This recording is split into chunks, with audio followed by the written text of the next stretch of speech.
Sup, my fellas. Don't forget to leave feedback, and enjoy the story. When the young prince came face to face with a massive ogre, he didn't even think about backing down. Instead, a confident grin spread across his face, like he'd finally found a worthy fight. His terrified attendants rushed to stop him, begging him to stay away from the beast. But the prince didn't budge an inch, because he trusted his own strength. Then, in the very next heartbeat, he proved every single one of them wrong. An overwhelming aura erupted around him, making the massive beast freeze in place. Then, with just a few lightning-fast strikes, he butchered the monsters without breaking a sweat. So how could an ordinary prince be this strong? What almost nobody knew was that he wasn't even human until recently. For hundreds of years, he had existed as a legendary sword. That very blade had been wielded by the greatest heroes in history. An undefeated knight who never lost a single battle. A dragon slayer feared even by ancient dragons. The king of mercenaries, a living legend of his era. Almost every legendary warrior had once wielded that very sword. But one day, everything suddenly changed. Instead of finding another master, the legendary blade suddenly opened its eyes, only to realize he had been reincarnated as an overweight 15-year-old first prince, despised even by the palace servants. But nobody knew any of that. Right when one of the palace maids walked up to him, a maid warns him to mind himself as a stern older man enters behind her. The visitor greets his return from death with open contempt, making clear that Adrian's personality has not improved in his eyes. After dismissing the servants, the prince is left alone with the man and immediately wonders who he is. The stranger speaks as if they share a deep bond, expecting recognition. Unable to place him, Adrian privately guesses the man must be the original prince's master. He covers his ignorance by claiming his memory is fragmented, which shocks the man. When the king's arrival is announced, the older man turns in surprise. Adrian quickly concludes that this man must be the prince's father. Seeing him, Adrian is startled that the king appears far more decent than expected. The king enters with authority and coldly remarks that the royal bloodline clearly has not improved. He condemns Adrian for not even showing basic respect to his own father despite nearly dying. As the court gathers, the king is informed that the prince may have lost his memory, and he orders the royal physician to confirm it at once. The physician examines the prince under the watch of the king and guards. He reports that there is no physical injury left to explain the condition. Still, he suggests the memory loss could be a temporary result of severe shock. The king repeats the diagnosis skeptically, while Adrian worries that his lie may have been seen through. Rather than accept it, the king treats the claim as a convenient excuse. He bluntly challenges the idea that forgetting can erase the prince's past crimes. The king says mistakes can be forgiven only when someone learns from them and changes. Instead, he accuses Adrian of using memory loss to avoid accountability. He declares that because the prince has done nothing to clean up his past, he has no right to move beyond it. The king's anger escalates until a knight tries to calm him, while Adrian realizes he is being personally targeted. Watching the confrontation, Adrian grasps that he has inherited a life where even basic human regard was denied. He is left wondering just how badly the original prince must have behaved to earn this treatment. Then someone calls him Ian, jolting him into a sudden memory. He recalls a gentle queen embracing the prince and soothing him with unconditional affection. In that memory, she dismisses the past as unimportant and only wants him to recover. She fusses over him tenderly, while he inwardly questions how such a spoiled face could look worn out. Her joy at his survival is sincere and overwhelming. She warns him never to touch something as dangerous as the sword again, terrified by how close she came to losing him. The memory leaves him trapped in her embrace, awkward and unable to respond naturally. At the same time, he is burdened by the truth that the son she loves is already gone. As night falls over the palace, he can only think about how painfully complicated this deception has become. When the queen finally leaves him to rest, he is left slumped alone with the weight of the lie still pressing on him. A reincarnated prince wakes in a weak, obese body and is immediately weighed down by guilt over having killed one of the descendants he had been entrusted to protect. He admits that although the death was not intentional, he still became the one who cut that life short. After a moment of remorse, he forces himself to think practically and decides he can only move forward from what has already happened. He resolves to live well enough in this life to make up for both himself and the person who died. Accepting that he has been reborn as an untalented prince, he decides his ruined physique does not matter as long as he can rebuild his strength. He steels himself with the confidence that he has already raised exceptional people before and can do so again. His first concrete goal becomes clear. He must create a mana heart inside this body. He begins the process by drawing mana into himself and trying to shape it internally. Blue mana gathers at his chest as he forces the energy to circulate through his body. The power swells rapidly, showing that his technique itself is still intact. For a moment the mana condenses toward a breakthrough, but the energy bursts apart instead of settling, leaving him standing in the aftermath of a failed attempt. He realizes something is wrong when the mana refuses to stabilize in his chest. He concludes that this body simply cannot accept the mana and lets it disperse. Refusing to give up, he immediately tries again with brute force. He pushes even harder on the second attempt, straining himself as the mana surges through him. Still unsatisfied, He keeps forcing the process again and again despite the mounting backlash. The repeated failures finally drive him to the floor. Furious, he curses this body for being so defective that even a basic step he once mastered now fails. He bitterly thinks that with his original body he could have forced mana through this pathetic constitution without trouble. Before he can continue, a servant enters and apologizes for interrupting him. She explains that the queen has sent a medicinal tonic meant to strengthen his body, even if it tastes unpleasant. The maid urges him to accept it as a sincere gesture of concern from his mother. She grows uneasy, clearly remembering how badly he reacted to medicine before. Her fear proves justified when he lashes out at the bowl on instinct, nearly repeating his former cruelty. But he suddenly notices something unusual about the tonic before fully rejecting it. He senses that the medicine contains mana. Without hesitation, he snatches the bowl from the startled maid. He gulps it down at once, treating it as a resource rather than a remedy. The maid can only stare in shock at the prince's completely unexpected behavior. After draining the bowl, he dismisses her so he can continue in private. Once she leaves, he prepares to test the mana-infused tonic as a substitute source of energy. Using the borrowed mana, he starts the process again and feels the energy take hold more cleanly this time. He confirms with relief that the method works when supported from outside. Still, he realizes the amount is too small and fades away within a day, making it only a temporary solution.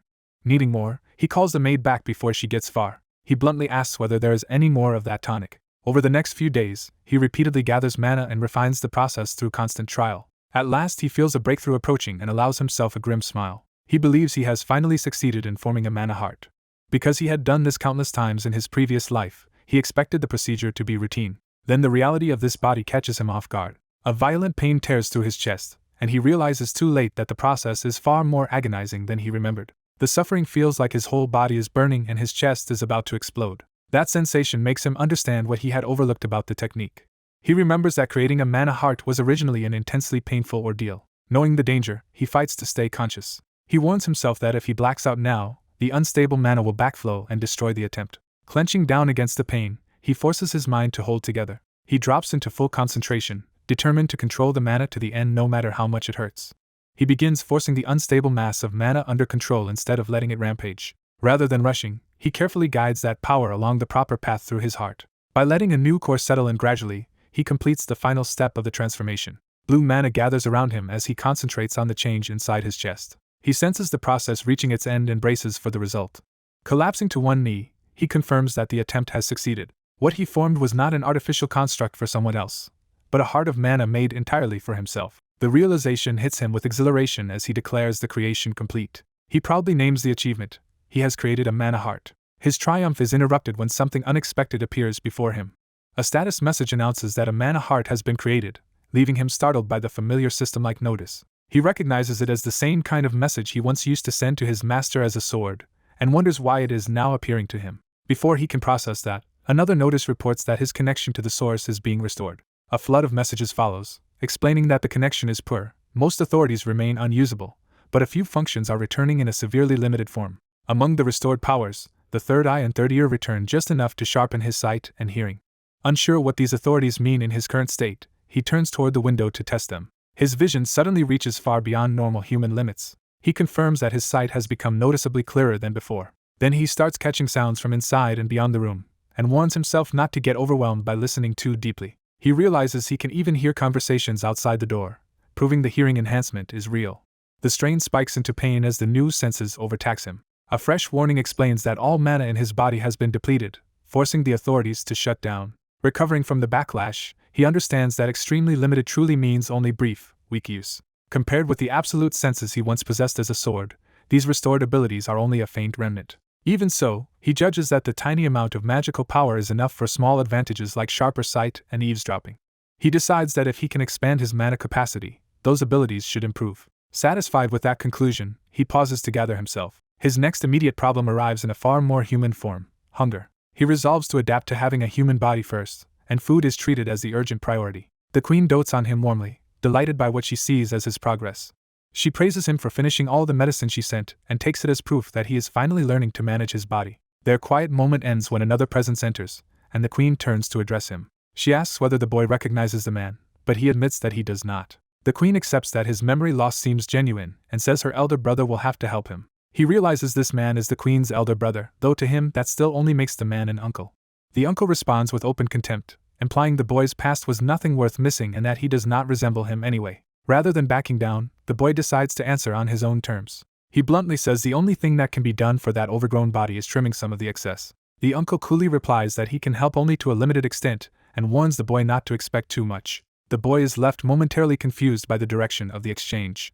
The uncle's expression hardens, revealing that he is now asserting control rather than offering kindness. The pressure of that authority knocks the boy down before he can resist. The uncle declares that from now on every part of the boy's life, even food and breath, will be subject to his approval if he wants to be treated like a prince. He adds a taunting incentive, suggesting that obedience might earn the boy even a fragment of the family's secret swordsmanship. The offer sounds absurd to the boy, especially coming from a man celebrated as the kingdom's greatest knight and founder of its sword tradition. Sensing the boy's anger, the uncle mocks him for being visibly upset. Instead of submitting, the boy addresses him as uncle and proposes a wager. He vows that within half a year he will force the man to acknowledge him. He stakes everything on it, promising total obedience if he fails. And if he succeeds, he demands that his wish be granted, earning the uncle's intrigued acceptance. The blonde youth accepts the confrontation, deciding he wants some amusement out of this wager as well. Even as he acts confident, he is straining badly and realizes his body is barely holding together. He curses his own condition, frustrated that his body is still such a burden. Despite that, mana begins gathering around him. He resolves to force his mana into motion first, and use it to overcome his physical weakness. The older man is startled, suddenly suspecting the boy may have done something impossible. He lunges in close and demands confirmation, trying to verify what he just sensed. The boy pauses, realizing he has exposed more than he intended. The man bluntly asks whether the boy has actually created a mana heart. The boy answers with casual confidence, treating the feat as if it were no big deal. He openly admits he formed one recently and taunts the man for ever making this bet. Instead of being impressed, the man presses him on how he learned to create it at all. When the boy cannot answer properly, the man realizes he does not even understand the danger of what he did. He begins explaining what a mana heart really is, while the boy listens in confusion. The explanation shocks the boy when he learns mana heart creation is supposed to be a crude technique known only to low-level mercenaries. His outrage erupts at the idea that what he made could be considered so lowly. Demanding an explanation, he is told it will be faster to demonstrate the truth directly. The man gathers mana and tells him to watch carefully. The boy immediately notices that the man shapes mana into a ring rather than a heart. The demonstration turns aggressive as the man brings that ring-shaped mana down in a cutting strike. The attack flashes past the boy, forcing him to confront the difference firsthand. The man explains that mana chains preserve mana far better and are much easier and more stable than mana hearts. He adds that the old Beck family once relied on mana hearts, but the method collapsed a century ago and was abandoned. That history makes the boy recall a theory book and realize this is tied to old knowledge he has seen before. His memory reaches back to ancient magical teachings and the origins of the system. He recalls that mages weave circles, while knights gather mana through chains. Knightly rank, he remembers, is measured by how many chains a person can weave. Putting the pieces together, he concludes the method is not nonsense after all. A name in the text stands out to him, Altringen. That single name triggers a sudden realization. He remembers an old tale centered on a famous sword. In that memory, a warrior named Ernest Altringen introduced himself as the renowned sword saint. The boy recognizes the family name and understands why it sounded familiar. With that connection made, he asks what became of that legendary man. The story shifts into the distant past. Back then, the boy had been training under watch in the castle yard. His guardian had already made sure he read the relevant book the night before. The man confronted him there, saying he should now understand how reckless his earlier choice had been. The boy dismissed the warning entirely, acting as though the matter was trivial. He insisted he had made no mistake at all. The man challenged him again, asking whether this was stubborn pride or genuine ignorance. The boy answered by revealing a more important distinction: mana hearts are not all the same. He declares that his is of a higher class, something called the word's difference. That claim leaves the man baffled, unable to follow what the boy is talking about. The boy explains that similar cases once existed among mercenaries, though those people disappeared centuries ago. He says they failed because they could not progress beyond 2 rings and were eventually defeated. Then he proposes a test. If he is truly different from them, he will prove it by beating a double-chain knight. The man accepts the condition and promises that if the boy wins, he will become his guardian as the boy's mother wished. The boy meets that promise with amused skepticism, unsure whether gaining his uncle as guardian would really be a reward. Now, back in the present courtyard, the two stand facing each other again as that old challenge comes due. A challenger begins by asking whether anyone has even checked what qualifies a man to be a guardian. He answers his own challenge by declaring himself a count of the kingdom and commander of the northern army. He adds that he is the master of the Black Dragoon and one of the 5 silver lions who serve the king. His display of power makes clear that he is no ordinary knight but a veteran of exceptional rank and strength. The revelation lands with the final title: he is a quad-chain knight. He names himself Baal Valorhard, making sure his opponent understands exactly who stands before him. The blonde prince, battered but defiant, asks whether that pedigree is finally enough to satisfy everyone. Before the tension can break, The armed men around them move to intervene. Weapons are drawn, and the confrontation threatens to turn into something far worse. Valorhard halts his own side and orders them to back off, keeping control of the encounter himself.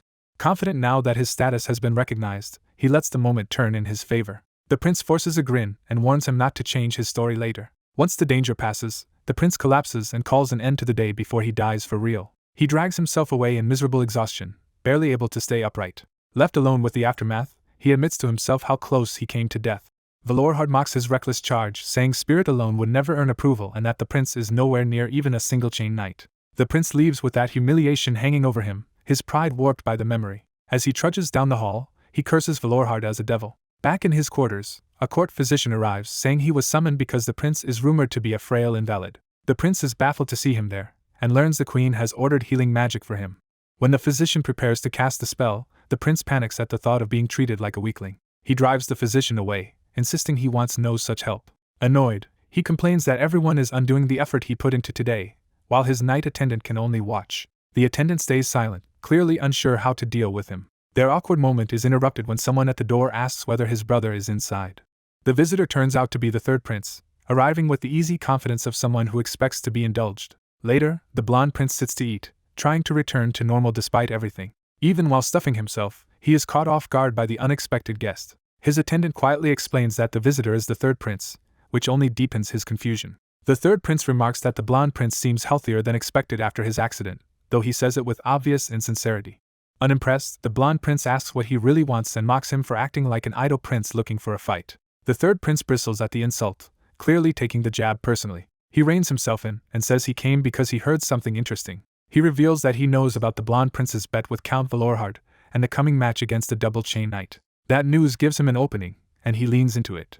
He proposes himself as the prince's opponent, offering a duel with a smile that makes it sound more like provocation than help. After he leaves, the blonde prince is left staring at his meal, trying to process what just happened. He asks who that man even was and bitterly concludes that the Leonberg line seems full of lunatics. His attendant explains that the third prince, Jillian, has been celebrated as a sword prodigy since childhood. He also reveals that Jillian reached 5 rings at only 14, making him a genuine monster by knightly standards.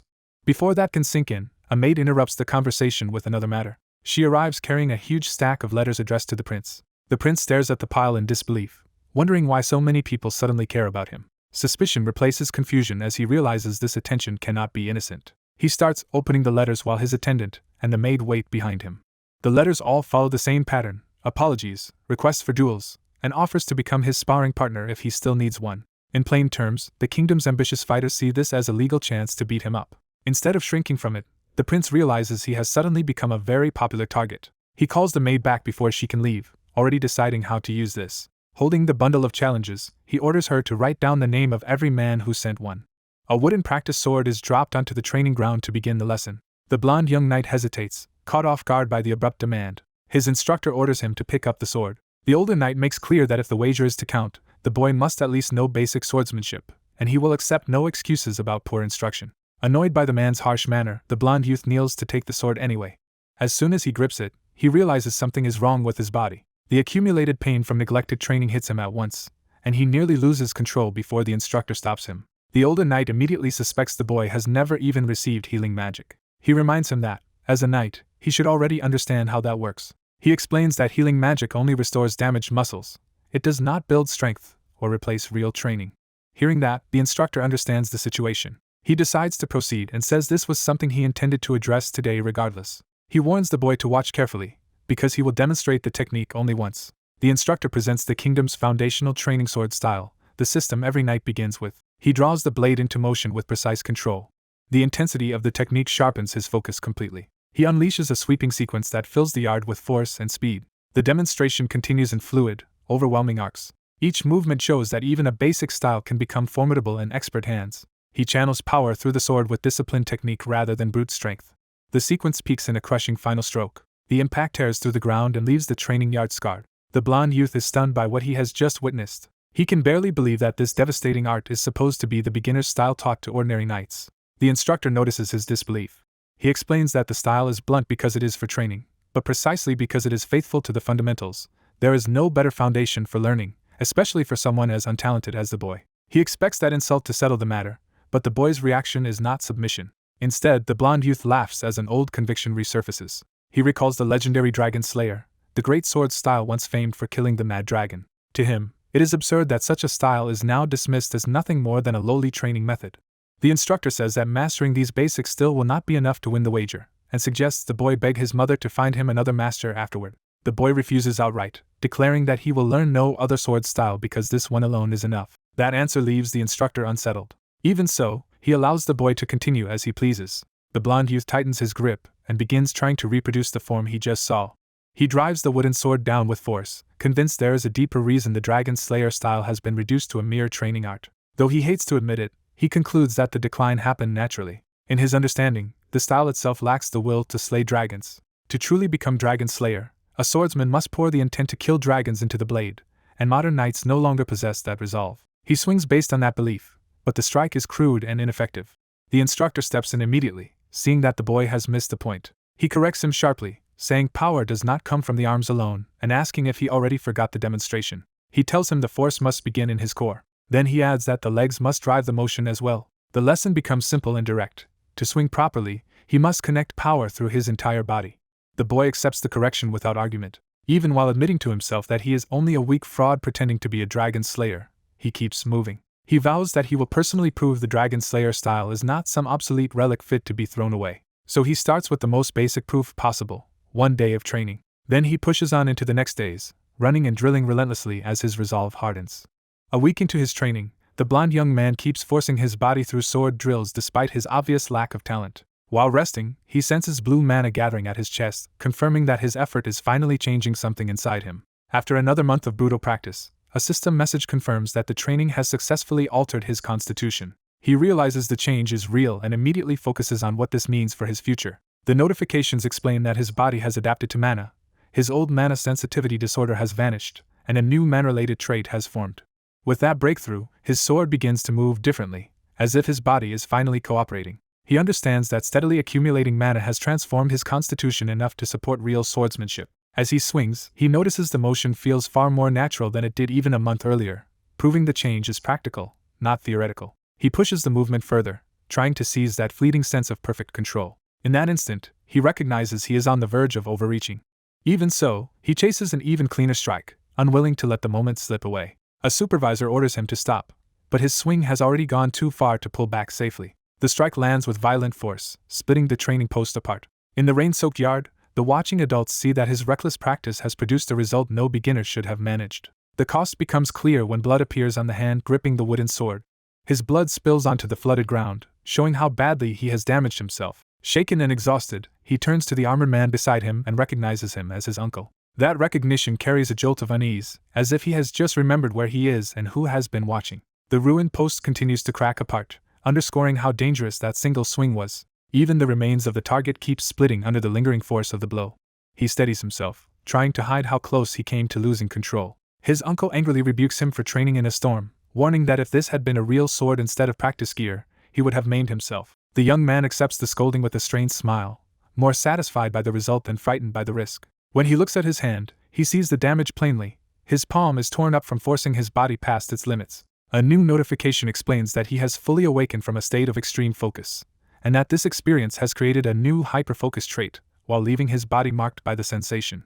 He laughs quietly, realizing that the pain itself has become useful data. He concludes that if he drives that focus too far again, he could end up struck by lightning and dead, so the state is powerful but dangerous. His strength gives out, and as his uncle catches him, another man rushes over in alarm and addresses someone of high rank. His uncle looks down at him with a mix of anger, worry, and reluctant understanding. Even while unconscious, the young man is judged as a stubborn fool who nearly destroyed himself for progress. When he wakes later, he is still disoriented from the collapse. He finds himself in a luxurious bedroom and realizes he must have blacked out after the training incident. As he gathers himself, he admits he underestimated how fragile this body still is. He reflects on his past life, remembering that he had already reached the highest possible achievements with the sword. He had once stood as the founder of a kingdom, a figure of overwhelming martial accomplishment. He also remembers leading wars to victory, advancing body and soul, and guiding heroes from the front. His sword, Grohan, and his role as a wise advisor and exceptional teacher were central to that former life. Yet despite all that greatness, he had always remained only a third party rather than the true center of the story. That is why he now values this hard-won progress so intensely. For once, every drop of sweat and every gain belong entirely to him. He decides that if he keeps pushing this weak body recklessly, it will break, so he must find a balance between his mind's ambition and his body's limits. Since more than a month has passed since forming his mana heart, he judges that he has gathered enough mana to attempt the next stage. He calms himself and begins drawing mana through his body with deliberate control. A system message confirms that by using mana steel, he has succeeded in gathering mana to a critical level. The process strengthens him slightly, allowing his body to endure more mana than before. His mana heart expands, marking a major step forward in his cultivation. As the energy condenses into a bright flame-like mass above his hand, his body adapts again to the increased burden. Another notification states that his physical constitution has changed once more because of the expanded mana heart. He feels the transformation settle in and realizes the attempt has succeeded. Surrounded by blue mana, he confirms with exhilaration that he has finally done it. With the breakthrough complete, he turns his attention to the sword nearby, ready to test what his new state can do. The prince grips his sword and prepares to test the power he has just gained. A system message confirms he has reached the level of a sword learner and can now use the most basic aura. Seeing blue energy gather around the blade, he concludes he can at least handle the fundamentals now. During training, his uncle warns that rumors are spreading across the kingdom and asks if he knows why. The rumors turn out to be about the prince's reckless bet, which has become a public nuisance even for his uncle. The prince brushes it off and suggests settling things quickly by choosing a sparring opponent. When the subject of an opponent comes up, he already has someone specific in mind. With quiet confidence, he reveals that he has already made his choice. He reasons that if he keeps improving, ordinary mana chain users will become harder to catch, so he should start by dealing with a weaker swordsman first. He names Kars and immediately asks whether the preparations he requested have been made. Kars reports that he has arranged everything and presents a list of those who have asked to spar with the prince. Even while reviewing the list, the prince is warned that these are not trustworthy practice partners. Most of them still resent him, and under the cover of a duel they might try to seriously harm him. The prince says he already knows that, which is exactly why he wants extra protection. He asks his uncle to serve as referee so no one can turn the match into an assassination attempt. Framing it as a small favor, he only asks his uncle to make sure nobody dies during the duels. A few days later, the first duel arrives, and his opponent steels himself for what this match means. The duel is held at the first prince's palace, a place the challenger sees as the center of the family that disgraced his own. The challenger introduces himself as Taylor Talheim, second son of a minor baronial house. He recalls how, years earlier, nobles laughed openly at his family's humiliation. That day, his father and older brother were publicly insulted by the royal family, leaving a stain he has never forgotten. The disgrace ruined their honor, and even now the Talheim family is still mocked because of Adrian Leonberg. Driven by that grudge, Taylor formally offers his greeting before vowing to make the prince pay for the past. He identifies himself as an apprentice knight and swordsman of House Talheim, treating the duel like a matter of family honor. The prince immediately provokes him by mocking his status and questioning whether someone so weak can even be called a knight.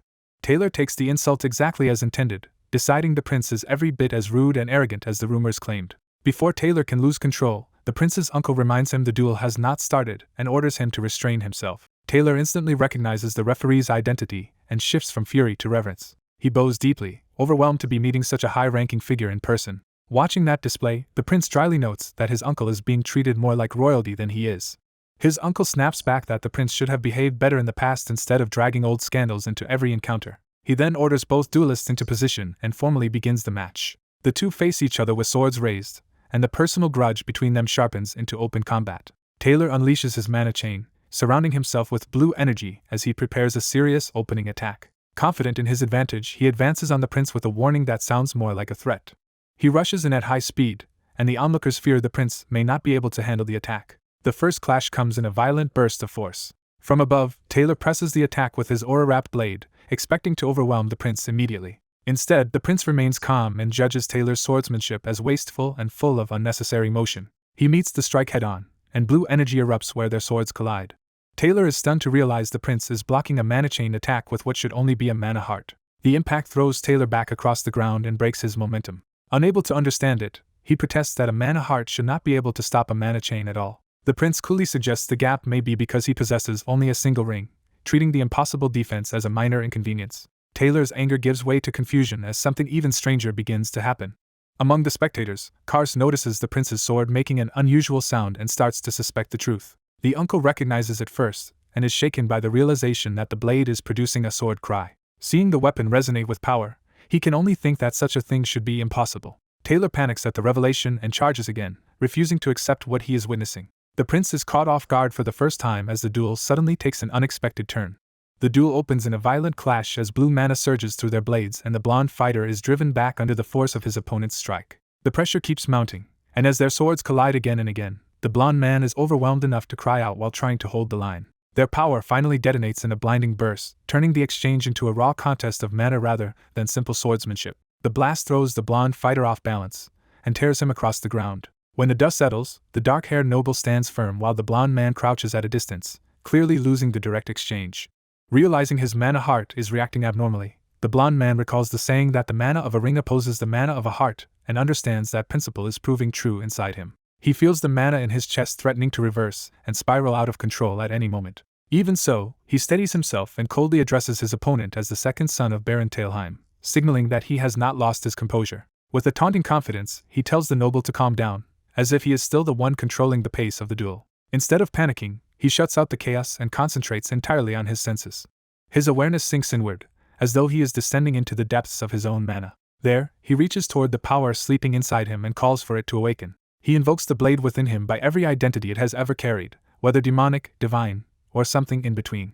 That call reaches the memory of a dragon, revealing that the weapon's true nature is bound to draconic power. Accepting it not as a tool but as part of his own soul, he makes contact with the sword's essence.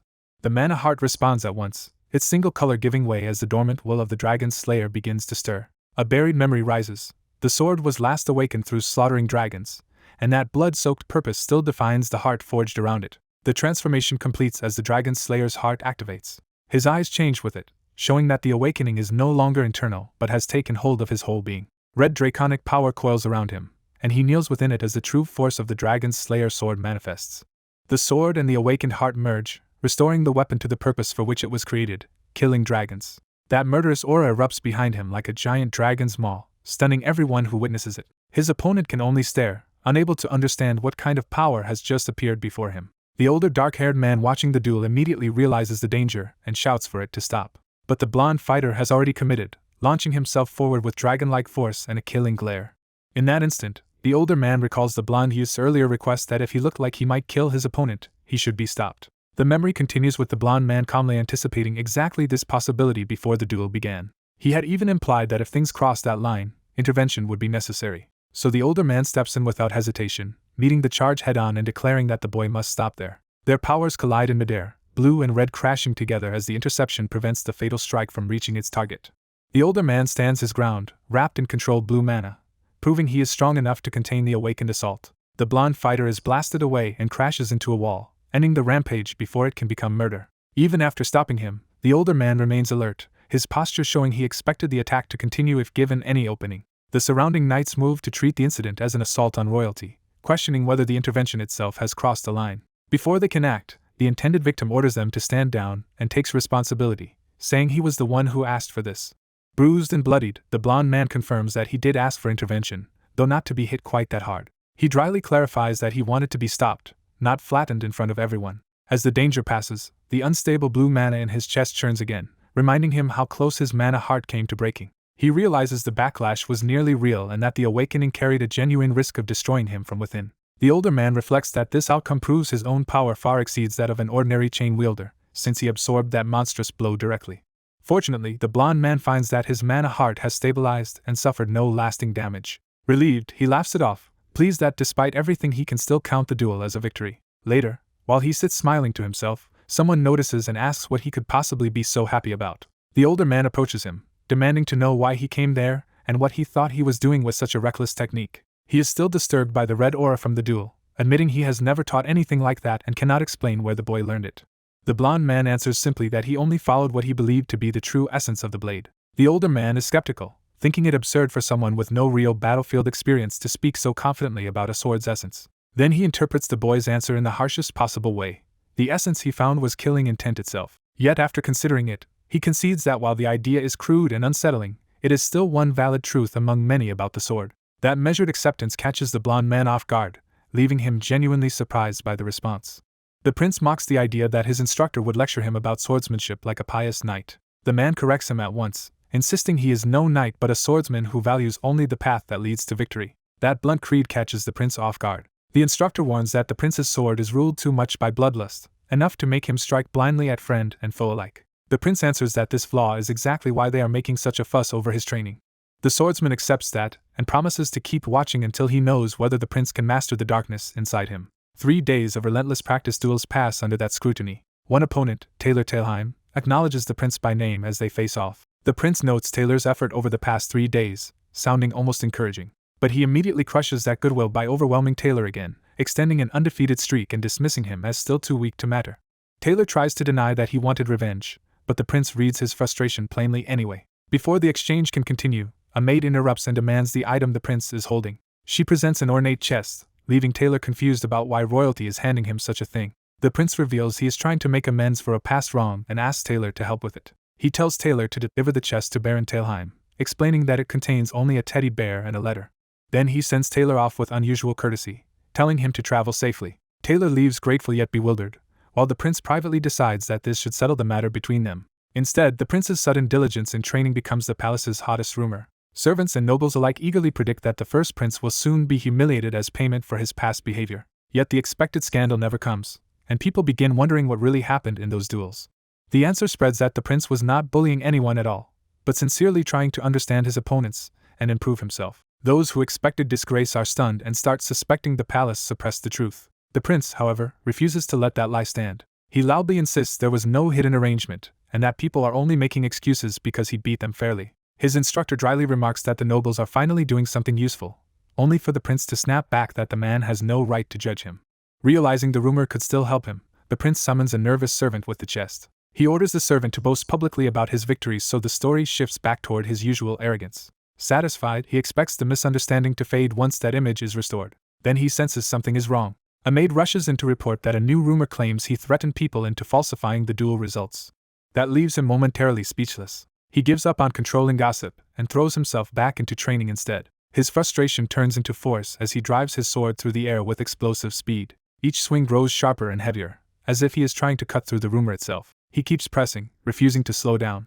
The training intensifies until blue power begins to gather around his strikes. That energy finally condenses along the blade itself. The prince steadies himself, now visibly wreathed in a controlled blue aura. When he asks how many opponents remain, a knight informs him that only one challenger is left. The prince realizes the apprentices have stopped coming for him. The knight adds that the final opponent is at least a proper knight. He explains that this person trained beyond family swordsmanship by joining a knightly order to hone the blade further. That detail amuses the prince, especially when he hears the challenger belongs to the Iron Lion Order. The knight names the opponent as Arwen Kurgain. As she approaches, onlookers confirm her identity from the Iron Lion crest on her armor. Her reputation arrives before her, a beautiful but dangerous woman known as the Flower on the Cliff, the Rose with Thorns, and the Breaker of Men's Hearts. She walks in alone with calm, deliberate confidence. The watching knights are captivated and speculate that only the first prince's influence could have brought a woman like her here by herself. Arwen ignores the chatter, carrying herself with cold composure. At last, she prepares to speak, signaling that the long-awaited final confrontation is about to begin.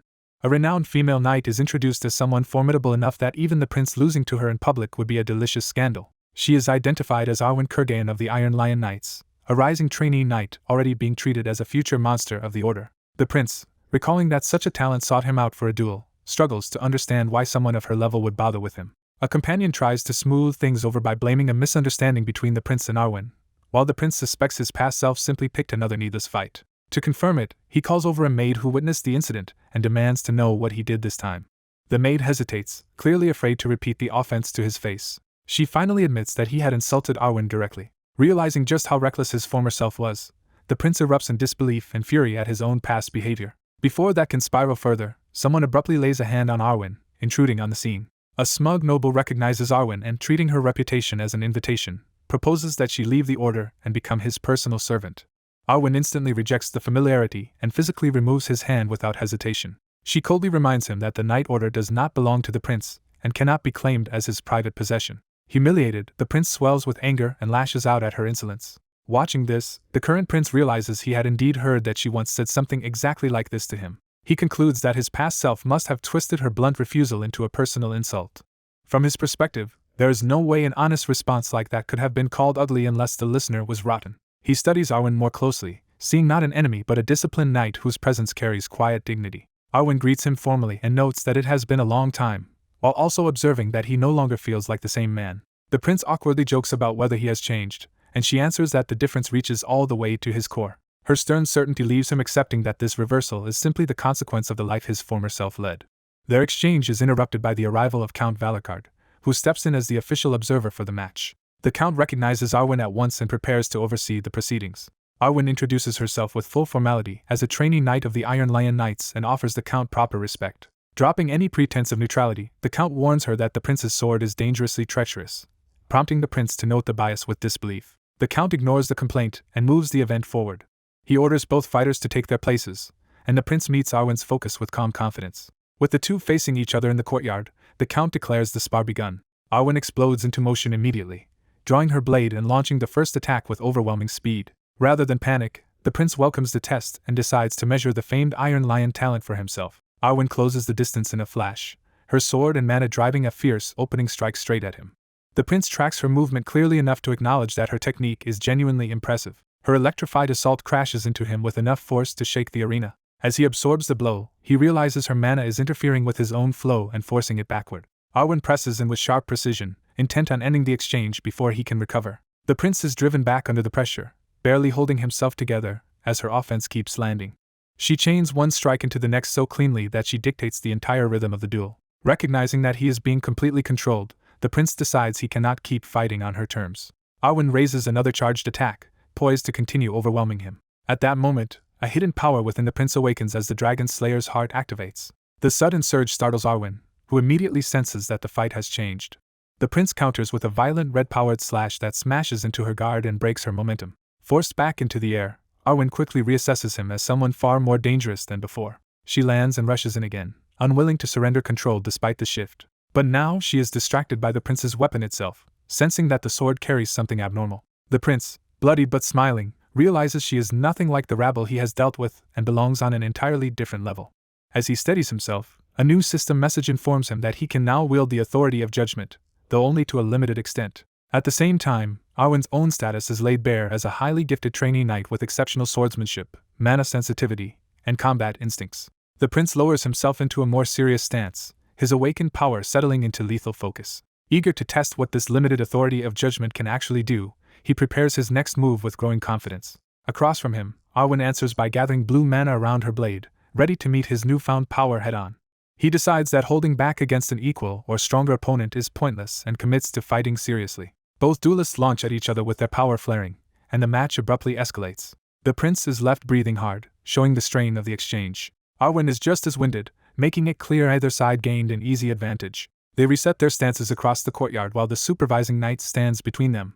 Before either can resume, the fight is forcibly halted. The supervisor ends the day's bout and orders the match to continue tomorrow instead. The prince clicks his tongue, frustrated that the interruption came just before he could settle it. Arwen answers with the same confidence, implying she also believed victory was within reach. Their rivalry immediately reignites, and both are ready to ignore the order and keep going.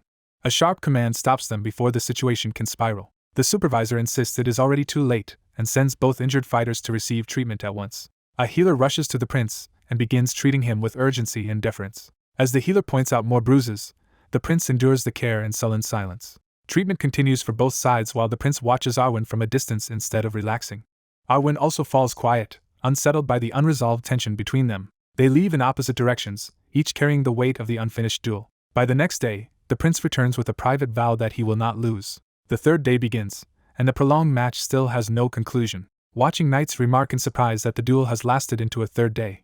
They acknowledge Arwen's reputation but admit the first prince has proven just as formidable. As the fighters face each other again, the onlookers hope this round will finally decide the contest. Before the next clash, the prince says he has something to settle first. Arwen assumes he means to apologize and warns him not to bother. She makes it clear she has no intention of accepting an apology. The prince denies that apology was ever his aim. Instead, he argues that a duel fought this fiercely ought to carry a reward for the winner. He proposes that the loser grant one wish, shocking the spectators with how far he is pushing the matter. Arwen hesitates, weighing the impropriety against the challenge in front of her. The surrounding knights protest that such a demand toward royalty is unacceptable and beg her to reject it. The prince presses her directly, asking for her answer. Arwen replies that, though only a trainee, she is still a knight of the royal order and cannot simply ignore his request. With her pride stirred, she accepts and declares herself worthy of claiming that reward instead. The prince praises her answer and immediately surges forward with renewed force. Arwen meets him head-on, warning him not to regret what he has proposed. Their blades collide as the prince attacks with far more aggression than before. Arwen counters by unleashing a sweeping burst of blue power to force him back. The prince's eyes flare red, revealing a sudden and ominous shift in his state. he answers with a brutal downward strike infused with crimson power. Arwen realizes in alarm that his speed has jumped far beyond what he showed the day before. As a dragon-like aura rises behind him, she understands he had been concealing his true strength. The duel turns into a violent exchange of flashing blows that tears through the courtyard. Arwen manages to catch one of his empowered attacks, but the impact clearly hurts her. The prince drives forward relentlessly, using the opening to keep her under pressure. For the first time, Arwen is visibly shaken by how overwhelming he has become. He closes in again with another savage strike before she can recover. Arwen twists away at the last instant, narrowly avoiding a direct hit. The force of the exchange sends weapons spinning away through the air. When the motion stops, Arwen is down on one knee while the prince has broken past her, leaving the outcome hanging on that decisive rush. The watching knights can only stare in stunned silence at how suddenly the balance of the duel has changed. A scarred nobleman watches with concern as a tense confrontation reaches its turning point. Arwen, battered and kneeling, realizes the outcome before she can accept it. The prince declares the wager settled in his favor, ending her resistance. He calls her by name and forces her to face what he intends to claim. With smug certainty, the prince makes clear that his prize is Arwen herself. The demand leaves her shaken, unsure whether he means to humiliate or possess her. She recalls becoming the escort knight assigned to the kingdom's infamous first prince, a post feared for his reputation. At their first meeting, she formally pledged service while he received her with unexpected calm. Instead of the cruelty she had been warned about, she found a prince who seemed merely aloof and arrogant. Later, she watched him train alone in the courtyard with obsessive determination. That quiet discipline made her suspect the rumors about his viciousness were false. Even in heavy rain, he kept pushing himself against a practice post far past reason. While others urged him to stop, he dismissed the concern and endured the storm. Arwen tried to intervene when his recklessness began to look genuinely dangerous. Before anyone could stop him, the practice target erupted in a violent blast. The prince turned toward the explosion with exhilaration, as if he had forced a breakthrough. Arwen was stunned by the intensity behind his ambition. From that moment, she began to believe he might someday become someone extraordinary. But that earlier faith now clashes with the present, where he has demanded her after defeating her. The watching knights immediately assume his claim is indecent, confirming how low his reputation has sunk. Even Arwen briefly wonders whether she misread him all along. Still, she steadies herself and forces him to state his true intent. She challenges him directly, asking whether this degrading demand is really what he wants. The prince answers by cutting down her pride, saying that in her current state she is too weak to serve him. Then he reveals that his interest lies elsewhere. What he wants is not her surrender, but the promise of what Arwen Kurgan could become. He says he needs a knight who chooses to follow him, not one bound to him by title alone. That answer catches Arwen off guard because it is far more sincere than she expected. He goes further, saying he wants a knight who belongs to him by conviction and recognition. He openly acknowledges her talent with the sword, seeing worth in her that others have reduced to a curiosity. Then he offers her a place at his side by name, not as a trophy but as a chosen retainer. When he asks her to become his knight, Arwen is left speechless. She remembers the years she spent fighting harder than everyone else just to be taken seriously. Even her appearance had been treated as more important than her skill. Because no one truly regarded her as a knight, she drove herself beyond everyone around her. That effort turned into overwhelming ability, sharpened through relentless struggle. She defeated opponent after opponent, and proved herself in direct combat. Her victories were undeniable, yet they still did not earn her the identity she wanted. She surpassed all the other trainees through sheer excellence. Again and again, her swordsmanship overwhelmed those who challenged her. But achievement alone never changed how others defined her. Instead of honoring her as a knight, they reduced her to a beautiful woman playing at one. That long frustration makes the prince's words feel like a turning point. Carefully, Arwen asks whether he truly means what he said about valuing her future as a knight. The prince meets her doubt without wavering. From across the courtyard, she asks for one promise before she accepts anything. She tells him she wants to be treated not as a woman to be desired, but as a knight to be recognized. If he can honor that, she vows she will follow his will completely. The prince absorbs her condition in silence, understanding the weight of what she is asking. Arwen waits for his answer, poised between old disappointment and the possibility of finally being seen for who she is.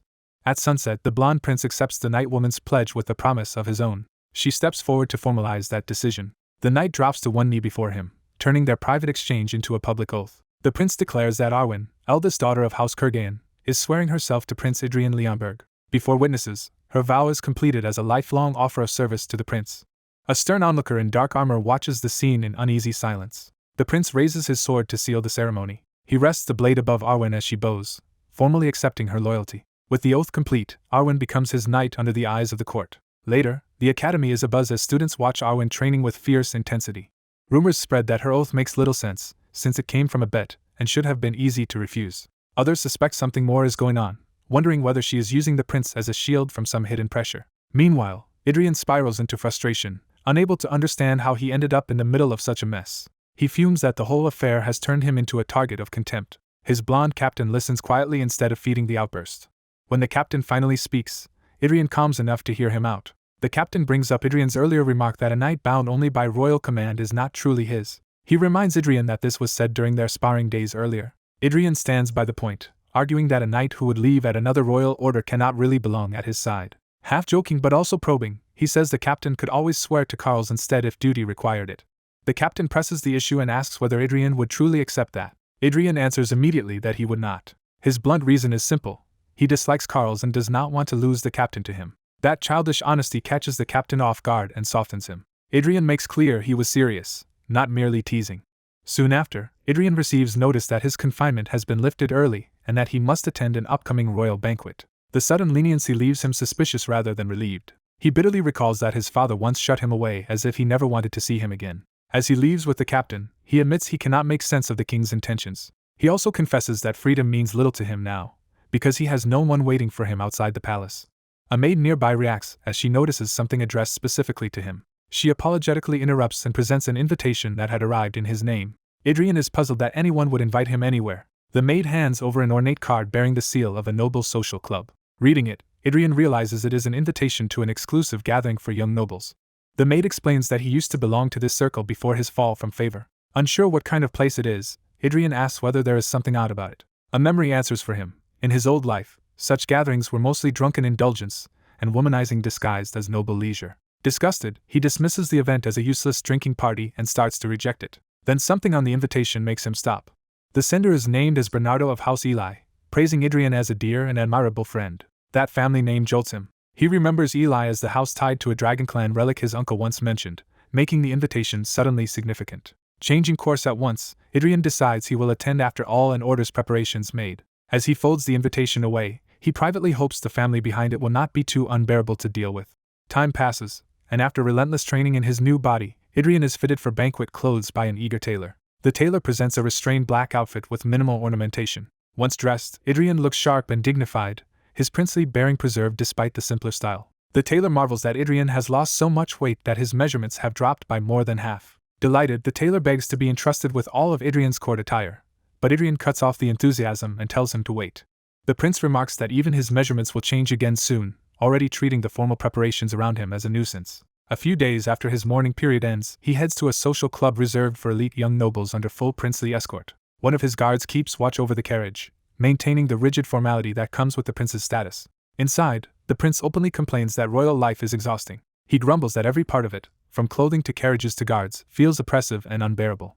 His attention shifts when he notices something off about the maid accompanying him. The nervous maid hesitates under his gaze, unsure how to answer him. He realizes the mark on her neck is a wound and presses the issue. She explains that another maid was deemed inadequate, and she was punished in that girl's place for a mistake that should have drawn his reprimand. The prince bitterly reflects that this body's former owner really did live up to every ugly rumor about him.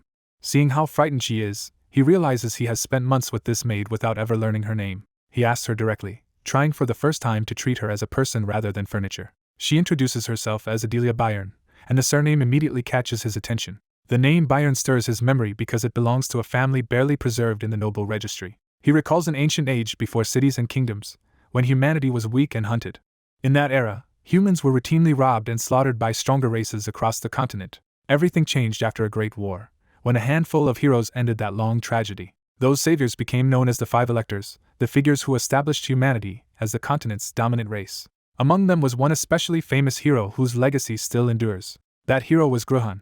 He remembers Grohan standing before the battlefield and asking what would become of humanity once the war was over. Faced with monstrous enemies, she had looked beyond victory itself and worried about the future that would follow. That question had come from a mind sharp enough to see the next struggle before the current one ended. Her answer was action. She hurled herself into battle against the enemy horde without hesitation. Her sword cut through the strongest of them, proving why she was feared even among monsters. That warrior was Agnes Bayern, the iron-blooded sword marquis. Even bloodied in battle, she carried herself with absolute resolve. Surrounded by fallen beasts, Agnes looked at the creatures still clawing forward and saw something contemptible in them. Her fury sharpened as she recognized in them a base, grasping instinct she despised. She condemned them as vermin driven only by the urge to crawl upward and steal what was not theirs. To her, their very nature was small, grasping, and beneath contempt. She raged that their actions reflected the same ugly impulses she hated most in people. With that hatred burning, she tightened her grip on her sword and prepared to strike again. Back in the present, the prince recoils from the ugliness of that memory and thinks even recalling it leaves a foul taste. Still, he cannot ignore the irony that a descendant of Bayern has ended up as a mistreated maid in his service. Looking at Adelia, he wonders what disaster reduced that bloodline to this condition. Before he can pursue the thought, the carriage arrives at their destination. A knight opens the door and announces their arrival with formal respect. The prince steps out, irritated by the interruption but forced back into his public role.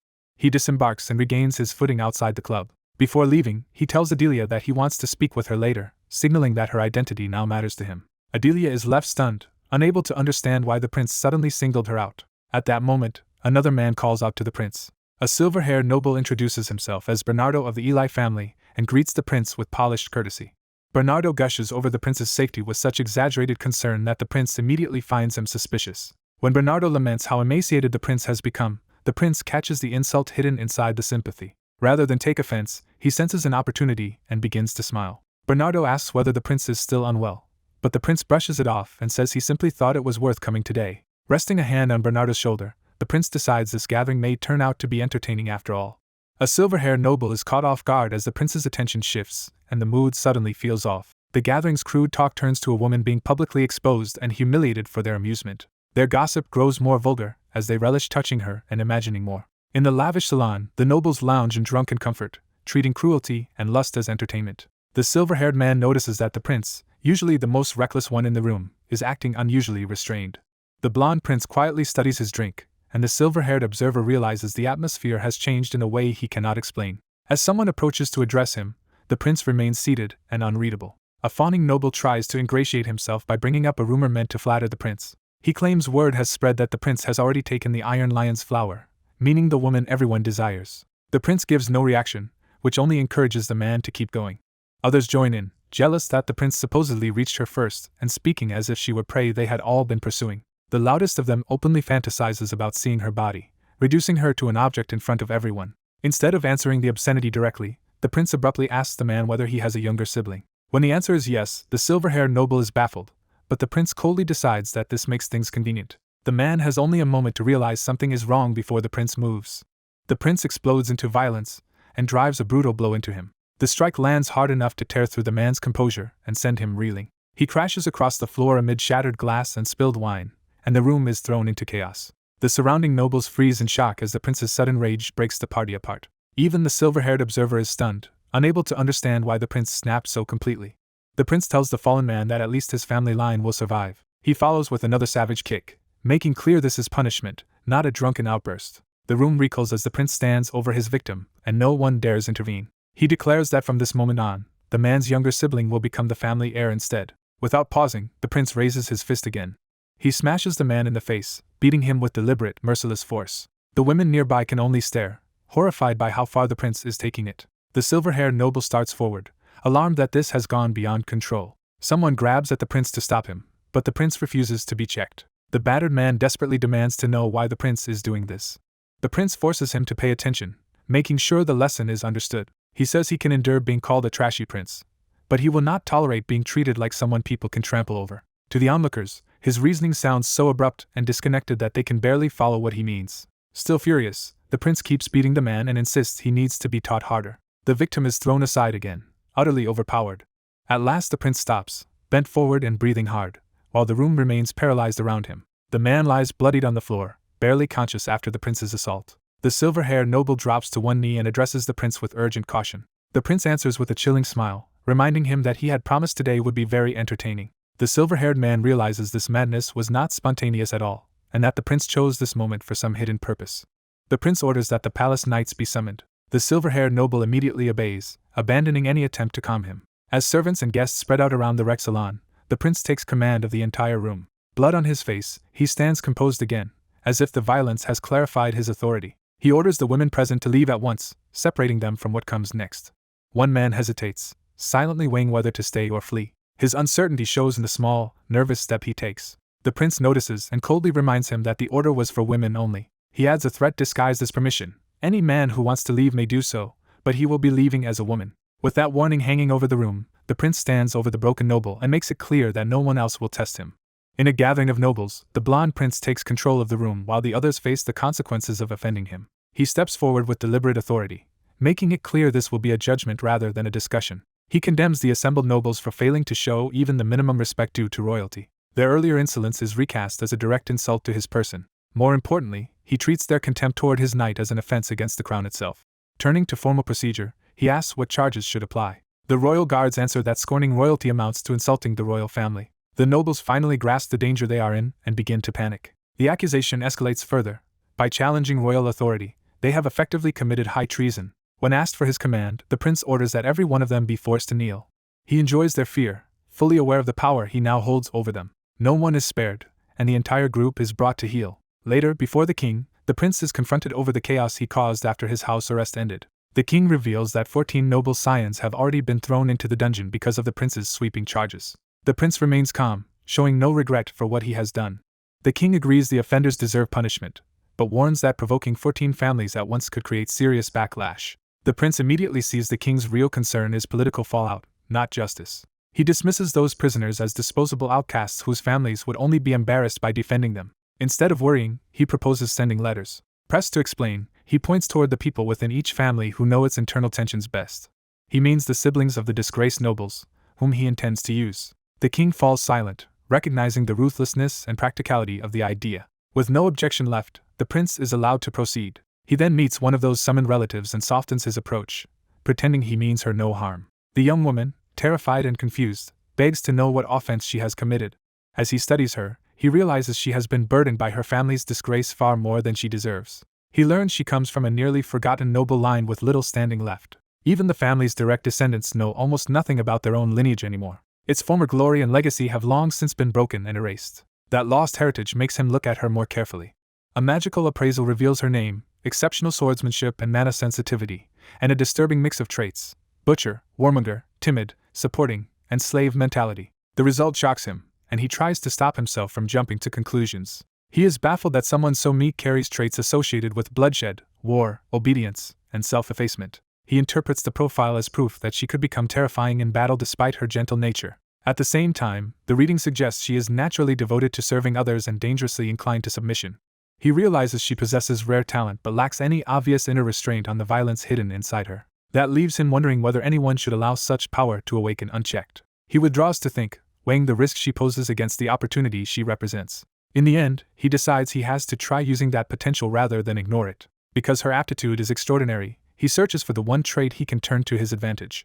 He focuses on her slave mentality, understanding it as a tendency to devote oneself completely to a chosen master. Acting on that insight, he calls her by name and orders her to swear loyalty to him. She is stunned and can barely understand what he is asking of her. He makes it explicit. He wants her to become his knight and bind herself to him immediately. Overwhelmed, she drops to the floor and insists that someone as lowly as her cannot bear such a role. He counters by reminding her that her family is insignificant, meaning she has little to lose if he takes responsibility for her. He offers a bargain. If she swears loyalty and serves him as her master, he will stand behind her. He goes further, promising that if her violent nature ever runs out of control, he will personally restrain her. Her real concern surfaces at last, and she asks whether he will also take responsibility for her family. He answers without hesitation that he will. Relieved and hopeful, she begins to accept, even asking whether her imprisoned relatives can be brought to the capital so she may still see them. Adelia Bayer kneels before Prince Idrian and formally swears herself to him as his direct knight. She binds her future completely to his service, promising lifelong obedience and devotion. Idrian accepts the oath with a curt approval and reaches out to seal it. As his hand rests on her head, Adelia clings to the hope that pledging herself to him was the right choice. His touch leaves her flushed and trembling, but she remains eager to submit to the role she has chosen. Idrian, however, is uneasy, still questioning whether this decision will backfire. His doubt is fed by the rumors already spreading through the palace about his recent behavior. People are saying the once quiet first prince has returned to underhanded methods and is coercing loyalty from his knights. The gossip grows darker, painting him as someone who abuses nobles and throws them into prison on a whim. Adelia's appointment becomes the latest scandal, with everyone assuming he made his knight just to disguise personal indulgence. Idrian is irritated that a single appointment has suddenly made everyone obsess over his private affairs.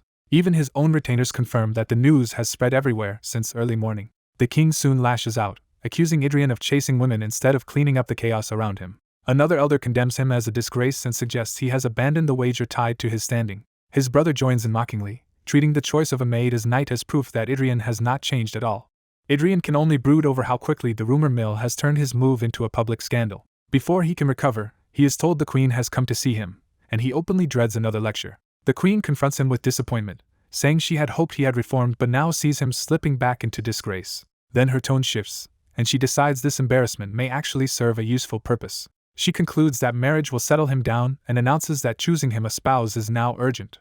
Ignoring his confusion, she insists he trust her and vows to find him a suitable bride immediately. Left speechless, Adrian can only wonder how his life has veered into this absurd direction. Meanwhile, Adelia sits in stunned disbelief, trying to grasp that she may now possess mana of her own. Adrian confirms it and tells her she is about to receive a very unusual kind of mana. He begins to transfer himself, drawing out blue power with precise control.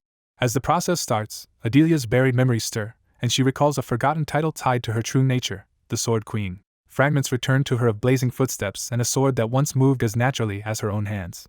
The awakening deepens, and a radiant golden presence seems to rise behind her as if an old self is answering the call. That hidden identity presses closer, half-veiled but unmistakably alive within her. At the center of it all, she senses the fierce, heroic pulse of a heart made for battle. Golden energy floods into Adelia's body as the transfer takes hold. The magic completes successfully, imprinting and stabilizing mana inside her. Adelia realizes something profound has changed within her. A mana heart is formed, and she stares at the power in shock as she recognizes it as her own. Adrian explains that she has just undergone the refinement method for creating a mana heart, and tells her to keep practicing on her own. The effort suddenly overwhelms him, and he collapses before she can process what happened. Adelia panics and rushes to him, horrified that he pushed himself so far just to give her a single mana heart. He brushes it off as mere exhaustion, but privately marvels that he went this far for someone as lowly as a maid. Trying to regain control of the moment, he dismisses her and tells her she can leave. When she hesitates and keeps staring at him, he becomes self-conscious and demands to know why she is looking at him that way. Adelia bows deeply and renews her vow, promising again that she will serve him with absolute loyalty for the rest of her life. Amused, Adrian accepts the devotion but reminds her firmly that he is her master. She eagerly agrees, thrilled rather than intimidated by the reminder. As he turns away, Adrian worries that he may actually forget the boundaries he is trying to keep. With Adelia standing behind him in unsettlingly earnest devotion, he forces himself to dismiss the thought. A few days later, a knight reports new developments concerning Bernardo Eli, the noble Adrian had mentioned before. The report reveals that Bernardo is being tried for the incident involving the royal guard, and strict measures have kept anyone from meeting him beforehand. When Adrian wonders if he is expected to attend the trial, the knight reassures him that royalty does not stand as witnesses. Relieved, Adrian immediately treats that as one problem removed from his plate. But as he complains that the trial is being blown out of proportion, Adelia quietly tends to a cup nearby, listening in silence. While Adelia is still doing maid work, the prince abruptly asks about the strange condition she has been dealing with, catching her off guard. He makes clear he means the mana in her body, and she assures him it has finally stabilized. Satisfied, he immediately decides that she will start training with him from now on. He orders her to change and meet him at the training grounds, treating the matter as already settled. He also tells her to stop acting like a servant, because he now intends to make her a knight. At the training grounds, he prepares to instruct her personally. When challenged, he shows no doubt about what he is doing. To the older knight's disbelief, he explains that the one he is training is Adelia, not himself. Adelia arrives in armor, already pushing herself hard to keep up with his expectations. Ignoring the outrage around him, the prince openly declares that he is turning her into a knight despite the rumors. The older knight is appalled that he would treat knighthood so lightly. Their argument escalates, with the knight accusing him of recklessness and the prince snapping back at his interference. Before the dispute can go further, Adelia runs in to report back, forcing the prince's attention onto her. Completely exhausted, she finishes 10 laps and struggles just to stay upright. The prince remains calm while the older knight pointedly turns away, still disapproving. Adelia apologizes for slowing him down, but he dismisses that and hands her a wooden sword instead. He decides to begin with the basics and personally teach her sword stances. He demonstrates the movement step by step, showing her how to set her stance and swing cleanly. Adelia takes the sword and prepares to imitate him. Still winded, she awkwardly copies the posture and asks if she has it right. The moment she focuses, something in her changes sharply. She reproduces the swing with sudden speed and precision far beyond what a beginner should manage. The older knight is visibly shaken by what he just witnessed. The prince realizes she copied the technique after seeing it only once. Adelia innocently asks whether her stance was correct, while the prince starts to grasp what this means. He understands that if her growth is left unchecked, she could surpass him. That fear ties into his old belief that people like her submit to strength rather than loyalty, and he remembers how badly he had already been mistreated by others. He imagines the danger of letting someone with that nature and talent rise beyond his control. The thought unsettles him enough to break his composure. Meanwhile, the older knight openly acknowledges that Adelia possesses extraordinary talent. The prince immediately cuts him off before he can say more. He warns him not to start entertaining any plans involving her. The knight mocks him, implying he is too inexperienced to matter in Adelia's future. He presses the point, reminding the prince that he is still only a novice swordsman. In response, the prince's power surges out, and he declares that the knight is not capable of handling Adelia's potential. Even he feels the weight of that declaration as his power rises. He recognizes that the older knight has the force to intimidate most people, but not enough to claim authority over this matter. He admits to himself that he is not that man either, yet reaches a harsher conclusion. A monstrous power stirs within him as he draws on the identity he keeps hidden. He decides that if Adelia is beyond ordinary control, then only he can stand above her. That conviction is rooted in what he truly is, the Giant King. He is also tied to the Light Dragon and to a blood-soaked legacy of overwhelming power. Even his magic sword, Grohorn, is part of that same inheritance. As his will hardens, a fragment of his soul manifests outwardly. His eyes turn red as that hidden self fully surfaces. The older knight senses the danger immediately and grows tense. Facing him in that transformed state, the prince fixes on a single possessive thought about Adelia. He claims her as his. He warns the older knight not to look at her or even desire her. He makes his motive plain. He cannot tolerate anyone trying to take what he considers his. In the castle yard, a stern count approaches while a young female knight stands behind him, bracing for another confrontation. The blond young man fixes his gaze on them, his attention sharpening as something dangerous stirs inside him. He feels his sense of reality slipping away into a cold, lifeless void. As the numb darkness deepens, he realizes he is drifting toward a place where vitality itself cannot exist. Lying in that emptiness, he wonders whether this collapse is a warning of what is about to happen to him. The demonic sword Grohorn looms in his mind, making clear that his frail body cannot withstand much more. A swarm of demonic hands closes in as he understands the price. The sword will eventually devour his soul. That threat jolts him back into awareness before he can fully surrender. Just as he thinks this is the end, blue power surges up and interrupts the demonic pull. He reaches toward that energy and seizes the chance to return. He reappears in the training yard wrapped in blue aura, startling the count with his sudden recovery. Calmly, he frames the issue in practical terms. One ordinary knight can preserve 10 lives. The count presses the argument further, insisting that a truly exceptional knight could save hundreds. The young woman becomes the center of that ambition, with the count believing she could save thousands if properly used. The blond man weighs that claim and questions whether this is really conviction or something else. The count invokes the harsh northern ideal of the frontier commander, presenting sacrifice for the greater cause as unquestionable duty. The blond man rejects the appeal outright, refusing to hand her over to that logic. The count argues that through her they could save countless people, trying to force the issue through moral pressure. But the young knight refuses him herself, declaring that her body and soul already belong to the prince, and that she cannot follow the count. Her answer leaves the count visibly shaken and momentarily speechless. The blond man privately notes that she is only saying what her nature compels, since a mana heart instinctively submits to a higher being. He then turns the conversation cold, reminding his uncle that he has nothing left to teach him and that his original goal was merely to lose weight. He lays down a condition for any future visits. The count must stop interfering in his affairs. Humiliated but cornered, the count grudgingly accepts. Even after that, the count keeps coming to the palace, using visits to Adelia as an excuse to watch over them. Unable to openly interfere, he can only brood while the blond man quietly enjoys seeing his arrogant uncle forced into restraint. One day, a wooden training sword begins to resonate with unusual energy. Adelia draws golden power through the blade, revealing a new level of control. The count instantly recognizes the significance and is stunned. The blond man realizes she may already have learned sword resonance. He openly praises her progress, pleased that she has reached it so quickly. Adelia beams at the encouragement, while he admits to himself that her growth is so fast she may soon surpass his expectations. The count confronts him, accusing him of also teaching her the mana heart. The blond man confirms it without apology, which only deepens the count's anger. The count explodes, insisting it was bad enough for the prince to learn such techniques, and that teaching them to her is unacceptable. The blond man falls silent, his mood darkening at the contempt behind those words. The count cuts the exchange short and orders him to leave. He bitterly claims there had been a far better path and accuses the prince of ruining a possibility beyond his understanding. He then orders Cowles to escort the prince out, asserting his authority one last time. The blond man refuses to be dragged and chooses to walk out on his own.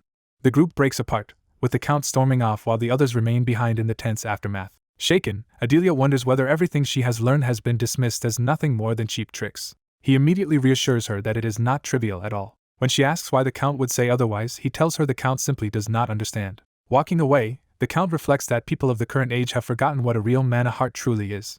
The blond man counters inwardly that if they had not forgotten, they would never have cast it aside so carelessly. As the count departs into the sunset, the blond man tells Adelia she will soon learn the true power of a mana heart. To prove the point, he drives a sword down and channels crackling blue force through it. He stands beside the energized blade in composed silence, letting the demonstration speak for itself. Facing the count again across the yard, he challenges him to stop doubting and prove himself instead. The older knight sets harsh terms for the duel, limiting himself to a single ring and promising recognition only if the younger man can force him back even half a step. The blonde swordsman accepts the challenge without hesitation and reminds him of the wager they made. He steps into the courtyard with a grin, making clear that what he wants is the promised reward, even something as impossible as a granted wish. His uncle raises the stakes, saying that if the boy wins he will grant any one request, even passing down the family's secret techniques. The blonde man dismisses that offer as not being his real goal, though he is willing to leave it there for now. He opens the fight aggressively, lunging straight in as if to end it at once. Rather than being rattled, the older knight is amused that his nephew went for the neck from the very start. He easily reads the attack and notes that the boy's sword remains as ruthless as ever. The younger fighter flips and redirects through the exchange, trying to keep pressure on despite being outclassed. Realizing brute force will not be enough, he sharpens his focus and searches for another way through. Their wooden swords clash in a blur, but the uncle controls the rhythm and keeps the younger man from gaining ground. The older knight suddenly shifts his weapon upward, changing the angle of the fight before the boy can settle. The blonde swordsman drives back in with force, refusing to let the opening close. His uncle meets him head-on and taunts him, asking if this is all he can do. The provocation lands, and the younger man grits through the pressure instead of backing down. He breaks away in a low skid, creating distance to reset the exchange on his own terms. Seeing him pull back, the older knight wonders if he has already given up. The blonde man immediately rejects that idea and admits only that his uncle is annoyingly strong. He recognizes the real problem. His uncle is deliberately waiting for him to drain his mana so the defeat will be even more crushing. That realization forces him to admit that if he keeps fighting at this level, he will lose exactly as his uncle intends. Instead of despairing, he smiles and hints that something about this whole matter does not add up. The older knight is caught off guard as his nephew begins reaching back centuries for an explanation. He recalls that the knights of old achieved impossible feats through their mana hearts. But he questions why later generations came to treat those great techniques as worthless just because a weaker version appeared. In his view, people wrongly reduced the mana heart to a crude low-level method called mana chain. When his uncle demands a clearer point, the younger man openly disagrees with that common belief. He argues that the flaw was never the mana heart itself, but the people using it, because not all mana hearts are the same. Then he addresses his uncle directly and asks whether he has ever heard of heroic martial poem. The older knight brushes the subject aside as irrelevant talk in the middle of a sword match. The blonde man expected that reaction and presses on anyway. He points out that his uncle himself dismissed mana heart as a technique fit only for low-level mercenaries, proving how deep the prejudice runs. When asked if he is stalling to recover, he calmly denies it and prepares to demonstrate his answer instead. He declares that the path a knight walks can itself become an achievement engraved into power. Centering his sword, he reveals that his own achievement is built from 100 victories and the strength forged through them. His uncle finally falters as the meaning of this strange technique begins to dawn on him. The younger man explains that when an achievement is engraved on the heart, it can be turned into a heroic martial poem. As their blades collide again, that poem is completed and brought into existence. The power settles into his sword as a heroic martial poem of ordinary rank called Poem of Sparring. With fierce satisfaction, he activates its effect. He presents this as the true potential hidden inside the mana heart. The poem's effect manifests, and he reveals its principle. Whatever the opponent does, the same can be returned through the shared logic of mana heart and mana chain. His uncle immediately understands the danger and admits that as long as someone possesses a mana heart, he cannot simply overpower a mana chain user anymore. Armed with that insight, the blonde swordsman charges back in under a mantle of blue mana. Their swords meet again, but this time the younger man can contest him directly instead of being overwhelmed. The mechanism becomes clear. The ring's mana is forcing the mana heart's power to flow backward and mirror what it receives. The strain hits the blonde fighter at once, showing that using the technique comes with painful backlash. His uncle notices the weakness and regains confidence, realizing the boy is paying a price for every exchange. He attacks through the opening and praises his nephew's tolerance for pain, making clear that endurance alone will not win this duel. The younger man absorbs the blow and steadies himself, but the cost of maintaining the poem is written across his face. He remembers what it took to create this power at all, sparring 100 times to forge the poem, and receiving the ring's mana more than 1,000 times to make it usable. The blonde swordsman reveals that his power was created specifically to confront the Knights of the Ring. Drawing on the lessons of countless defeats across 100 duels, he unleashes a force born from accumulated experience. Blue energy surges around him as he commits fully to that hard-won strength. He identifies it as the power of the stained self, a strength forged through repeated failure rather than noble inheritance. That power gathers along his blade, turning his plain weapon into something dangerous. Facing his opponent again, he judges that his sword is finally worthy of the fight. He attacks at once, exploding forward to test the older knight head-on. The dark-haired knight meets the strike cleanly, showing that he still holds the advantage in direct exchanges. The blonde fighter keeps pressing from shifting angles, refusing to let the clash settle into a simple contest of strength. He fights with growing confidence, convinced he has finally found a way to break through. His opponent is unsettled that someone he expected to crush has endured this long. The blonde swordsman's empowered blade continues to grind against the knight's defense instead of collapsing immediately. The older knight answers with a sharper counter, forcing the younger man back under renewed pressure. The blonde fighter retreats to regain distance, recognizing that his current edge still is not enough. He steadies himself and prepares for whatever truth the knight is about to reveal. When he demands an explanation, the knight responds as if this outcome should have been obvious from the start. The knight declares that human hearts differ, and accuses the younger man of mistaking his own limits for universal law. He steps in with sudden force, ending the pause and reclaiming control of the duel. A crushing downward strike drives the blonde swordsman into a desperate defense. The impact blasts apart the ground, proving the gap between them is still severe. Standing over the wreckage, the knight says the preliminaries are over and that the younger man has earned only a little respect. He praises the blonde fighter's effort, but says a common rank heroic martial poem can never be enough. As the blonde swordsman struggles up, the knight begins explaining that the real mistake was made centuries ago. The younger man listens while gripping his sword, and the knight blames the old order of knights for a fatal failure. He says their ancestors slaughtered so completely that they left no living enemies for later generations to truly know. At first, the techniques and poems of dragon slaying were likely passed down intact. Those teachings once included true sword arts, the 6 beats of the heart, and the shining heroic martial poems. But as later generations chased glory without facing the same terror, those achievements faded into empty tradition. Songs of dragons and giant kings survived, while the reality behind them disappeared. In time, what had once been practical methods became little more than legends and caricatures. The knight argues that heroic martial poems were reduced to morale-raising myths for soldiers rather than living combat arts.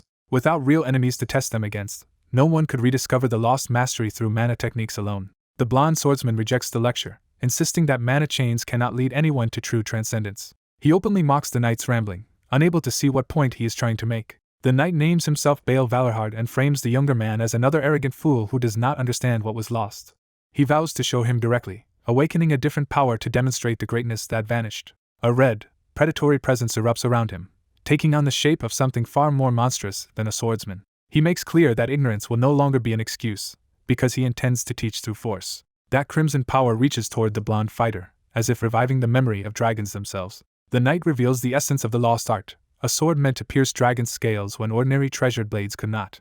Its completion required more than technique, demanding the slayer take in the dragon's burning blood and become something altered. The blonde swordsman tries to invoke the poem of dragon slaying despite the danger. A system warning tells him his current abilities cannot bear the burden of the poem. Worse, much of the poem is missing, leaving him with only fragments instead of the full inheritance. He realizes he possesses only a broken remnant of the art that once cut through dragon scales. Even so, he forces the incomplete power into motion, his body and eyes changing under the strain. He meets Baal's assault with that unstable crimson force, turning the clash into a struggle between devouring instinct and disciplined mana. Baal feels his own power being bitten into and suddenly understands the nature of what the younger man has awakened. For the first time, he panics, realizing that if this continues he will be consumed instead of victorious. Their collision condenses into a blinding core of energy, as the duel reaches a decisive breaking point. A violent blast tears through the arena and throws the prince's side into chaos. The blonde prince is hurled across the ground as his attendants cry out in alarm. When the dust begins to clear, his opponent remains standing at the center of the destruction. Bruised and winded, the prince steadies himself and silently reassesses the situation. The dark-haired count presses him, pointing out that even with a single ring forbidden, the prince had already relied on one. He goes further, judging that the prince has exhausted all 4 rings in his possession. As proof of the gap between them, he notes that even so, the prince still failed to stop his blade from being cut apart. The prince forces himself upright despite the pain and humiliation. Facing him down, he rejects the old belief that talent of the heart must always bow before power granted by rings. He addresses Count Baal Valorhard directly and prepares to overturn the result. The count realizes too late that the prince has not accepted defeat. A brutal memory flashes through the prince's mind, tied to a monstrous slaughter and a sword stained with blood. From that memory comes a desperate refusal to let the killing continue. His focus locks onto the blue gem in his sword as if answering that plea. He hears the warning to stop, but instead reaches for something deeper and more dangerous. He seizes his shirt as the strain of invoking forbidden power tears through him. The scene shifts to his bedchamber, where he convulses after collapsing from the duel. Even unconscious, his body remains tense, still gripped by the aftereffects. He wakes in pain and curses the Gesta Sanctorum he forced open. He recognizes the cost of that act. He had drawn on the poem called Splitting the Dragon's Scales by Force. Because that poem belongs to a mythic decapitated dragon, its power was never meant to be handled safely. Still, he decides the gamble was worth it, since it kept him from being left in ruins. He begins shaping a new martial feat from that power, grounding it in his own pride and endurance. The technique takes form around him as a vow to stand before even greater force without yielding. With that success, he notes that his rank of Agate of Delis has risen slightly. He concludes that this should be enough to face the third prince in the coming duel. His maid, overwhelmed with relief, realizes he has finally regained consciousness. She explains that his collapse caused an uproar severe enough to enrage even the queen. The prince dismisses their outrage as deserved and listens as she continues the aftermath. She adds that Count Valerhard asked to be informed the moment he woke. The prince refuses to see him yet and decides to rest while keeping control of the timing. Even as he lies back, his body warns him that the damage is not over. He knows that unless his spirit fully recovers, overusing the Gesta Sanctorum will exact a catastrophic mental price. Reality and memory would begin to bleed together until the boundary between them collapses. If that happens, he would become a man trapped forever in disconnected reenactments of martial memories. Remembering that fate from a previous life leaves him genuinely shaken. His thoughts turn to Agnes Bayern, a legendary swords master whose legacy still burns brightly in memory. At breakfast, he tells his maid that as Agnes Bayern's descendant, she should be able to inherit the Gesta Sanctorum Agnes left behind. The maid is stunned to learn her bloodline carries such an extraordinary martial heritage. He tempers that revelation by warning that her current level is far too low to claim a rank worthy of the poem. Then he asks the more important question, what she intends to do once she truly learns the sword. Caught off guard, she struggles to answer because she has never thought that far ahead. She begins by imagining the possibility of becoming a knight at all. But when pressed on what would come after that, she falters completely. He tells her she can answer later, giving her room to find a real purpose. That pause lets the thought finally settle inside her. She resolves on the spot that she will become not just a knight, but the prince's own sword. Her vow catches him off guard, leaving him momentarily speechless. The story then turns to a broader truth about martial poems. Some awaken with the blare of a charging trumpet. Others begin with the first step taken onto a battlefield, as war itself gives birth to power. Another Gesta Sanctorum begins with a battlefield oath that will shape the story. Adelia vows to offer her life and service completely, binding herself to the blonde prince with absolute devotion. He realizes her pledge has formed a new Gesta Sanctorum called a poem of subordination. As the power settles into him, he studies the strange light in his hands and confirms the bond is real. The oath expands into a newly created sanctum, showing that this kind of vow can generate power by influencing others. He learns the exact result. A common rank Gesta Sanctorum, poem of domination, has been created through Adelia's submission. The meaning becomes clear to him. This is not simple loyalty, but a soul-binding oath that places one person beneath a master. Adelia is startled that a descendant of the Sword Queen would wield such a humiliating form of power. He accepts the unexpected advantage, recognizing that her help has given him a tool he never anticipated. Instead of rejecting it, he decides Adelia's growth will benefit him as long as he remains the one she is bound to. Her pleased reaction confirms that his gain and her devotion now reinforce each other. He thanks her directly, making the exchange personal rather than merely strategic. Adelia is flustered by his sincerity, and can only address him with formal restraint. He admits he still does not fully understand what kind of person she is, leaving their new bond uneasy but intact. A few days pass, and the story shifts from the oath's creation to its consequences at court. Now confined to a chair and dressed formally, Adrian waits in visible discomfort for another difficult audience. The knight and Adelia stand by intense silence, aware that this meeting may be awkward. When asked about his condition, Adrian gives a polite answer while clearly bracing himself for what follows. He reflects that enemies are easier to handle than people who cared for the body's original owner. The woman before him embodies that problem. Approaching him with genuine concern, he does not know how to answer. Trying to understand the old family ties, Adrian asks whether she resents his uncle. She insists his uncle never truly meant harm and begs Adrian not to hold on to bitterness. When she argues that anyone treated so harshly should naturally be resentful, Adrian calmly denies feeling that way at all. His detached response leaves him studying the situation rather than sharing her emotions. Privately, he recalls that his uncle's pride and convictions were shattered before, and judges that humiliation must have cut deeply. He remembers planting a heart demon in that uncle, expecting the wound to keep festering. Adrian decides that if the man has any strength left, the corruption will push him further, and he does not care what happens afterward. The woman explains that despite his rough nature, the uncle had recently begun thinking fondly of Adrian. She reveals he even tried to persuade the king on Adrian's behalf. That revelation shocks Adrian, especially when he learns it led to his confinement being lifted early. But the moment his freedom returned, the recent incident erupted, leaving his uncle in an impossible position and explaining his harsh reaction. Adrian falls silent, forced to reconsider motives he had dismissed. For the first time, he seriously wonders why that man would go so far to help him. Before he can dwell on it, the old scholar Niccolo Marchmiel arrives with his usual authority. When the scholar comes to resume lessons, Adrian immediately refuses. His blunt rejection catches the knight and Adelia off guard. The scholar counters that refusing to learn is beneath the prince, provoking Adrian into an indignant outburst. Adrian snaps at the insult, but the scholar neatly turns the exchange and keeps control of the conversation. Adrian argues that he already knows everything necessary, and sees no reason to study further. The scholar accepts the claim only on the condition that Adrian prove it. He proposes a broad discussion, promising to stop visiting if Adrian's abilities are truly as complete as he boasts. Confident in himself, Adrian agrees to the challenge. The moment the debate begins, he throws himself into it with sudden enthusiasm. He explains politics as a struggle where rulers must guard against subjects who may overturn them if given too much power, and the scholar approves his reasoning. Seeing promise in him, the scholar places a history book before Adrian to deepen the discussion. Using the text, he frames the ruler-subject relationship as a practical exchange of protection for loyalty and labor. Adrian follows the logic easily and concludes that every relationship depends on mutual give and take. The discussion continues for hours, with Adrian answering, questioning, and gradually becoming absorbed in the lesson. At last the scholar gathers his books, signaling the end of the day's session. He postpones the rest until tomorrow, and Adrian, now unexpectedly invested, readily agrees to continue. A blond prince idly amuses himself, treating the lesson lightly at first. He suddenly realizes this ordinary class may be hiding something more important. He smirks and concludes his elderly tutor has been deliberately slow-walking the matter. The old scholar privately judges the first prince to be far shrewder than rumors claim. As the tutor leaves, he reflects that the prince is very different from his reputation. Time passes into a bright new day. The prince lies around in utter boredom, with nothing to occupy him. Still confined and recovering, he complains that inactivity is becoming unbearable. He admits he has been too diligent lately, and with neither training nor books available, he has nothing left to do. His boredom breaks when he hears that Sir Vale Ballerhard has come to see him. He immediately orders the visitor to be let in. Expecting this visit after several days, he assumes Vale has finally come because of their last spar. But the prince's confidence falters the moment he senses the visitor's mood. Vale arrives stern and concludes the prince still has not overcome the inner demon he planted in him. The heavy silence makes clear this is not a casual visit. Instead of defending himself, the prince apologizes at once. Vale admits he broke a promise to himself and caused great harm, insisting he would have had no excuse even if the prince had protested. He explains that the prince's slow recovery was not due to the aura blade itself, but because he overused the power of the true dragon. Another observer notes that the prince's recklessness has also put his uncle in a difficult position. Vale cuts through the guilt and tells the prince to state what he wants.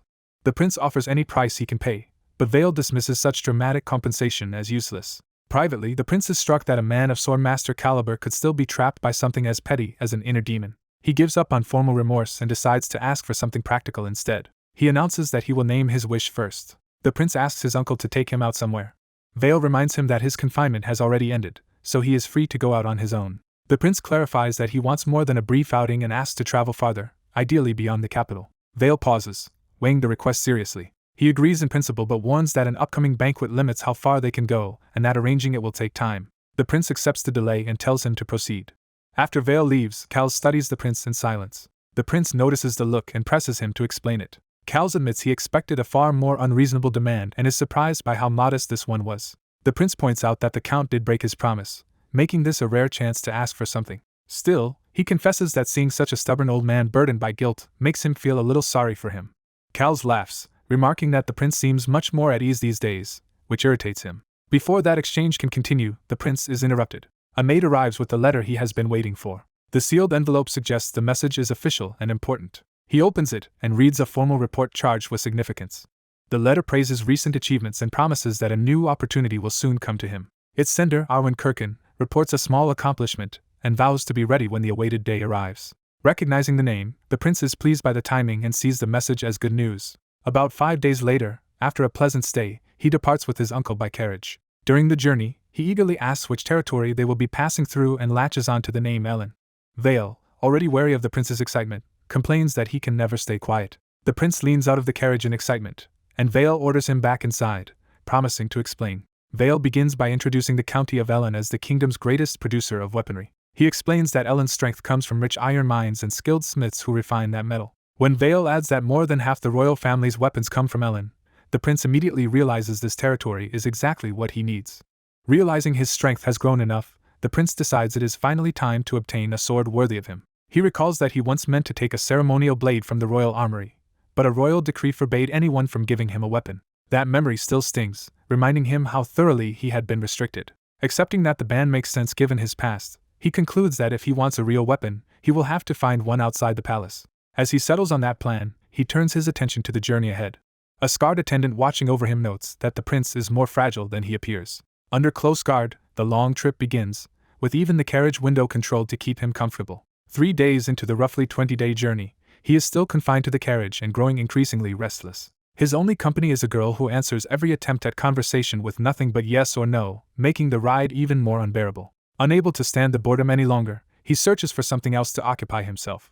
He considers checking his mana heart to pass the time. Because the power of the true dragon had emptied it as a side effect, he expects little but decides it should be slowly recovering by now. He begins drawing mana inward to refill the empty core. He gathers mana from the constant rattling and motion of the carriage. He also pulls in the faint energy carried by the cool breeze slipping past him. Even the voices and presence of the knights outside become sources of scattered mana for him to collect. Piece by piece, he gathers those dust-like traces and feeds them into his mana heart. The mana condenses into a concentrated vortex inside him. Then he suddenly senses that something is wrong. His mana heart has swollen far beyond what he expected, forcing him to realize the change is far greater than simple recovery. A system message explains that by attempting an impossible miracle and touching a fragment of the true dragon's will, he triggered this result. The transformation surges through his body as the system confirms that his mana heart has expanded and his physique has already begun adapting to it. Further notices reveal that his constitution has changed significantly, allowing him to withstand much more mana than before. The growth also pushes him up to the level of sword expert, marking a clear leap in overall ability. His bond with the sword strengthens, and some of the seals that had limited his restored powers are lifted. On top of that, both his third eye and third ear improve sharply, broadening his senses.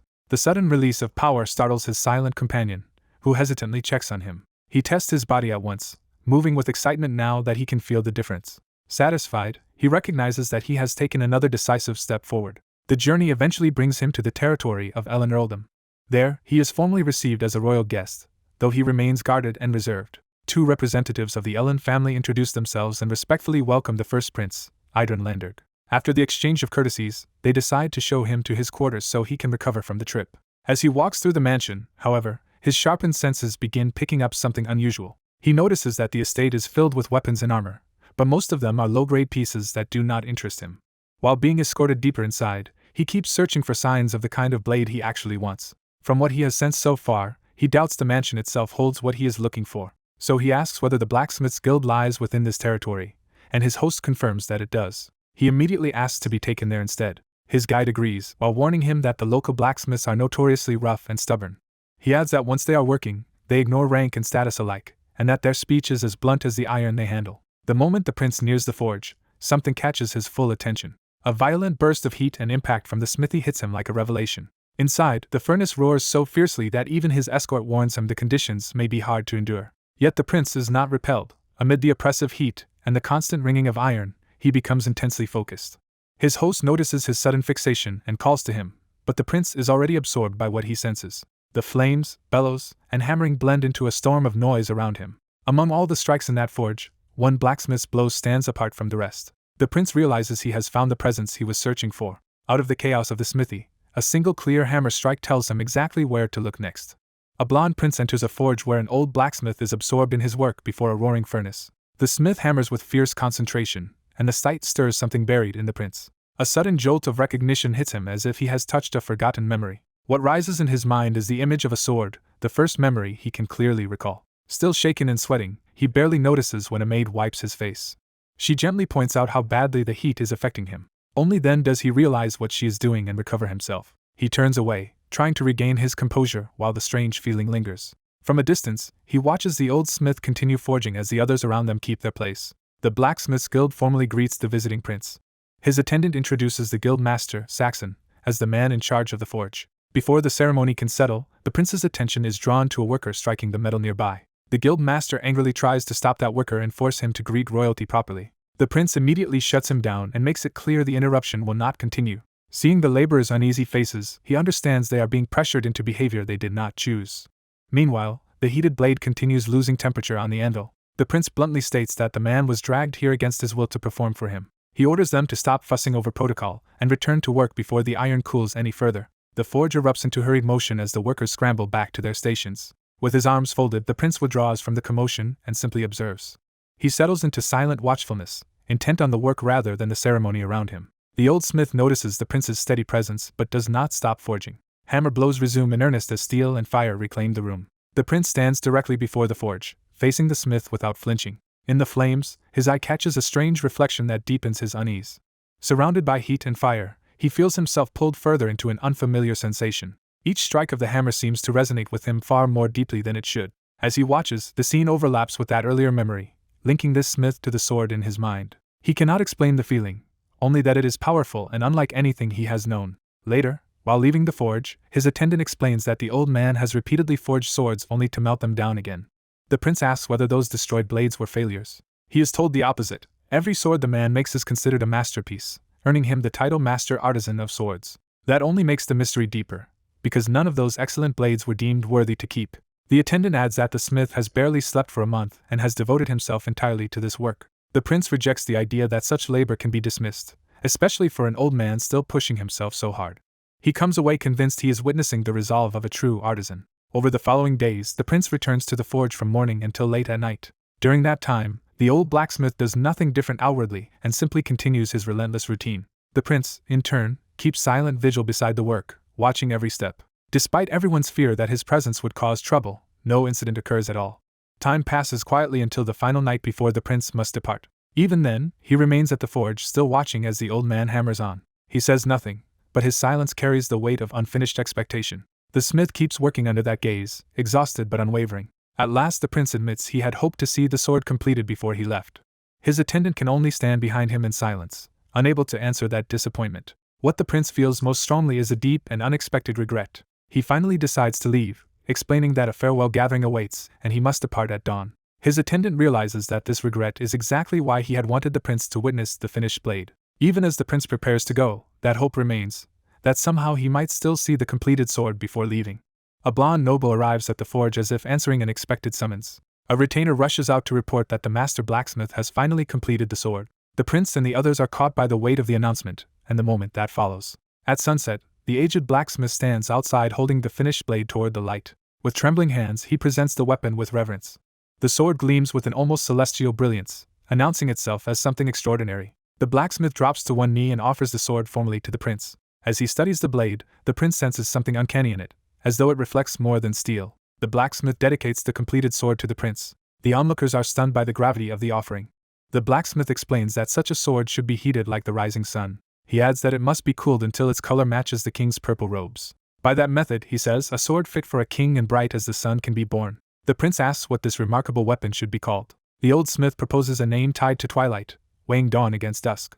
Yet he admits that to him the blade feels closer to dawn, as if it belongs to the prince's future. The prince laughs and notes that the blacksmith speaks with unexpected eloquence. Relieved that his meaning was understood, the old man lets his tension ease. When the blacksmith falters from exhaustion, the prince catches him before he collapses. The strain of forging the sword is revealed to have pushed the old man to his limit. Seeing his condition, the prince orders that his uncle be informed and decides to remain there for the night. By nightfall, guards keep watch outside the blacksmith's tent. Inside, the prince stays beside the old man, with the sword resting close at hand. The blacksmith reflects that the sword truly took shape the moment the prince stood behind him that day. He suggests the blade itself chose to be born then, and the prince presses him on whether he really believes that. The prince reveals he has his own explanation. Leaning in close, he speaks privately enough to shake the old man. The blacksmith is jolted by what he hears. He realizes the prince's true nature and understands why the prince could read his heart so clearly. Instead of fear, the old man answers with a faint, accepting laugh. He says he finally understands what has been happening. Then he asks to hold the sword one last time. The prince hands it over without resistance. The blacksmith grips the hilt with what little strength he has left. Holding the sword, he offers a final prayer that it may grow to match the greatness of its master. The prince listens in silence as the blessing is directed toward him through the blade. The weight of the old man's final wish leaves him subdued. He answers firmly that the sword will indeed become worthy of that hope. But the certainty in his voice gives way to a sudden uneasy pause. He remains seated at the bedside, holding the moment as the room falls still. The blacksmith passes away peacefully. Outside the tent, the prince quietly affirms the promise he just made. Later, a decorative magic sword is presented in a luxurious case. A courtier argues that no ordinary gift can be measured against a sword forged with a man's very soul, but says this ornate weapon may at least be more practical to use. He offers the magic sword as an additional present for the prince to accept. The prince accepts it easily, judging it a decent mid-grade weapon even if it is nothing exceptional. He makes clear that the blacksmith's so-forged sword was already an immense gift, so adding another sword on top of it is unnecessary. The courtier hurriedly reframes the gesture as proof of his family's exceptional loyalty to the royal house. The prince dryly notes that trying to show off a flashy magic sword only made the man look foolish beside the master's final work. As the party prepares to move out, orders are given for the carriage and infantry to follow while the cavalry rides ahead because their delayed schedule now demands speed. A blonde prince arrives at a military encampment, already sensing he is stepping into someone else's operation. A dark-haired officer notices him and dryly points out that the prince has shown up in the middle of preparations. The officer reveals he never saw the prince while they were in the count's territory, and the prince explains that the king had assigned him separately. Realizing that independent mission came with a hidden price, the prince understands he is now being folded back into the main campaign. The officer orders him to prepare at once, explaining they intend to push hard and reach the Iron Lion's stronghold by night, which means the prince must ride.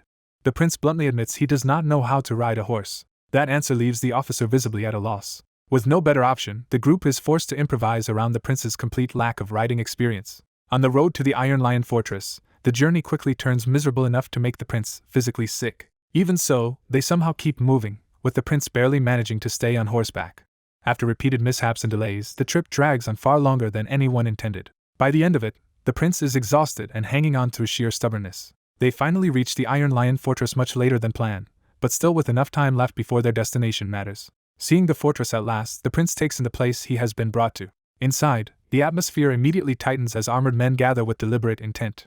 A representative of House Wielden formally greets the first prince and invokes the Iron Lion's loyalty to the Leonberg bloodline. The prince instantly reads the performance as overconfident posturing rather than sincere submission. He also understands why they are acting this way. They believe they hold the advantage and can control the encounter. A dark-haired knight steps forward from among them, confirming his suspicion that their challenge will be direct and predictable. Interested in testing their intentions, the prince calls the knight Arwen forward to see how the Iron Lions will answer him. Arwen bows with formal restraint, acknowledging his summons. Kneeling before him, Arwen admits she has long waited for the chance to stand before him again. That immediate show of personal loyalty unsettles the hostile knights around her and exposes a fracture in their united front. Adelia, standing near the prince, senses the danger in the room as the mood turns sharper. To keep the hostility from falling on her, the prince abruptly draws her into his plan and signals that she should play along. Caught off guard, Adelia hesitates for a beat as she tries to understand what he wants from her. She quickly submits and answers him obediently, and the prince coldly notes that teaching her to act like a compliant servant has paid off. Satisfied that she understands, he tells her to continue. He then orders Arwen to accompany him, forcing the surrounding knights to watch one of their own answer his command. With a smile, he makes clear that there is much left unresolved between them and that anyone else is welcome to join if they dare. Later, in the training yard, the prince appears in plain clothes with a practiced sword, openly inviting confrontation. He declares that if the Iron Lions truly are the kingdom's finest, one of them should step forward and prove it to him. The gathered knights freeze, unsure whether challenging a prince is a trap or an insult they cannot ignore. Their silence confirms his hesitation gambit is working, and he presses the point by showing he is not intimidated by their rank or reputation. He removes their last excuse by swearing he will hold no one responsible for the result of a duel, then mocks them when still no one moves. His taunt lands, suggesting the famed Iron Lions may be all reputation and no courage. At last a red-haired knight named Dale of House Pennant steps forward to defend the Order's honor. Though he modestly claims he is unworthy to represent the Iron Lions, Dale asks to face the prince anyway. He formally offers himself as the prince's opponent. The prince cuts off the ceremony, saying permission is unnecessary because he was the one who demanded a challenger. Dale charges first, committing fully to the duel. The prince meets the attack with calm confidence, as if he has already seen the outcome. In a single exchange, he releases a burst of blue power through his strike and overwhelms Dale outright. Dale is hit so hard he coughs blood in shock before he can even process what happened. He is thrown across the yard and crashes to the ground, defeated almost instantly.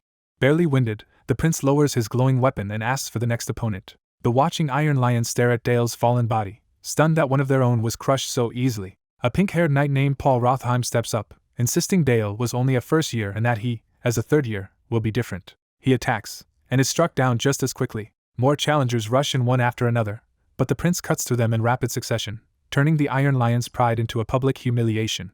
A blonde prince effortlessly knocks aside a flurry of attacks, showing that the challengers around him are no threat. The force of his counter leaves debris and shock in the courtyard, making it clear the bout is already decided. When the dust settles, several knights are down while the prince stands untouched, with the court watching his overwhelming display. He is unimpressed by how little resistance the trainees offered him. Since the full knights refuse to step forward, he openly declares that he wants to test himself against them instead.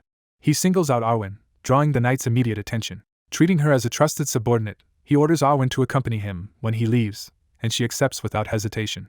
Arwen hides her feelings behind a small, restrained smile. She formally bows and confirms that she will obey him, while the others look on. The prince privately notes how easily he secured her loyalty. A silver-haired full knight named Dunham steps in, aware of the prince's taste for wagers, and proposes adding a bet to a duel. When Dunham suggests staking Arwen if he wins, the prince rejects the idea outright as unacceptable. He makes clear that Arwen is not an object to be won in a contest, shutting down that line immediately. Instead, he offers to wager something else and calls for a sword to be brought. With a confident smile, he prepares a far more tempting stake. He offers Dunham a rare and valuable blade if Dunham can defeat him. Arwen is startled by how much the prince is willing to risk. Dunham is equally shaken, realizing the wager is far more serious than expected. Arwen tries to stop him, insisting that he himself is worth far more than any sword. To her, a sword saint's worth cannot be measured against a weapon, no matter how precious. Dunham accepts the prince's terms, though his expression shows both greed and resolve. He introduces himself proudly as Dunham of Fahrenheit, a full knight of the Iron Lion Order who has reached the triple chain. The prince undercuts that boast with a mocking remark that exposes Dunham's insecurity about his rank. Stunned, Dunham counters by boasting about his own sword's pedigree, claiming it was forged by the famed grand artisan of blades. The prince reveals that this is no coincidence, because the sword he offered comes from that same master. The duel begins with both blades meeting in a sharp clash. As they cross swords, the prince reveals that his weapon is the master smith's 100th and final work, eclipsing Dunham's. Dunham is rattled by the revelation, having never even heard of such a blade. The prince explains it was completed only days ago, forcing Dunham to steady himself and commit fully to the fight. Dunham unleashes his aura and acknowledges that, despite the prince's flawed technique, relentless effort lies behind every movement. He promises to honor that effort by fighting with everything he has, while the prince coolly repeats the insult about a misguided path. As blue power gathers around him, the prince inwardly dismisses the knight's pride as petty. He reflects that the position and recognition attached to this contest were never truly his to claim. A nearby young woman listens in shock as the prince's thoughts turn from personal honor to something larger. Arwen and the others watch tensely while the prince's power continues to rise. He resolves that any honor directed toward him should instead belong to his people. He calls on Adelia to watch carefully, making this moment a lesson as well as a duel. Then he releases a towering manifestation of blue power behind him, revealing the true scale of his strength. He declares that this is the path Adelia must follow from now on. Adelia, shaken but moved, accepts his command. Golden power answers her resolve, rising in response to the prince's blue aura. She formally vows that she will do as he asks. The scene shifts away from the duel to a quieter political discussion over tea. At Iron Lion Fortress, a visitor notes that this is already their 4th visit, showing how urgent and repetitive the matter has become. The commander listening to him weighs the situation with visible concern. They review the succession crisis. One prince has no interest in the throne, another is confined, and a third has recently withdrawn as well. The visitor argues that, whatever his reputation, the first prince remained the kingdom's legitimate heir. He then turns the accusation on the commander, blaming him in part for how badly the situation deteriorated. He insists that if the commander of the 3rd Legion had supported the first prince even a little, the prince would not have ended up so isolated. Left with that charge, the commander bitterly reflects that this is exactly the kind of condemnation he expected from the prince's faction. A man reflects that his nephew was never fit to rule, seeing in him the makings of a tyrant rather than a king. He recalls confronting the boy after finding him drunk on a corrupting potion and trying to force some sense into him. The reprimand only drew out the prince's resentment and feral hostility. Instead of shame, the nephew answered his great-uncle with violence, charging him with a sword like a brute. That moment fixed itself in the older man's mind as proof of what the boy had become. Later, after the uncle withdrew north in disappointment, the prince sent poisoned wine with a mocking letter disguised as a gift. The insult was so blatant that the uncle seized the bottle without hesitation. He drank it and burned the poison away with mana, refusing to let the attempt touch him. As he destroyed the poison, he decided he was also severing the last bond of blood between them. Yet while the uncle hardened his heart, the prince kept enduring brutal training and grew stronger by the day. In the present, another noble reminds the uncle that he himself once insisted the first prince must never become king. Even so, the uncle's unease shows that the prince's recent change has made that old certainty harder to hold. He asks that the prince be given a chance, if only to stand at the same starting line as the other princes. The plea catches the other man off guard because it comes from someone who used to be the prince's harshest critic. Pressed to explain himself, the uncle admits he no longer knows what to believe. He cannot tell whether he has changed, or whether the first prince truly has. Before the discussion can go further, news arrives that the prince is about to spar with a man known as the Silver Lion. The name alone is enough to alarm them, because it means the first prince is facing a far more dangerous test than expected. They hurry outside, where one of them tries to calm the other by insisting Dunham knows his limits, and would not seriously endanger royalty. He argues that even in a live-blade spar, no knight would dare strike down a prince. The uncle rejects that reassurance, and warns that the real danger is not the prince, but the regular knight facing him. That answer leaves his companion unsettled, and he realizes just how much the uncle's view of the prince has shifted. At the training ground, their fears are overturned immediately when Dunham is smashed into the dirt before them. The fallen knight lies unconscious, proving the prince has already won another match. Around the field, the crowd erupts with the now familiar cry that His Highness has won again, while the prince stands at the center of it all. Seeing the result, the uncle can only answer the other man's disbelief by reminding him that he had already tried to warn him. The prince rises from the ground, battered but composed, as blue power coils around him. With quiet confidence, he declares that the side everyone should fear is his, then demands the next opponent. As he prepares for another bout, he remembers his uncle's old lesson that a knight's true trial begins at the second ring. He steels himself under the weight of that standard, knowing the easy victories are over. The next clash proves the saying true, as the pace and force of the fight jump to another level. He realizes his current sparring style is not enough, yet he cannot reveal the true dragon technique against an ordinary knight. Forced to improvise, he triggers hyper-focus as his opponent rushes in. Mana condenses at his core and his concentration narrows until everything else falls away. To him, the world goes silent, and the incoming strike becomes something he can finally read. His body moves with an unfamiliar precision, as if instinct and technique have fused into something beyond conscious effort. A strange blue flame ignites in his eye, signaling that he has entered the state completely. The sensation reminds him of a power he once touched in the past. Under that sharpened awareness, he meets the knight's descending attack without panic. His counter erupts in a burst of blue force that blows the exchange wide open. The knight is hurled away across the field, and the onlookers are left stunned by the prince's overwhelming response. The prince exhales through the strain, already recovering instead of celebrating. Ignoring the shock around him, he calls for the next challenger, as if this level of victory is now expected. Another knight charges, and the prince meets the attack head-on rather than yielding ground. A faint smile appears on his face as he settles into the fight, no longer merely enduring but enjoying his control. His opponent braces in alarm, realizing too late that the prince is dictating the tempo now. Their blades crash together, but the prince drives through the contest with superior timing and force. Reading the opening instantly, he turns his body into the next motion without hesitation. He chains his attacks together in a seamless rush, cutting through one opponent and flowing straight into the next. By the end, the prince wears the calm, confident expression of someone who knows he has become far more dangerous than anyone expected. A sword is set down with the finality of a duel reaching its end. Outside the castle, the blonde prince stands amid fallen knights, still wreathed in blue power after defeating them all. Bruised and exhausted, he steadies himself with his blade and forces himself to stay upright. The surrounding knights erupt in admiration, celebrating that their prince has won yet another match. As blue energy surges around him, he invokes the next stage of his sword art, poem of sparring, declaring that he now rises with sword in hand. A system-like notice confirms that a new verse has been added to Poem of Sparring, and he realizes his breakthrough has succeeded. The new verse settles into place as a completed technique. Wrapped in flowing mana, he stands at the center of that advancement as the art continues to evolve. He allows himself a brief moment of satisfaction for achieving it. But the strain immediately catches up to him, and his body starts to give out.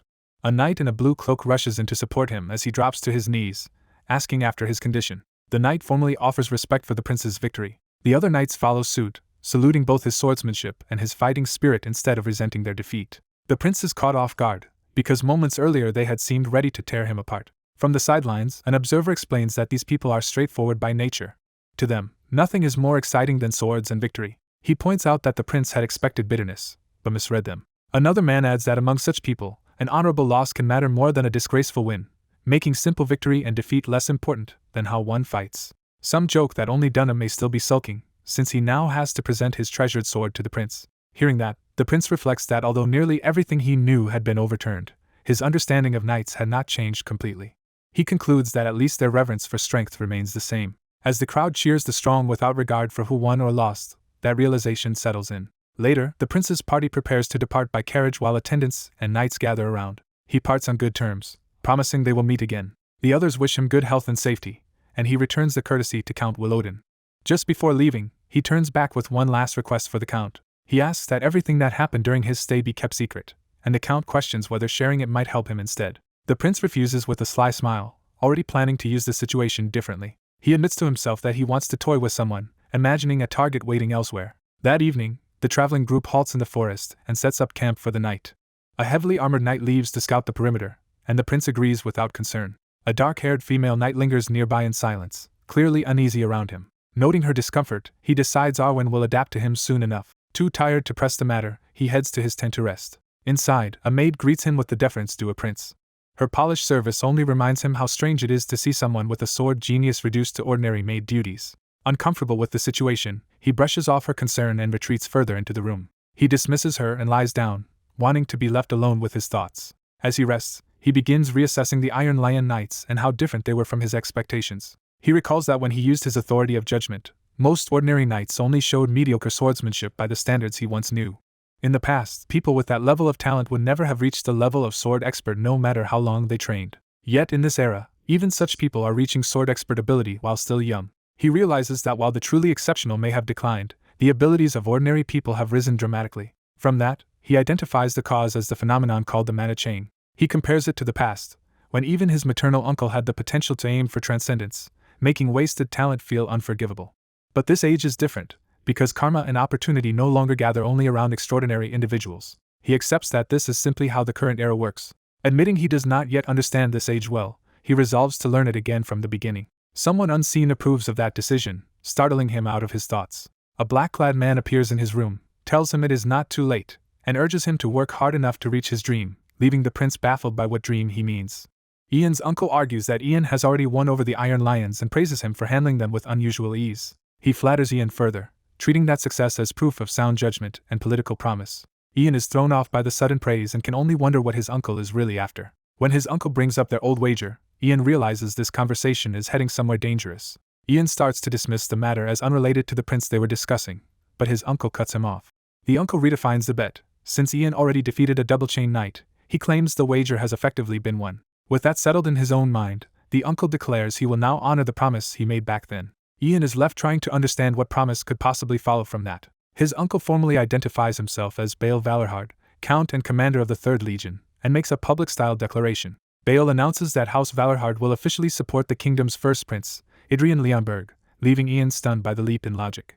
Ian immediately grasps the implication and can hardly believe his uncle has just thrust him into a succession struggle. He bitterly recalls being told to trust this plan and realizes that promise has turned him into a prince's knight. The declaration spreads through the kingdom like a political bombshell, and congratulations begin pouring in. At court, nobles and attendants celebrate Ian as if his rise were already a blessing for the realm. The palace responds by assigning royal knights and soldiers around him, turning his surroundings into a commotion.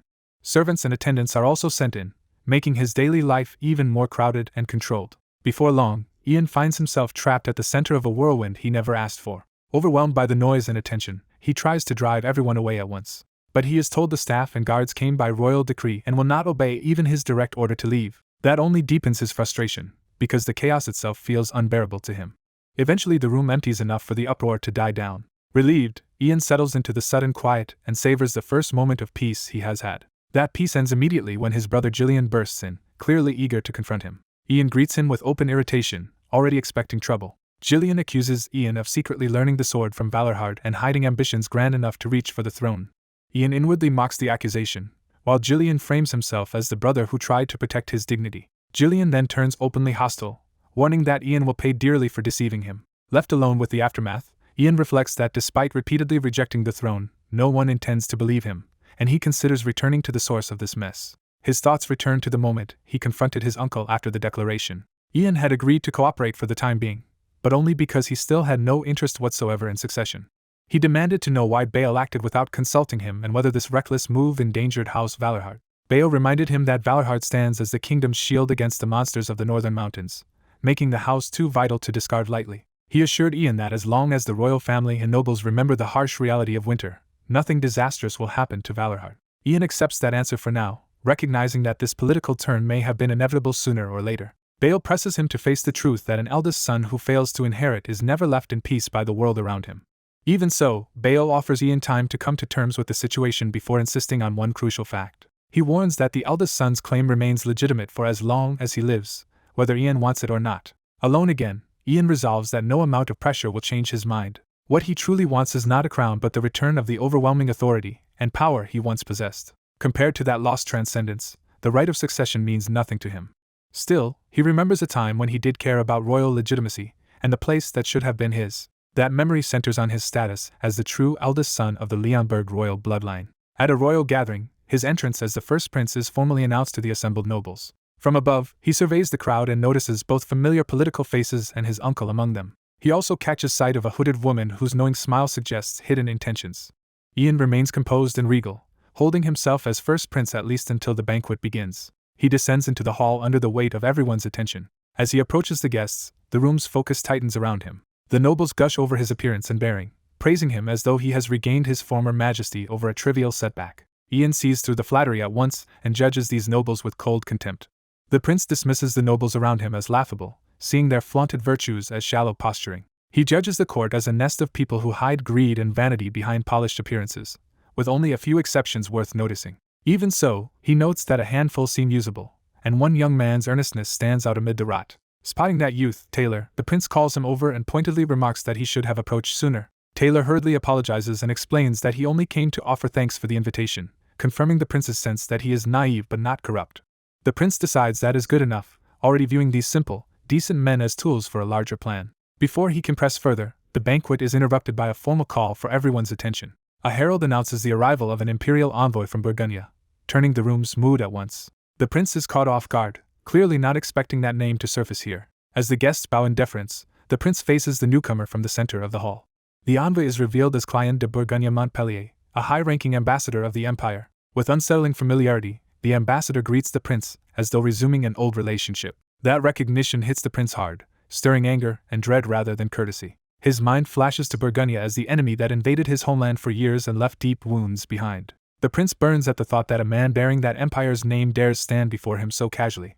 Then an older noble abruptly spills wine across the prince's face and uniform, disguising the act as an accident. The prince freezes, stunned by the insult and the timing. The offender immediately feigns panic and begs forgiveness, pretending he only rushed over to greet the prince. He doubles down on the apology, performing humility in front of the watching court. The prince sees through the act but restrains himself, swallowing his outrage. Meanwhile, the ambassador watches in tense silence, and others nearby register that something is wrong. The hall settles into an awkward hush as everyone waits to see whether the prince will react. Instead, he coldly asks for a change of clothes, while the old man keeps groveling over his supposed mistake. A knight steps in to escort the prince away, and the prince asks who this man is. He is identified as Marquis Bielefeld, making clear that the humiliation came from a titled noble, not a servant. As he leaves, the prince notes that Bielefeld's interference at least helped him cool his temper, and his escort remarks that the Bielefelds are not entirely rotten. Alone later, the prince sits with the incident still weighing on him. A trusted retainer enters and brings word that he heard about what happened at the banquet. The man's grave expression shows he already understands the seriousness of it. He adds that Marquis Bielefeld believed the prince was on the verge of causing a scene. The prince rejects that reading, insisting he was not speaking nonsense or acting blindly. He says he was not reckless, only struggling to process what the encounter truly meant. What troubles him most is that the Burgundy clan openly wields power inside the kingdom while its own nobles treat them with more reverence than their sovereign. To him, the country is trapped in a false peace and an alliance so unequal it amounts to submission. He demands to know how the kingdom was reduced to such a pitiful state. His retainer answers that the decline followed a familiar historical pattern. He explains that the kingdom once resisted repeated imperial invasions through the strength of its great knights. But as the empire expanded over time, the balance of power shifted further and further away from them. Eventually the kingdom could no longer stand against such overwhelming force, and was compelled to bow. The prince suddenly realizes the collapse may trace back to the loss of something crucial. The retainer points to the kingdom's small, vulnerable position beside the vast Burgundy Empire. He reveals that their former strength came from a legendary martial inheritance, once treated as the foundation of the nation's might. That lost inheritance is named the heroic martial poem. The prince concludes that once the kingdom lost that power, its submission became inevitable. After absorbing this, he makes a sudden decision and announces that he has changed his mind. His retainer, unsettled, asks what exactly he means. The prince answers that he intends to pursue the throne after all and try becoming king. The declaration leaves his retainer staring at him in shock. The prince admits the choice may bring regret, but resolves to make it anyway because the country's survival demands it. By the second day of the banquet, his private resolve has become the beginning of a bid to save the kingdom from collapse.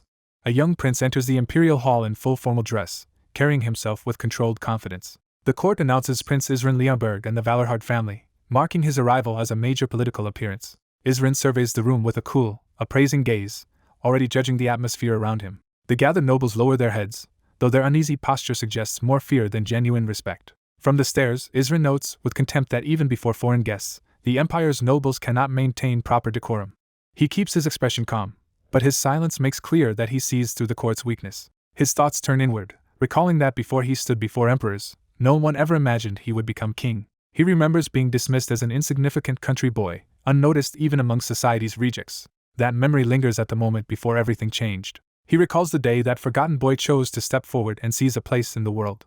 Now, in the present, he compares that past self to the man he has become and calls on power to match the moment. He begins reciting a royal poem meant to expose those who look yet fail to truly perceive. Blue magical force spreads through the hall, pressing the crowd into attention as his words take hold. Standing before the emperor, he deliberately invokes the poem of the king to force the room into order. He knows he is only using fragments of the full poem, because the complete version is beyond what his current rank can bear. Even so, the strain is severe, and he reminds himself that this much should still be manageable for someone at the hero level rather than myth. Then something interrupts his certainty, and he senses that the situation is no longer under his control. Realizing no better verse fits the occasion, he commits fully to the display despite the risk. The blue force sweeps outward through the hall and reaches the nobles around him. The crowd is jolted into alarm as the pressure of his authority lands on them. Under that power, the nobles bow in unison, finally offering the respect the court had withheld. Satisfied, Isrin accepts the result and orders everyone to raise their heads. Before he can settle the moment, he feels a different presence intruding on the hall. A dark violet energy appears nearby, and Isrin immediately recognizes it as something abnormal. The source reveals herself as a white-haired elf who treats the disturbance as a private joke. Her mention of the old poem shocks him, and he instantly realizes she is no ordinary elf. She steps forward with effortless confidence, radiating the kind of danger that makes her beauty feel secondary. Isrin is rattled enough to think of her as a lunatic, unsure what she intends to do next. He recalls that ordinary people imagine elves as harmless, beautiful beings tied to nature and long life. That idealized image is exactly what comes to mind when most hear the word elf. But he knows that image is false, and the truth is far more violent. In reality, high elves are predators born with heroic power, beings who toy with enemies and rank among the most dangerous creatures alive. He concludes that the woman before him is not merely a high elf, but something even rarer and older. She is identified as Sigrun, an elder high elf who has lived nearly 1,000 years and belongs to a feared expedition linked to the Mad Dragon. Sigrun greets him with open menace, wondering whether she should kill him before his master dies and promising to leave him too broken to recover. She mocks his use of a sword and admits she wants to torment him simply because he is one. Isrin realizes with dread that she may have recognized him through the king's poem, which she clearly knows well. Sigrun studies him and says he feels strangely familiar, as if they have met before. He calmly lies that this is his first time seeing an elf in person, trying to keep the exchange under control. She does not accept the answer at face value and continues examining him with growing suspicion. At last she calls him what he is being in that moment, a liar. Even so, she reflects that in all her long life she has never encountered a human who became what he is now, and that his reaction does not match a first meeting with an elf. She explains that ordinary people are usually captivated by elves on sight, falling under their charm immediately. Those with stronger cultivation, however, instinctively become wary instead, sensing the danger beneath the beauty. As she reaches toward him, she prepares to judge exactly where he stands.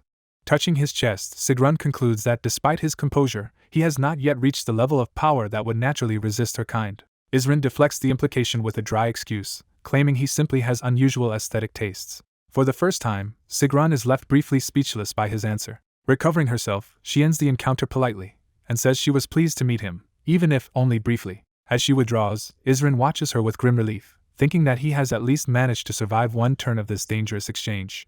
The queen dismisses one candidate immediately when she sees the girl is far too young to be considered for the prince. Another noble child is so frightened she cannot even look up, confirming she has no place in this selection. A fiercer-looking girl briefly raises the fear of open conflict, but the queen quickly realizes that is not the case. Seeing yet another childlike candidate only reinforces how absurdly young some of these prospects are. The queen concludes that this kind of match is completely against her standards for a future princess consort. Exhausted by the process, she endures her son's silent presence while trying to keep control of the situation. She vents that a proper consort should be mature, kind, healthy, and backed by a powerful family, not the unsuitable women they usually bring her. Before the discussion can continue, she is informed that an elven delegation has arrived, and she receives the news with interest. The queen turns to see the visitors entering the hall under heavy escort. Their leader, Sigrun of the Mistletoe clan, formally presents herself and greets Queen Margarita. The queen welcomes the unexpected visit, noting that the elves have not come to the kingdom in a very long time. Sigrun immediately reveals she has come because she heard the queen is searching for a woman to become the prince's spouse. She confirms that suspicion and identifies herself as a high elf, signaling that she is no ordinary envoy. The prince quickly interprets her meaning. In human terms, she is claiming elite birth and status. Sigrun goes further, stressing that she is close in age to the prince by elven standards, even if that means nearly a century older in human reckoning. She also points out that her attendants are effectively her knight order, making clear that her rank and backing are formidable. Then she shifts from politics to personal intent, admitting that she felt drawn to the prince the moment she saw him. She frames that attraction as destiny, startling him with the seriousness of her claim. The prince realizes this is not empty romantic talk but an elven intuition tied to fate, which makes her words far more dangerous. The queen is taken aback by how boldly Sigrun is pursuing him in open court.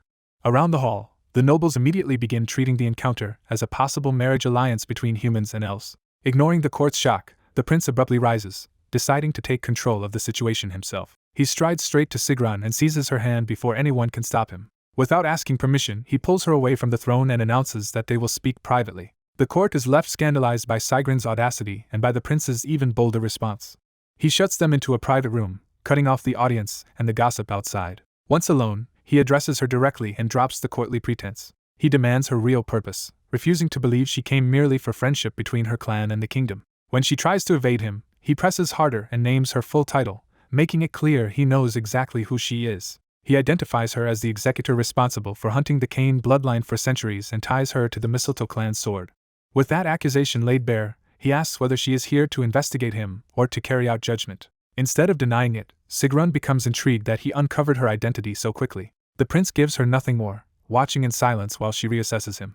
As her power and presence become clearer, he judges that she is a monster far beyond what he can currently measure. He also understands why she sensed destiny from him. Her rank is high enough to glimpse the past engraved on his soul.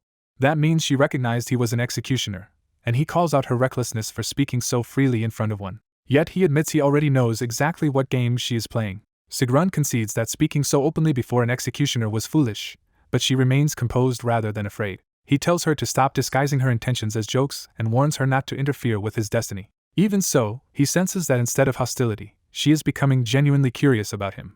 He decides that if that curiosity deepens, it could be turned to his advantage rather than wasted in a quick confrontation. Sigrun finally asks the question at the heart of her fascination: who he really is. He deflects with a bitter half-truth, calling himself only a pitiful prince abandoned by his own father, while refusing to reveal his real identity. Rather than answer, he invites her to stay close and discover the truth for herself. That response catches Sigrun off guard, leaving her momentarily speechless.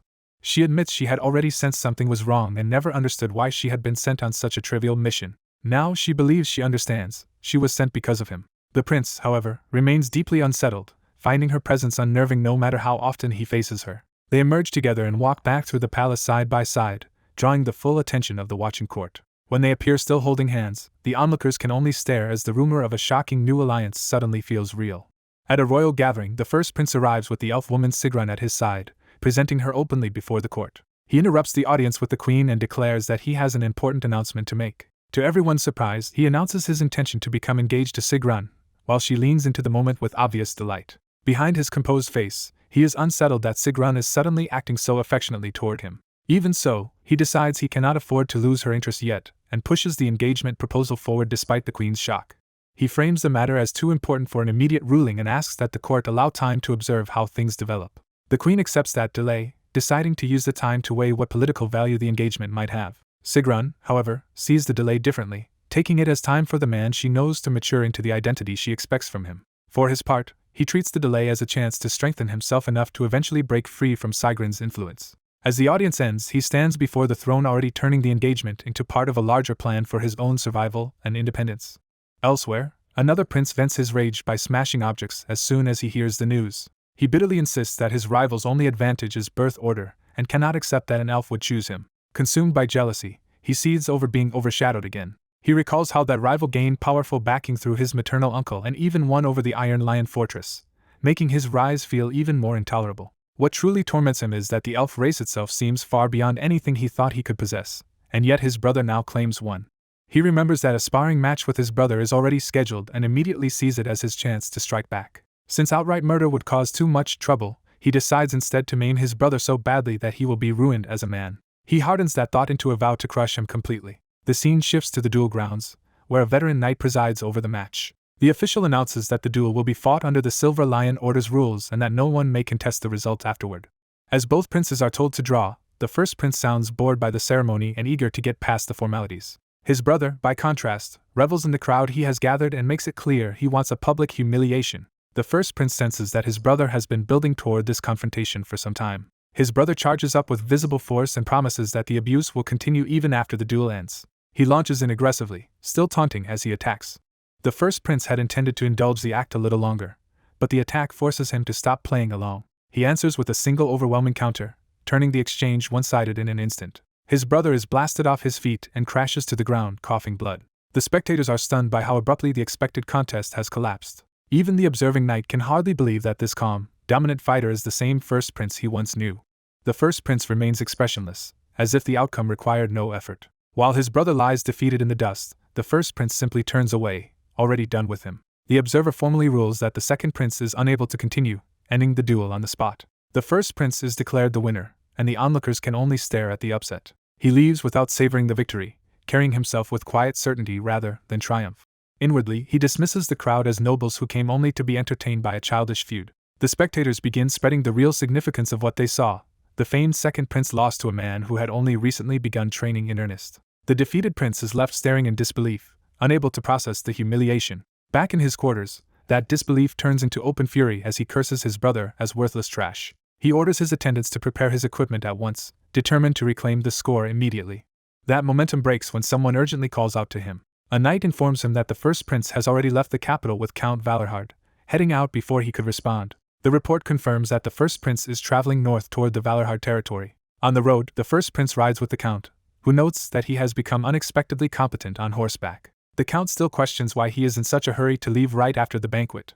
The prince answers that there is no place for him in the capital, and that staying there any longer would only be pointless. He reflects bitterly that he has no intention of begging support from nobles who fail to recognize their own sovereign and instead flatter imperial outsiders. When the count suggests that soldiers and knights may be easier to win over than nobles, the prince warns that they may actually be harder because they are more cautious. Even so, he remains confident, believing that if he endures hardship alongside them, genuine loyalty and affinity will eventually form. The count worries that he is pushing events too quickly, and the prince begins to answer, hinting that his urgency comes from a deeper reason. A blonde prince resolves that if he hesitates, he will be trapped in a disastrous marriage, so he must act before that fate closes in. He decides his first priority is to grow stronger before anyone can force that future on him. Since that goal cannot be reached in the safety of the capital, he leaves for the far north with a clear destination in mind. He seeks the one place that will harden him fastest and turn his skill into something truly lethal. To him, that place is where a person's worth is tested without mercy. It is also where true martial glory is forged. In his mind, the battlefield is the only place he truly belongs. As the party rides north, his escort points out the Galno Mountains, the ancestral border his family has defended for generations. The prince shivers in the cold, and his companion suggests he retreat into the carriage if he cannot endure it. He refuses, insisting he needs to acclimate to the northern cold rather than hide from it. He also questions why the elderly king insisted on following the expedition in person, calling the burden unnecessary. The old ruler answers that he wants to see the rugged north for himself while he still can, and that the record he is writing may someday help the prince. The prince falls silent, still irritated but listening more carefully to the journey around him. Nearby, Arwen rides on despite the cold, maintaining a knight's composure. Seeing her strain, the prince checks on her out of concern.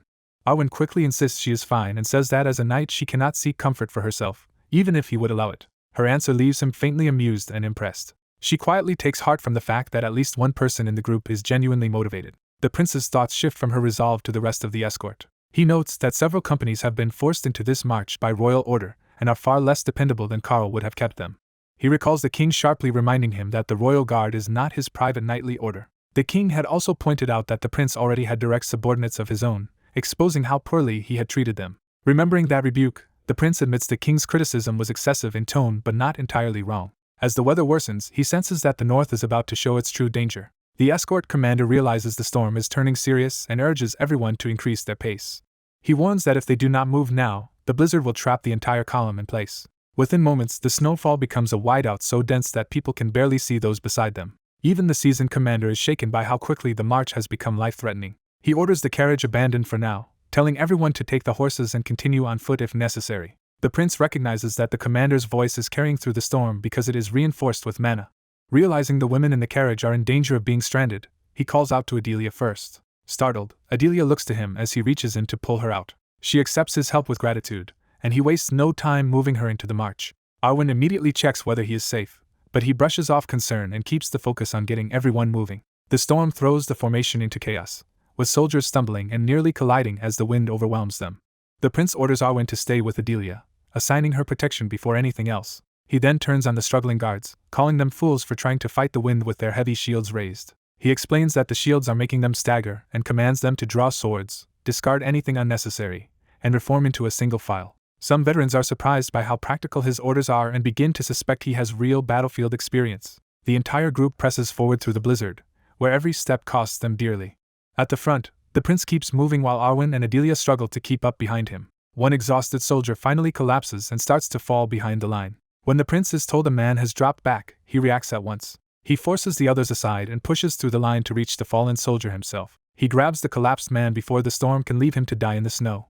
Then, despite the brutal conditions, he hoists the soldier onto his shoulders. Carrying the man himself, he orders the rest to stop gawking and keep marching. At last the fortress emerges ahead through the storm, giving the battered column a visible end to aim for. Just as that punishing march is nearly over, the prince is still forcing himself onward under the weight of the man he saved. Even so, he plants his feet and keeps advancing through the snow toward the stronghold.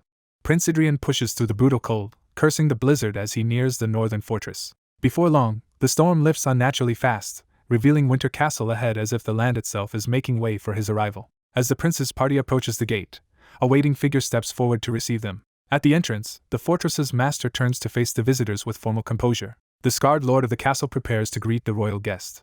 Valorhard's banner flies over the stronghold, underscoring whose authority rules this frozen border. The man identifies himself as the ruler of Valorhard and commander of its armies, and formally welcomes the first prince. Adrian answers with an easy smile, already treating the reception as if it belongs to him. The lord receives him courteously and invites him into Winter Castle. The fortress is introduced as the kingdom's final bulwark against the monsters of the Blade Mountains.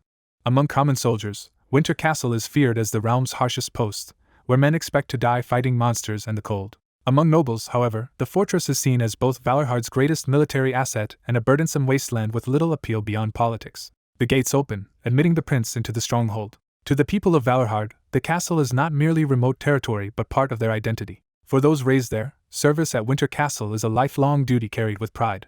Inside, Vincent Valorhard publicly announces that he is relinquishing his role as acting commander of the Rangers now that his father has returned. Father and son reunite warmly, making clear that Vincent has been carrying the burden of command in his father's absence. Adrian is caught off guard to learn that his uncle has a son he had never been told about. The older man lightly explains that of course he has an heir, while Adrian jokingly notes how much Vincent resembles him. He then formally introduces Vincent to the prince, while Vincent remains guarded. Vincent gives a proper, disciplined greeting and presents himself as commander of the Ranger Company. Adrian responds casually, offering little of the formality Vincent expected. That informality immediately sours Vincent's impression, and he judges the prince unworthy of a place built on sacrifice. Seeing Adrian arrive with attendants from the capital only deepens Vincent's contempt, convincing him the prince is a frivolous intruder. Even as a knight begins escorting Adrian through the castle, Vincent privately wonders why his father would ever bring such a man here. Unable to hold back, Vincent demands an explanation from his father. His father calmly reveals that he has chosen to serve as Adrian's guardian and that the prince will remain in Valorhard for the time being. Vincent is stunned and protests that this is the same disgraced prince once condemned by the crown for incompetence. His father does not deny the past, but refuses to be shaken by Vincent's outrage. Watching Adrian walk away, he answers simply that people can change. He then asks Vincent for one thing only. Vincent is told to watch over Adrian without prejudice, whether he likes him or not. Later, during a strategy meeting, the discussion turns to the progress of clearing monsters from the settlements near the mountains. Vincent reports that the campaign has reduced their numbers, but several dangerous pockets still remain, and he intends to intensify operations now that command has stabilized. When the remaining enemy forces are mentioned, Adrian quietly pays attention instead of acting bored or lost. He cuts in with a direct assessment that the real issue is an orc group. The threat is explained as a small band of fewer than 20 mountain orcs camped near the foothills, seemingly manageable for the Rangers. Vincent says he is selecting knights from the castle garrison to deal with them. Before anyone can settle the matter, Adrian claims the mission for himself. He confidently declares that he will handle the orcs personally. The room objects at once, warning that Blade Mountain orcs are far more dangerous than common ones and that failure could create political trouble. Adrian turns to his uncle, seeking his decision rather than backing down. Instead of refusing, the Lord asks Vincent for a precise estimate of the enemy's size and strength. Vincent confirms that the force is likely around 20, and that no orc warrior or shaman has been identified, though such elites cannot be ruled out. With the facts laid out, Adrian's uncle asks whether he is truly confident he can do this. Vincent tries to stop the idea outright, alarmed that his father is taking the prince seriously. He argues that the area is vital to Ranger movement, and that if Adrian fails there, both future operations and Valorhard's reputation will suffer. His father cuts off the objections and asks Adrian what support he requires. Adrian answers like a man who has already planned the hunt, requesting 3 guides and crossbows in place of some of his men's usual equipment. The request is accepted, leaving the others uneasy as the prince's reckless proposal becomes an authorized operation. A black-haired knight is shaken by a grim realization before the mission even begins. Inside the castle, the prince abruptly announces that he is leaving, catching his guards off guard. When questioned, he explains that he has been ordered to subjugate a small orc force of about 20, with uncertain enemy composition. The Legion officer protests that the 3rd Legion is already stationed there, and that their duty is to remain the prince's guard. The prince turns that objection into leverage, pointing out that if they must guard him, they will have no choice but to accompany him. He calmly finalizes the arrangement, orders the men to gather equipment, and the reluctant officer submits. Privately, the prince decides that whether he likes these soldiers or not, he will make them useful. He judges the legionnaires as disappointing from past experience, but their royal picked abilities are still solid enough to work with. Among them, however, one man stands out to him as especially suspicious. At the gate, the prince meets the guide assigned to lead them into the mountains. The guide warns that failure here would create consequences far beyond what the prince seems to grasp. But the prince dismisses the concern and insists the mission will succeed. Their exchange hardens into a quiet power struggle as both men size each other up. The prince probes deeper, sensing that the guide is hiding something. When he tries to inspect the guide's status, the information is blocked, confirming that the man is far stronger than he appears. He also notices that most of the supposed rangers are actually disguised knights, with only one genuine ranger among them. The prince concludes that they intend to sideline him if things go badly, but for now he lets the deception stand. With that understanding, the expedition finally sets out. He reassures Adelia that she will not be coming, partly because he fears the consequences if her developing trait goes wrong under his watch. Once in the snowy mountains, the guide begins instructing the group on how to conserve stamina during the march. He warns that exhaustion and bad footing in the Blade Mountains will cripple their ability to fight, while the prince inwardly finds the lecture tiresome. The march is interrupted when a rabbit darts across their path and draws attention. The prince is puzzled, but the ranger immediately treats the animal as a sign worth investigating. Using a scope, the ranger spots orcs ahead gathered around a bloodied scene. Among them is a far more dangerous orc than expected, marked by a savage presence and clear authority. The ranger keeps watching, confirming the threat instead of dismissing it. He reports a pack of orcs ahead and asks the prince how he wants to proceed. The prince answers without hesitation and begins issuing combat orders. He has the crossbowmen ready their weapons while the others prepare to engage. The lead orc senses the ambush and reacts before the humans can seize surprise completely. The prince sees the enemy force for himself and recognizes the fight has already begun. Instead of fear, a strange familiarity stirs in him as he faces the orcs. He gives the order to fire. The opening volley tears into the front ranks and drops several orcs at once. The surviving orcs answer with a thunderous charge that shakes the ground. The prince draws his sword and meets the rush head-on. A massive orc warrior barrels toward him with killing intent. The prince launches upward to strike first. As he moves, his expression turns eerily exhilarated. His blade carves through flesh, and the smell of blood seems to awaken something buried inside him. Blood spatters across the snow as the first kill lands cleanly. The sensation is not merely useful to him, but something he has missed and secretly longed for. Surrounded by corpses and enemies, he decides that this battlefield feels right to him. A female knight rushes to warn him away from overextending, but he orders her not to come any closer. She halts in confusion, realizing he is no longer acting like the prince she expected. He stands with a bloodied sword, composed and unreadable. He warns her that if she interferes carelessly, she will be caught in the crossfire. That warning triggers a memory of an ancient age when orcs ruled the continent not as beasts but as its proud masters. The memory frames itself not as legend or heroic tale, but as a buried truth tied to a sword and a forgotten grudge. It tells of an unnamed man consumed by hatred for orcs, fighting in memory of a family he could not save. That avenger built a mountain of green corpses in his endless slaughter. His revenge became a dreadful poem written in blood across the battlefield. The prince recognizes the power stirring within him as the song called the Poem of Revenge. Elsewhere, a bag of payment is set down on a table, revealing a separate scheme behind the mission. A nervous red-haired subordinate worries that people die constantly at Winter Castle, but he is told there should be no real fighting. The older noble dismisses the prince as a useless opportunist who will likely hide in the castle and steal credit from his uncle. He makes clear that the true concern is Valorhard, and orders the subordinate to watch Winter Castle closely and report anything suspicious. The subordinate clutches the money, tempted despite his fear. Pressed on whether he can do the job, he forces himself to agree. He pledges obedience to the Count, though the Count clearly sees through his uncertainty. Back at the battlefield, the red-haired soldier realizes the assurances he was given were lies. A huge orc crashes into the human line, proving the enemy is far stronger and more numerous than reported. Panicking but trying to function, the red-haired soldier orders the front line to advance while holding formation. The phalanx absorbs the impact, but the blow nearly breaks their nerve. The officer freezes for a moment, unable to decide what to do next. He forces himself to continue commanding and sends the second row into attack.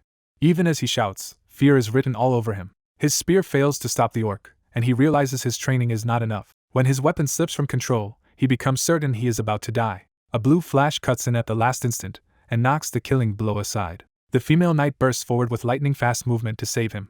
She slices through the attacking orc in a single decisive pass. The red-haired soldier is left staring as she stands between him and death. Even then, another orc presses in and keeps the pressure on the line. Without turning, she reminds him that this is a battlefield and that dropping his weapon so carelessly will get him killed. Humbled and terrified, he can only stammer his obedience. She takes command of the immediate formation while the soldiers regroup around her. The orcs answer by rallying under a horned warrior and preparing a larger assault. Seeing their numbers, she judges that the humans cannot hold forever with their current strength. Then she notices a red aura nearby and realizes the prince has changed again. An orc is cut down by a crimson strike before anyone can react.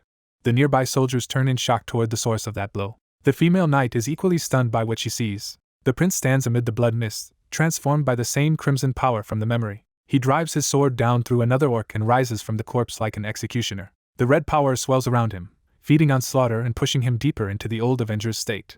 The soldiers call out to him in alarm, unsure whether he is still himself. His face is smeared with blood, and his eyes are closed as if listening to something only he can hear. He suddenly surges forward again, ignoring every warning. Each step carries him farther from the others and deeper into the enemy. The memory insists that even overwhelming strength was never enough for the original Avenger. No matter how many orcs he killed, his hatred remained unsatisfied. He kept killing until slaughter itself became his only language. The prince now wears that same relentless expression. The remembered Avenger wandered through orc lands driven only by thirst for enemy blood. He leapt into battle again and again without pause. His sword hacked through bodies in a frenzy that ignored pain and exhaustion. Corpses piled up behind him as he pressed onward alone. Even after his mana was exhausted, he refused to stop. He kept moving only through obsession and the burning force of his hatred. He survived on the bodies of the orcs he slew, reducing himself to something barely human. With every step, the man in the memory aged and withered under the burden of that endless revenge. Only the magic sword in his hand kept him standing. That sword consumed the last of his life to grant his final wish. At the end of that path, he returned to a ruined home soaked in blood. What he had fought for all along was his murdered wife and daughter. Their family portrait lay shattered and stained, preserving the reason for his madness. The memory names his slaughter a requiem for loved ones who had been butchered so completely that nothing of them remained. At last, the Avenger faced the final enemy he had chased his whole life. That enemy was marked by the red banner of the orcs. He stood before the orc lord even though he was already broken beyond saving. By then he was little more than a ruined shell sustained by will alone. Still, he found a grim peace in finally reaching that moment. He threw himself into the last charge with nothing left to preserve. His final assault struck the monstrous chieftain with everything the sword could still release. He forced the attack through sheer desperation and hatred. But the orc lord endured and caught him in close quarters. The Avenger tried one last desperate strike from above. The orc lord crushed the attempt with overwhelming force. The memory makes clear that there was no miracle waiting for him at the end. The orc lord stood over his fallen body, victorious. The Avenger died pinned against the shattered ground, his sword slipping from his grasp. Yet even in death, the memory insists that he never truly gave up. The orc lord remained alive, carrying the weight of that unfinished vengeance forward. Because no one ever learned this story, the Avenger's struggle vanished from history. Only the sword endured, preserving what the world forgot. The prince realizes with a shock that he alone still remembers the whole truth. He stands in the present among fresh orc corpses, the forgotten past overlapping with the battlefield around him. The realization settles into him with terrible clarity. He snaps back into command, ordering the knights to handle the orc warriors while the rest hold the remaining enemies in check. He lowers his sword with renewed purpose, no longer fighting blindly.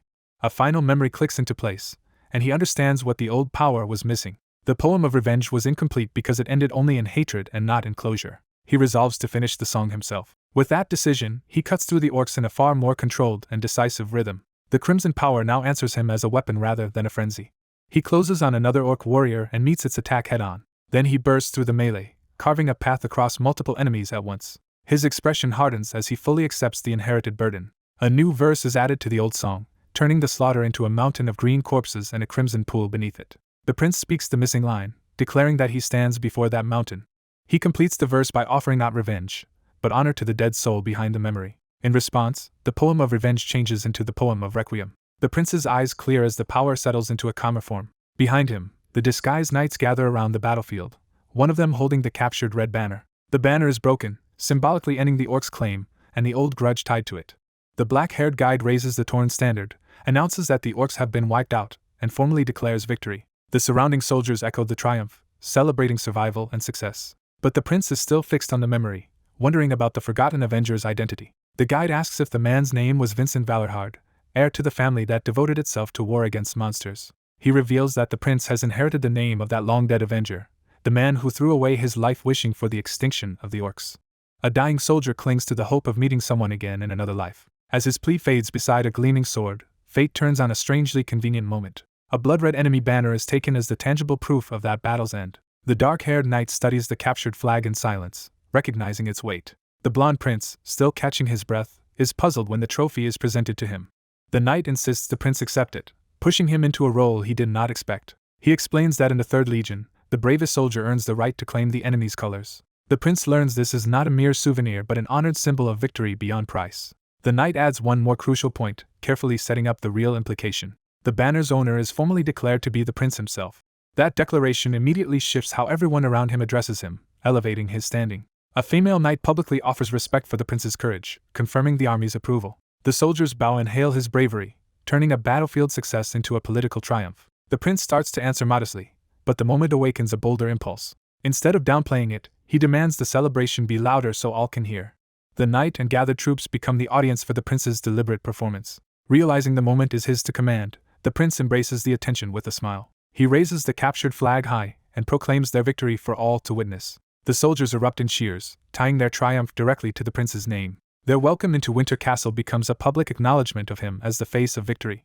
In that surge of glory, the prince feels as though everything is finally within his reach. He revels in owning the flag, openly enjoying the prestige it brings. His excitement falters when the knight dryly reveals he has collected 16 such orc banners himself. By reducing the trophy to one among many, the knight punctures the prince's self-importance. The prince is left irritated and embarrassed as even the others see how childish he sounds. He hardens his expression, unwilling to let the mockery fully land. So he doubles down and insists the flag is still his, no matter what anyone else has done. The knight privately concludes that the prince is deeply unpleasant, despite helping him. Nearby, the slain orcs are set ablaze, turning victory into a grim rite. The pyre roars in the snow as the company gathers to witness the aftermath. The knight watches the flames with detached composure, while the soldiers endure the smoke and heat. The prince and the female knight stand before the fire, their celebration giving way to reflection. The knight notes that casualties were relatively light considering they fought an elite orc unit. The female knight accepts the fact but still mourns that any lives were lost at all. He answers that victory itself must serve as the proper tribute to the dead. He explains that in Valorhad tradition, the fallen are comforted through the blood of slain orcs. Hearing him speak, the prince is unsettled by how closely this man resembles someone from another life. The similarity in name and manner makes him wonder if the knight could truly be that same man reincarnated. Even with that suspicion unresolved, the group remains focused on the burning field before them. The prince then notices how many soldiers from the 3rd Legion are present and questions why they were here at all. The knight casually claims a nearby ranger unit joined them by chance, and the prince outwardly accepts the explanation as coincidence. Privately, however, the prince reads it as proof that the knight never trusted him and secretly prepared backup. He sets that grievance aside and turns to the larger problem now troubling him. The prince points out how strange it is that an elite orc force reached the foothills without a single ranger detecting it. Recognizing the implication of a deeper threat, the knight urges an immediate return. Back at Winter Castle, their success is formally acknowledged at the gates. The returning force is welcomed safely home, with the prince at the center of the victorious procession. The prince brightens at the reception, eager to enjoy the recognition again. He immediately reasserts possession of the captured flag, making sure everyone knows it is his prize. The soldiers enthusiastically praise him for seizing an enemy banner on his very first outing, feeding his growing taste for acclaim. As the group returns, the prince's companions quietly note that he is boasting about his feat yet again, while their commander endures it in silence. The prince openly confirms that he is indeed proud of himself, still riding the excitement of what happened. Attention shifts when a report comes in that suspicious signs were found in the mountains, including an orc combat unit appearing far too early and too close to the scouts. From that, the prince concludes that either the enemy was baiting them or something deeper is happening in the mountains, and neither possibility favors them. Their commander cuts the discussion short, saying the matter is urgent, and ordering the prince to follow him at once. They arrive at the fortress gates, where guards stand ready as the commander leads the prince inside. Before entering, the commander unexpectedly glances back at the prince, drawing his attention. Instead of criticism, the commander quietly acknowledges the prince's performance, and tells him he did well. The prince is caught off guard by this sudden praise and wonders why the commander is acting so strangely. A nearby knight reasons that the commander's rough nature may simply make rare approval seem more dramatic than it is.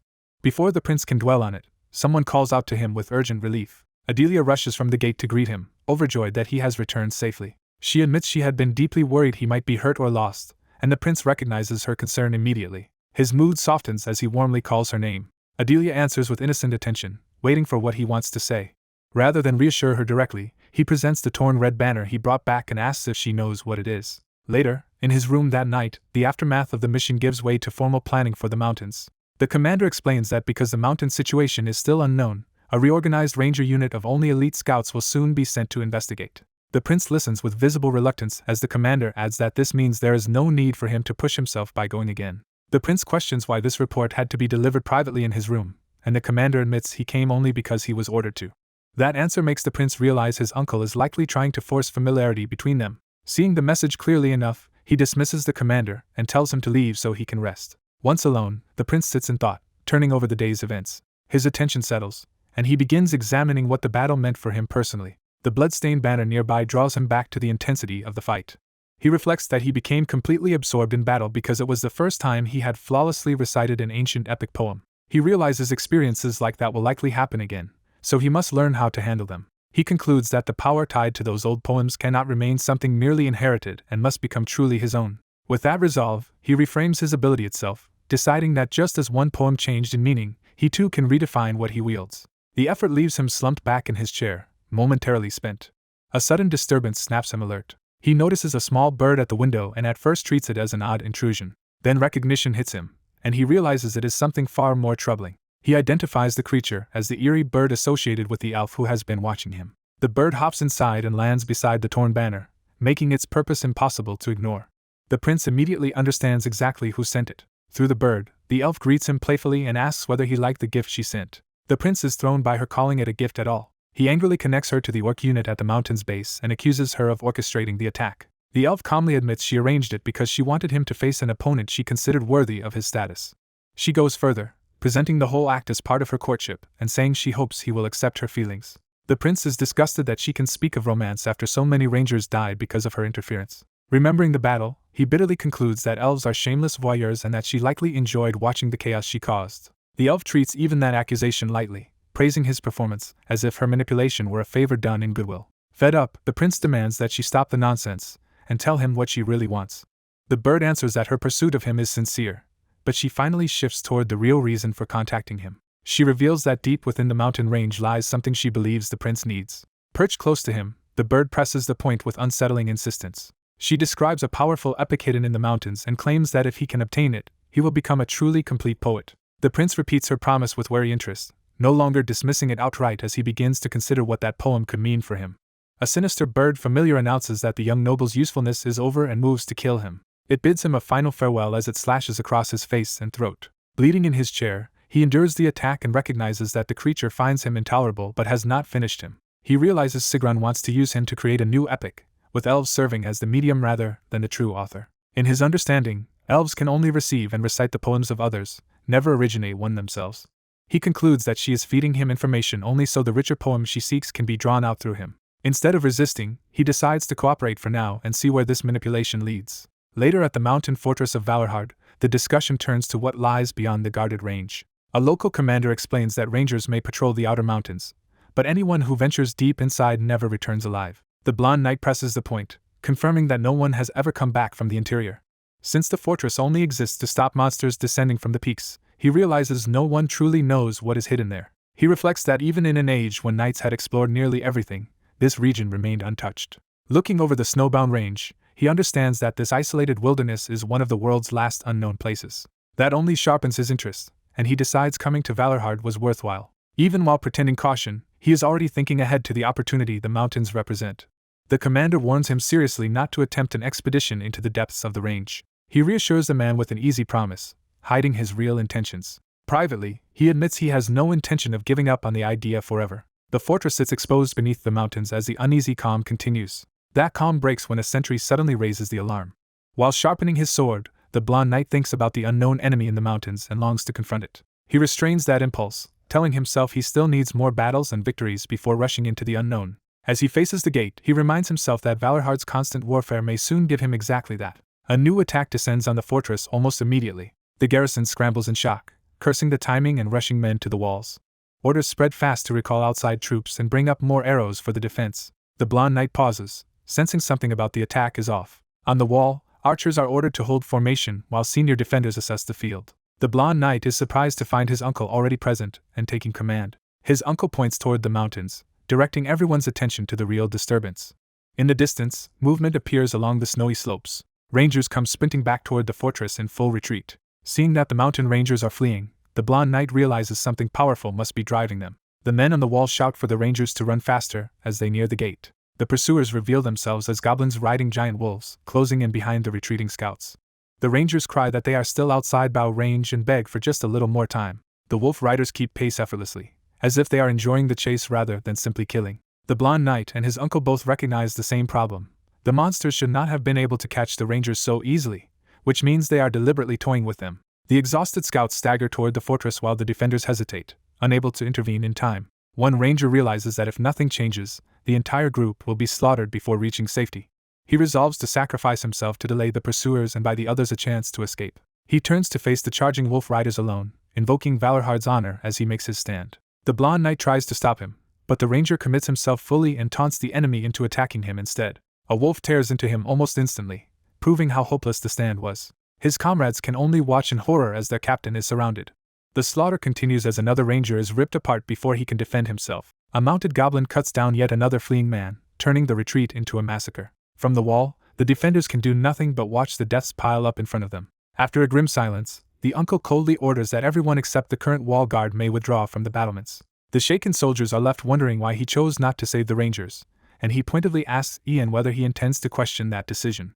The commanders realize the monsters deliberately dragged the bodies into view to bait the fortress into a reckless response. Ian warns that ordinary battlefield logic fails against monsters who build their plans around cruelty. He explains that the enemy does not value its own losses, so a grinding winter war is exactly the kind of fight they want. With winter only beginning, he insists they cannot afford to move carelessly. Before they can settle on a response, word arrives that the wolf riders are charging the walls again.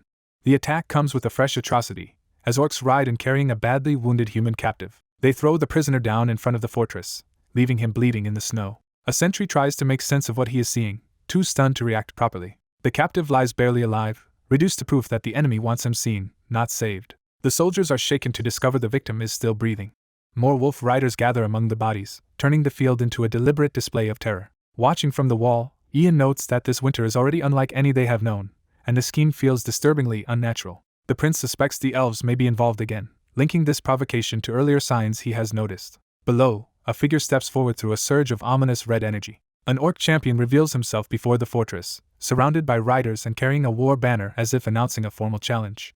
His presence radiates a familiar, ancient power. The prince immediately recognizes that energy and understands it is the same force he sensed before. The orc leader drives his challenge home with a roar that demands the humans answer him. One commander assumes the orcs are preparing a public execution. The prince rejects that interpretation at once. He explains that the captives are not being killed yet because the enemy is demanding something first. Reading the scene correctly, he identifies it as a request for a duel. He recalls the ancient being said to sleep in the mountains and realizes this challenge is tied to that old power. The raised banner confirms it, and he understands the earlier orc was trying to announce a ritual combat. The orc champion proclaims that he will fight under his king's name, making the challenge a matter of clan honor rather than simple slaughter. As the enemy waits below the walls, the humans begin piecing together what the orcs are truly demanding. Ian summarizes the situation. The orcs have taken hostages and are forcing the fortress into a duel. The older commander remains unconvinced, unable to trust the prince's strange certainty. So the prince decides he will prove his reading of the enemy himself. He steps forward calmly, ready to answer the challenge directly. From the wall, he formally accepts the duel, and the orcs immediately recognize the response as valid. The champion is startled that a human knows the language and customs of his clan, and he wonders if the prince carries their blood. The prince denies any such connection and demands the terms instead of indulging the suspicion. The orc leader accepts his authority to speak and agrees to state the conditions. He warns that dishonoring the duel will end all mercy, and the prince turns back to ask whether his own side finally believes him. Even now, the commander can barely process what the prince has been saying. His disbelief gives way to alarm as he realizes the impossible is actually happening. The officers are left struggling with a situation that defies everything they know about orcs. Below, the wolf riders begin withdrawing in an orderly way instead of pressing the attack. That retreat confirms the prince's interpretation, and the veterans admit they have never seen orcs return hostages to their own lines for the sake of formal combat. The prince cuts off their shock and pushes them to focus on the terms while there is still time. He explains the demand clearly. The duel will have 5 participants, all chosen from those who fought in the recent mountain battle. The commander realizes that means the orcs want the exact soldiers who first clashed with them there. He immediately calls Vincent forward, beginning to assemble the team. Other soldiers volunteer at once, driven by anger over the slain rangers and eager for revenge. The prince stops them by revealing that 2 of the 5 places are already decided. When the soldiers protest the danger to him, he points out that no one else present can speak with the orcs and manage the duel properly. Pressed to leave at least one more place open, he refuses to indulge them. Instead, he chooses Arwen as the next participant, trusting her over the louder volunteers. He asks if she can handle it, and she accepts the order without hesitation. As they move through the fortress, the dark-haired knight asks how the prince learned the orcs' language, stunned that orcs can communicate at all. The prince brushes off the question and tells him to study if he wants answers. The knight explains that this matters because ordinary dealings with orcs have never been settled through words, making the current situation exceptional. He adds that only the king of the northern orcs can use the ancient tongue, and that very king is already calling out for their confrontation. Hearing the challenge, the prince decides it is time to go down and meet him. The dark-haired knight advances with the others, shifting from curiosity to battle readiness. A female knight joins the formation, equally prepared for what is coming. The prince reflects that too many unlikely events have begun converging at once for this to be coincidence. He recalls that the moment he entered the wider world, An elf envoy appeared in a kingdom that had ignored them, while the northern orc king emerged for the first time in centuries. As the fortress mechanisms move around them, the sense of a larger design only deepens. The gates open onto the snowy battleground where the opposing force waits. Though he still does not understand the full truth behind these events, the prince chooses not to dwell on it now. With his companions behind him, he focuses entirely on the fight ahead. Across the snow, a band of orcs led by a massive champion closes in to meet them. The prince accepts the moment with confidence and resolves to fight. The orc leader reveals himself as a monstrous, heavily armed warrior radiating brute force. Instead of being intimidated, the prince notices the orc's disappointment and mocks him for expecting someone greater. The orc king immediately denies any disappointment and bears his eagerness for the battle. He declares that defeating the strongest human opponent before him will make his return to the world unforgettable. The prince finds the boast amusing rather than threatening. He realizes the enemy before him is no mere beast but an orc noble whose presence carries the same overwhelming pressure as the greatest monsters he has faced. Alarmed by that pressure, the dark-haired knight urges the prince to let him take this opponent instead. Before that can happen, the orc side surges forward, forcing the prince to evade while his ally rushes in to intercept. More mounted orcs press the attack, turning the duel into a full assault. The prince's two companions move to hold back the incoming enemies and protect his opening. The prince warns them that orcs do not honor one-on-one combat, so everyone must survive on their own while he handles the leader. He charges the orc king directly, sword blazing with blue power. Around him, his soldiers are immediately forced into desperate close combat against the charging orcs. The female knight launches herself into the melee, cutting into the attackers from above. The dark-haired knight clashes head-on with another mounted orc, stopping its weapon with his own. Meanwhile, the prince leaps high to bring a crushing strike down on the orc king. The orc king catches the blow with his weapon, proving he can match the prince's strength directly. With savage focus, the orc king locks onto him as a worthy prey. He roars and hurls the prince away with sheer force, breaking the exchange. The prince lands cleanly and steadies himself without losing composure. The orc king judges him impressive for a human and says he may be fit to stand before the grand spirit world. Rather than accept that judgment, the prince advances again and says that remains to be seen. A confident smile returns as blue flames begin gathering more intensely around him. His power erupts outward, flooding the battlefield with a violent mix of blue and crimson energy. The shock of that release halts the field for a moment, even as the orcs answer with a renewed order to kill the humans.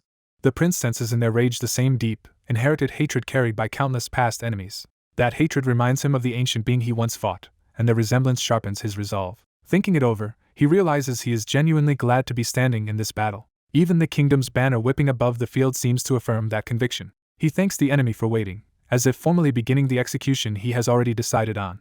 Then he addresses the orc king as a noble of the Greenkins and names him as the offering for what comes next. Drawing his sword into a ritual stance, he declares that the orc will become the sacrifice for his requiem. A system message confirms that the skill poem of requiem has been activated. The orc side answers with another furious charge rather than retreat. As the battle resumes at full speed, the dark-haired knight narrowly avoids a brutal mounted strike while the prince's unleashed power hangs over the field. A blue-haired swordsman is forced into close combat as an orc warrior swings down at him with brutal speed. He drops low and barely catches the blow, the impact driving him back across the snow. Straining behind his blade, he realizes this is no ordinary skirmish. As another heavy strike crashes in, his frustration turns into alarm at how coordinated the enemy has become. Facing multiple orcs advancing in formation, he recognizes that they are fighting with organized teamwork unlike anything he has ever heard of. He also senses that something even more unnatural is at work behind their discipline. His attention shifts to a towering orc champion wrapped in a violent red aura, far stronger than any berserk warrior should be. The blonde king meets that threat head-on with calm focus. He cuts into the monstrous leader so cleanly that the sheer speed of the opening strike catches even his allies off guard. Blue power gathers around him as he prepares to press the advantage. With cold contempt, he dismisses the champion as unworthy of all his boasting about loyalty and devotion. The enraged orc rejects the taunt and vows to tear the king apart before his own frenzy burns out. He lunges in a red-fueled rush, trying to overwhelm the king with raw force. The king answers with a surging counter, their powers colliding hard enough to tear up the ground. He drives his blade through the clash and forces the champion's weapon offline. The impact bursts through ice and stone as his attack breaks the orc's defense. Using that opening, he slips inside the giant's reach and turns the exchange decisively in his favor. For the first time, the orc champion realizes he has lost control of the fight. The king ducks under the monster's body and commits to a finishing thrust. His sword pierces upward through the orc's torso in a lethal strike. The champion can only scream as blood fills his mouth. The giant collapses backward into the snow, mortally wounded. Across the battlefield, the remaining fighters pause as the orc leader falls and the balance of the battle shifts. The king approaches the dying enemy with grim resolve, deciding that since he borrowed their power, he will at least grant them the death they sought. He looks down without triumph, only judgment. As the orc weakly calls to his king, The blonde ruler raises his sword for the final blow and bids him farewell. He drives the blade down, ending the champion's life in a burst of blue energy and blood. After the execution, he lowers his gaze, momentarily still. That calm breaks when he feels a hostile stare from somewhere beyond the battlefield. He immediately recognizes the source as the ancient being said to dwell beyond the mountain range. When his companions rush toward him, he urgently orders them to stay back instead of coming closer. The female knight halts in confusion, not yet understanding the danger. A red light begins to spread over the snowy slope and the corpses, turning the whole battlefield ominous. The pressure hits the woman first, forcing a pained reaction before she can advance. The blue-haired swordsman is struck by the same oppressive force and can barely endure it. Even the surrounding soldiers falter as a veteran officer realizes something far beyond the battle has just arrived. The king looks up and sees a crimson star-like point forming in the sky over the mountains. He cannot identify it, only that it is aimed directly at them. The red glow swells over the forested ridge as the threat descends from afar. A colossal spear-like projectile is launched, tearing through the air toward the battlefield. It bores forward with overwhelming force, turning the open snowfield into its target line. Realizing no one else can stop it, the king plants himself in its path and resolves to block it. As it closes in, the red light reflects in his eye and confirms the scale of the danger. He meets the descending strike head-on, his blade colliding with it in a violent explosion of force. While holding it back, he is shaken by the possibility that his current strength may not be enough. The shockwave blasts outward, and his companions can only watch in horror as he is driven back. The impact blooms across the valley like a starburst, swallowing the battlefield in light and pressure. The others struggle to stay on their feet, unable to make sense of what they are witnessing. The blue-haired swordsman stares in disbelief as the scale of the attack sinks in. Towering over everyone, the impossible spear remains suspended above the field, leaving them to wonder what in the world this thing is. In the aftermath of battle, a knight anxiously realizes the prince is missing. A cry goes up as the prince is finally spotted nearby in the snow. Sir Arwen reaches the scene first, standing guard over the place where the prince fell. His shield and weapon are cast aside as urgency overrides all caution. He drops to his knees in the snow and rushes to the prince's side. The prince's condition shocks him, and fear sets in immediately. He finds the young ruler buried in the snow and apparently lifeless. Checking him confirms the worst possibility at first. There is no pulse. Arwen desperately tries to rouse him, refusing to accept that he is gone. Realizing there is no time to hesitate, Arwen decides to restore his breathing himself. He gives the prince emergency breaths, acting with total focus. For a tense moment, there is still no response. Then the prince suddenly coughs and comes back to life. Arwen pulls back, catching his breath as relief replaces panic. Once the prince's breathing steadies, the immediate crisis passes. Even in relief, Arwen studies him closely, unsettled by how fragile he seems. Seeing the prince unconscious in sight, he is struck by how young and small his liege truly is. When other soldiers finally arrive, Arwen coldly notes that they took far too long. The prince weakly recognizes Arwen, ignoring the others' attempts to reassure him. Barely conscious, he forces out his hatred for the enemy. His first clear thought is fury at the orcs and a wish to see them dead. Though badly hurt, he orders the remaining enemies finished off at once. The soldiers turn to Arwen for confirmation, treating the prince's words as a command. Arwen accepts the order and prepares to carry it out without delay. He rallies the nearby knights, and they move as one under his lead. The counterattack surges forward to wipe out the surviving orcs. Later, recovering in bed, the prince wakes still burning with anger at the orc who struck him. A knight checks on him, and the prince's attention returns to his battered body. He reports that everything hurts, especially his injured arm. What pains him most, however, is his chest, where his rage still sits heavily. He reflects that he never even fought the enemy directly, and was only hit by a spear thrown from afar. That makes his current weakness feel even more humiliating. A subordinate formally thanks him for saving their side from collapse. The knights credit the prince with preserving morale and preventing defeat. He brushes off the praise, inwardly noting how unlike Arwen such sentimental gratitude sounds. The report begins. While he was unconscious, the situation outside changed. An orc army has established a camp just a kilometer from Winter Castle, large enough to be dangerous even if not yet overwhelming. The knights also raise the mystery of the giant spear and the monstrous roar heard from the mountain range. The prince immediately understands the truth. An orc king has appeared, uniting the mountain tribes. The others are stunned, since orcs normally fight among themselves for leadership instead of staying united. When asked whether such a ruler has a specific title, the prince confirms that it does. He recalls the brutal force behind the enemy's attack as he explains what such a being is. This ruler exists only to wage war. Its nature is to crush and dominate everything before it. It is a creature driven entirely by conquest, capable of leading hordes into a single destructive will. The title for such an orc king is Warlord, the supreme lord of war among their kind. Back in the room, the prince continues the war council from his bed while Arwen and the others listen. He decides that with enemy numbers this high, leaving the castle is too risky, so they must prepare for a siege-centered defense. His commanders begin discussing recalls, reinforcements, and how quickly distant cavalry can be summoned back. Impatient with their cautious planning, the prince suddenly snaps and demands to know why they are still debating when there is already a perfectly good room for war strategy.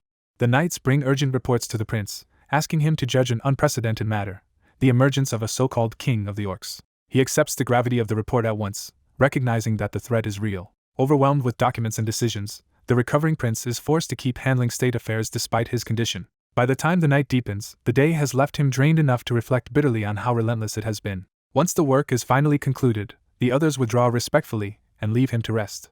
As soon as he is alone, he collapses back into bed and complains that even convalescence is being treated like labor. Still, his irritation sharpens into suspicion, as if he has more to say than simple fatigue. His uncle notices the unspoken challenge and invites him to speak plainly. The prince directly asks whether the blue flame he displayed earlier was the epic poem his uncle once mentioned. He recalls that the flame's destructive force exceeded the normal limits of mana, making it impossible to dismiss as ordinary power. He confirms that this understanding is correct. Then he presses further, asking what conclusion his uncle reached after witnessing it. His uncle hesitates, sensing that the prince's thoughts are in turmoil. He reasons that someone who once despised the very idea of a mana heart could only gain such power by abandoning the convictions that shaped his life. Realizing he cannot avoid the issue, the uncle decides to ask the question directly.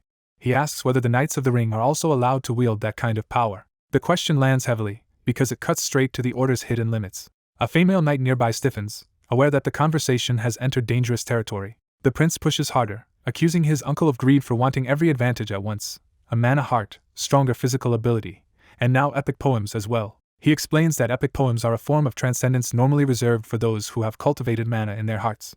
With the blue flame gathered in his hand, he states plainly that such power is forbidden to the Knights of the Ring. His uncle does not retreat, and demands to know what follows from that. He admits that despite the prohibition, he still wanted to see whether the prince could truly reach that power. The prince realizes this marks a major shift, because the uncle who once dismissed him now places real trust in him. Rising from the bed, he decides to answer with an idea rather than a refusal.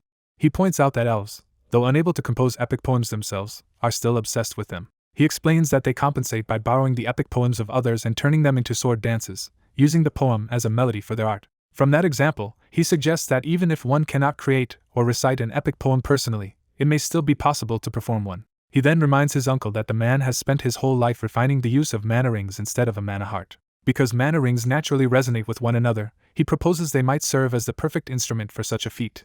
Even as he offers the theory, he knows he cannot predict whether it will truly work. His uncle understands that the result of this experiment, and where it may lead him, remains impossible to foresee. The knight listening and watches tensely, aware that they may be standing at the edge of a new path. The prince makes clear that choosing whether to pursue that path belongs to the Knights of the Ring alone, not to him. Even so, he cannot hide a small, satisfied smile at having planted the possibility.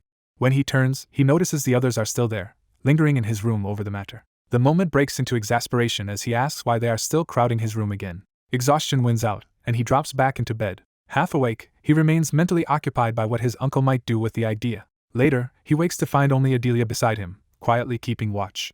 He immediately asks after his uncle, and Adelia tells him the man left while he was asleep. Wanting to know whether the conversation changed anything, he asks if his uncle seemed different. As he drinks, he reflects that the man had struggled over the issue for a long time, so perhaps he failed to reach any decisive realization yet. He tempers his expectations, thinking meaningful results rarely come at once, when his uncle suddenly returns. The prince greets that reappearance with wary surprise.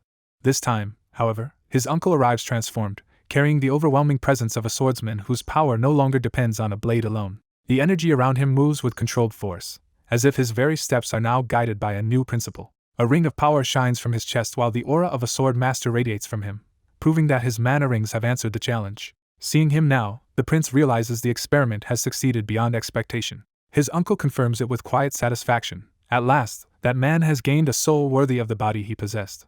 Ian bows and admits the blond young man has changed his outlook, earning the young man's casual thanks. The blond man brushes off the sudden respect with a joke, implying Ian's change is suspiciously abrupt. He presses further, teasing Ian as if he were sulking over something. Ian's thoughts reveal the source of his bitterness. Once a peerless sword of legend, he now feels reduced to an ordinary master. Even while denying it, Ian's strained expression makes clear that jealousy is exactly what he is feeling. The blond man accepts the denial with obvious sarcasm, which only irritates Ian more. Dropping the banter, the blond man demands to know what Ian believes he has actually gained. Ian admits he cannot yet explain this supposed transformation and says he has only fixed his mind on a single goal. For the moment, he intends to keep moving toward that goal without fully justifying it. Looking out toward the mountains, Ian decides his path now leads there. The blonde man privately concludes that Ian is asking for trust while offering almost no explanation. But the blonde man's own attention is already on the enemy in the mountains, and he quietly claims that target for himself. He warns Ian not to covet the prey he has already chosen. Ian yields with a weary smile, letting the young man have his way. As they head out, Ian makes clear that although he has many questions about the young man, he will refrain from forcing answers. On the castle walls, Ian finally voices some of those doubts by asking how the blonde man knows so much about orcs and even elves. The blonde man avoids a direct answer and promises only that the truth will come when the time is right, confirming to Ian how drastically he has changed. Their conversation is cut short by an urgent report that an orc army is approaching. From the walls they see a vast host advancing through the snow, numbering in the thousands. The scale of the assault becomes undeniable as a massive army surges toward Winter Castle. The defenders scramble into position, calling archers to the walls and preparing for the siege. Ian falls silent, measuring the threat while the blonde man watches the battlefield. A violent red force suddenly erupts from the enemy ranks, signaling a far more dangerous presence within the horde. Ian recognizes the intensity of that power and realizes a formidable champion has appeared. An enormous orc wrapped in crimson battle spirit reveals himself, towering over the rest like a commander of monsters. The blonde man immediately rejects the idea that this is merely an orc warlord. Ian identifies the enemy as the vanguard of the Lord of War, one of the king's most savage servants. He further names him as the most valiant general among the orcs. The title carries another meaning as well. This monster is infamous as the nightmare of knights and swordsmen. Among humans, he is feared as the King Hit Slayer, a butcher of elite warriors. The blonde man explains that while knights rely on mana, orcs draw strength from battle spirit. That power grows through constant combat and slaughter, making war itself the source of their evolution. He adds that in rare cases, exceptional orcs are born already overflowing with that force. Such mutants are more sensitive to battle spirit and bloodlust than any ordinary orc. Some can even perceive intangible energy directly, a gift the orcs revere as the mind's eye. He concludes that the King Hit Slayer is one of those born commanders. Even if the brute lacks refined tactics, he can still break an enemy formation better than anyone because his instincts are overwhelming. Those eyes let him read the battlefield itself, including the weak points in Winter Castle's defenses. Ian warns the nearby soldiers not to dismiss this as exaggeration, though he wants proof with his own eyes. He gathers mana into his spear, preparing to test the monster personally. Ian launches his weapon across the battlefield to see whether the orc truly deserves the arrogant title of Night Slayer. The orc spots the attack coming and meets it head-on with savage confidence. The spear crashes into the enemy line, but the strike is checked instead of tearing through as expected. The force of the clash sends the weapon spinning upward rather than cleanly penetrating its target. The orc has intercepted the attack at the last instant and driven it down into the ground. The watching soldiers are stunned that anyone could parry Ian's throws so effortlessly. The King Hit Slayer proves it was no fluke by seizing the spear with his bare hand through the red aura. With brute strength and battle spirit, he takes control of Ian's weapon as if claiming a trophy. Ian watches the display without panic, reading the monster's temperament through the exchange. He concludes that whatever else the orc may be, he is the kind of opponent who cannot tolerate losing. A black-armored commander turns to Ian and presses him to handle the feared Night Slayer. Ian immediately doubts that assumption and refuses to believe the enemy can be manipulated so easily. The blonde strategist reads Ian's expression and realizes he is treating the Night Slayer like a man newly empowered by a legendary weapon. He explains that everyone is overestimating the enemy because they are fixated on the supernatural insight of his mind's eye. Ian warns that appearances are deceptive and that relying on that reading could be fatal. He adds that no matter how disciplined the Night Slayer seems, he is still an orc at heart. From that, the blonde man proposes a lure, arguing that if the right prey is dangled before him, the Night Slayer will charge without restraint. Ian rejects the idea at once, insisting the bait would be far too dangerous for the prince. The prince dismisses the concern and reminds him that cheap provocation will not work on that enemy. Ian counters by ruling out the Rangers and Winter Castle's knights, since either group would look vulnerable enough to tempt the Night Slayer.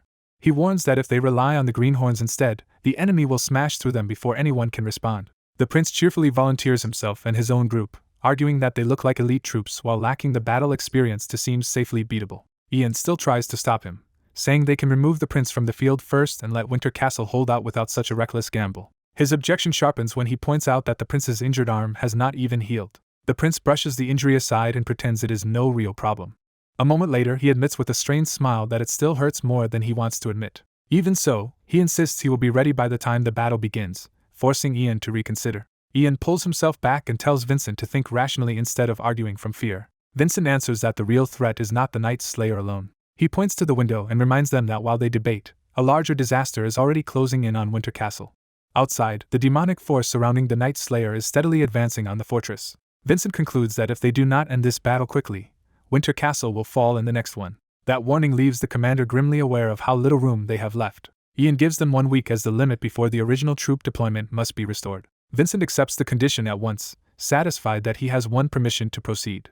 A female knight quietly prepares herself, taking this as the moment for her hidden strength to finally be used. The black-armored commander gathers the defenders and clarifies that their goal is not to wipe out the enemy army, but to draw out its leader. He assigns one section to the central wall and orders them to stall for as long as possible until the Night Slayer commits himself. Another force is stationed on the east wall under Ian's command. The west wall is lined with archers and armored defenders ready to receive the assault. As the enemy approaches across the snow, the order goes out for the archers to stand ready. The defenders unleash a first volley toward the advancing horde. The arrows crash into the orcs, cutting some down as the front ranks surge forward. More of the attackers are hit, but the charge continues through the losses. Then a heavily armored orc steps through the barrage behind a shield, absorbing the arrows instead of falling.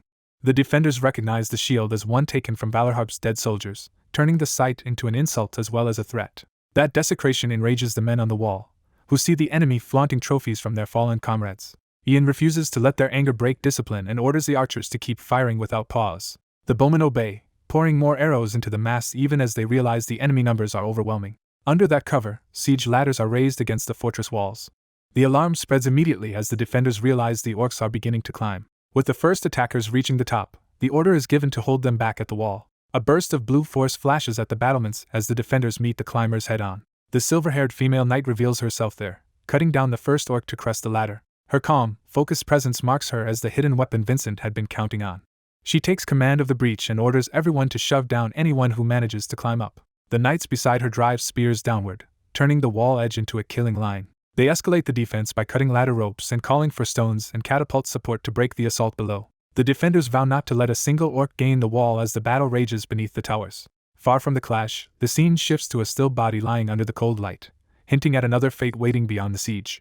A massive orc force keeps advancing over the dead, showing that the defenders have barely slowed the assault. At the front stands a towering red-eyed war leader, making it clear the enemy still has overwhelming strength in reserve. The knights realize their efforts are failing, because the horde's numbers are not thinning and the one man meant to turn the tide has yet to appear. Their commander holds the line despite her fatigue, sensing the battle is reaching a breaking point. The prince judges that everyone is exhausted, but believes the enemy should have noticed the opening they deliberately left in the western wall. The breached side of Winter Castle remains exposed, confirming the trap has been set. The enemy finally commits to the bait as wolf riders surge toward the opening. Their sudden charge confirms the defender's gamble has worked, and the assault is shifting toward the weak point. The commander orders Arwen to intercept the riders while she continues protecting the prince. At that moment, the prince decides it is time to reveal the lure they prepared for the true target. He draws power into his sword, surrounding himself with blue flame as he steps forward with complete confidence. The prince unleashes Flame of Requiem, openly displaying the rare power meant to draw out the enemy's strongest warrior. Far away in the melee, a red-eyed orc instantly senses that unmistakable energy. The blue flames erupt across the battlefield like a beacon, impossible for the hidden hunter to ignore. The commander recognizes the power at once and understands the prince has begun the decisive phase of the plan. One knight confirms this is exactly what they had been waiting for. Another sees that their scheme is succeeding, at least for the moment, because the bait has finally been taken. The prince spots the approaching threat and welcomes it, knowing the real enemy has arrived. The Night Slayer enters the battle wrapped in murderous red energy, revealing himself at last. He strikes down one of his own orcs without hesitation, clearing his path and showing how little anything else matters beside his prey. The surrounding monsters realize instantly that their champion has taken over the fight. The defenders respond by ordering a concentrated volley, trying to stop him before he reaches the wall. The Night Slayer uses another orc as cover and keeps advancing through the barrage. Even wounded, the sacrificial orc only serves the attacker's momentum as the charge continues. The Night Slayer emerges in full view, an immense veteran whose presence alone dwarfs the rest of the horde. Ignoring the rain of attacks, he sprints straight for the western wall, proving the prince has become his only objective. The prince stands ready in his blue flames while his guards beg him to withdraw from the danger. Instead, he smiles, fully committed to facing the monster himself. The Night Slayer answers the challenge and invites the prince to meet him head-on. He tears into the wall with brute force, breaking through the defender's position. With a single violent climb, he reaches the top and brings the hunt directly to the prince. His glare locks onto the blue flames, confirming that this power is the one he came to kill. The prince orders Arwen to keep following the plan, refusing to let his allies interfere with the duel. He then commands everyone to clear the wall, making space for the confrontation he intended from the start. The Night Slayer hauls himself fully onto the battlements, accepting the invitation. He identifies the prince as the human wielding the coveted flames and declares him the priority target. Planting himself on the wall, the orc makes clear he is here under direct royal orders. He reveals that his king commanded him to kill the prince before anything else, and the prince is pleased to hear his bait has confirmed the enemy's intentions. The prince attacks first, pressing in with blue flame speed while the orc promises there will be no escape this time. Their blades collide at close range, and the duel begins with either side yielding an inch. The Night Slayer swings with brutal force, trying to overwhelm the prince through sheer power. The prince absorbs the impact, using technique and timing to survive the heavier blows. He slips away from the exchange and resets his stance instead of contesting strength directly. Then he darts back and low and fast, turning the fight into one of mobility and precision. His counterattack lands cleanly enough to draw blood, proving the monster can be hurt.